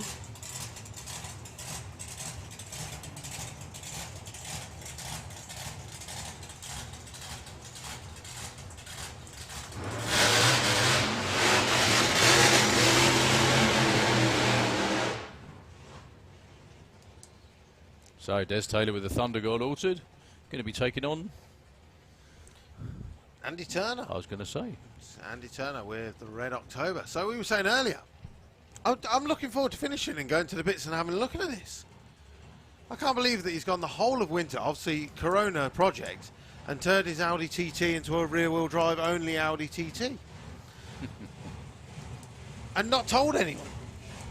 That's the best bit. So I'm looking forward to going and have a look at Andy Turner's Audi TT this evening. Don't forget, once racing is finished, feel free to walk into the pits, go around, have a look at some of the cars, chat to the drivers. The only thing that we do ask is if there are gazebos up or specific pit areas, please do not just go wandering into racing's personal pit areas. Some cracking matchups here though. Got another one coming up next. So.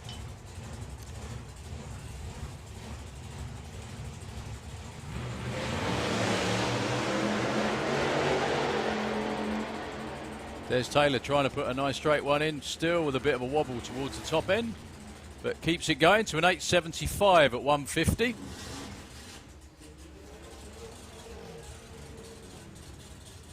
And a 15.43 at 82 miles an hour for Andy Turner.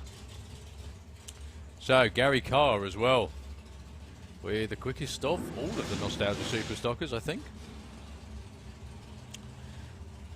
Well down into the 8s this weekend. It's what's nice about days like today. Everybody gets quite a few runs in and they can really stand on it and see what they can get out of their cars. Young Dundle.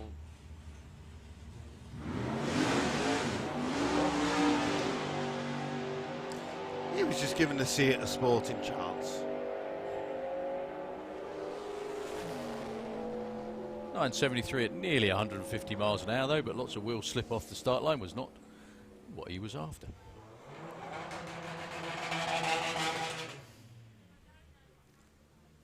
Oh.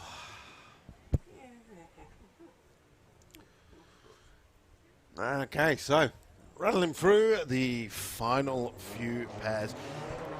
Again, if you have been watching on the live stream, be it Santapod TV or Santapod Raceway on our Facebook, thank you very much for joining. Hopefully you have enjoyed it. Don't forget, we'll be back at 9:30 tomorrow morning for Eliminations Day and a bit of Run with your Brung. If you haven't already done it and you feel like it and you want to spread the love, if you're on the Facebook, feel free to send us some Facebook stars as a donation towards the live stream that we've ran yesterday and today and obviously tomorrow. And the same on YouTube. If you want to do a super chat, feel free to send them in. They're always appreciated and go towards the pot of paying for the live streams here at Santapod Raceway. That's right, a couple of velociraptors over there. And why not?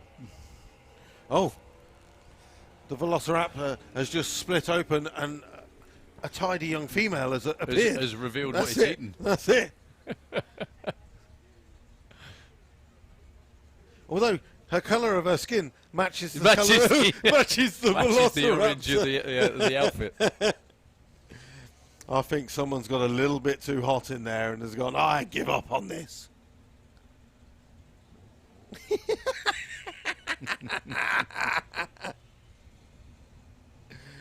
Brilliant. Mind your tail.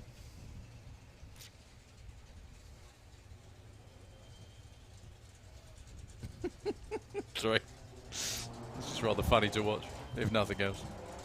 And with that, final pair before we go into a solo to finish the day. What a wonderful day it's been. It's been very, very good indeed. It was a nice surprise having you up here this morning. Sorry about that. That's all right. Won't do it. Well, I would say won't do it again. It will be again tomorrow. It'll be again tomorrow. Good, yeah.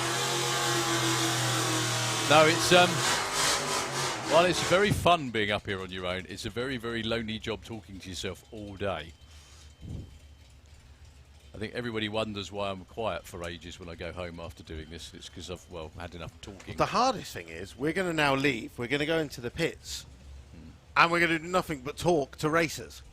I'm going to do nothing but listen. At which point you'll be like, I am actually trying to save my voice. Yes.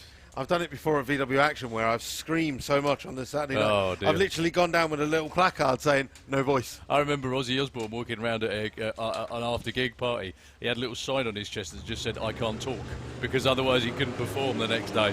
Fair enough. We're not comparing ourselves to him, but, you know. So the very last run of the day for the Red Willis, 11 or 10? 10:59 at 124 miles an hour. We really do sincerely hope you've all enjoyed your day here at VW Breakout 2021. It has been a lovely, like you said, chilled out day. We've seen lots of good race cars, lots of qualifying, and tomorrow it's time to pair them up. Yep. And run them to see you race take day the win. Race day tomorrow. Absolutely that. So thank you very much indeed from myself, Darryl, and Luke as well. Luke, it really has been a pleasure. It's been a fun day. It has. It certainly has, definitely. And we'll be back again. We're going to go wander up in the pits and talk to some racers. Again, if you've had your barbecue already and you want to wander around in the pits, do go and chat to some of the racers. They do. Let's be honest. Every racer is a show-off, and they love talking about their cars. Right. I'm going off to the big blue truck in the sky. Shall see you all tomorrow morning. Don't get too drunk. Bye-bye.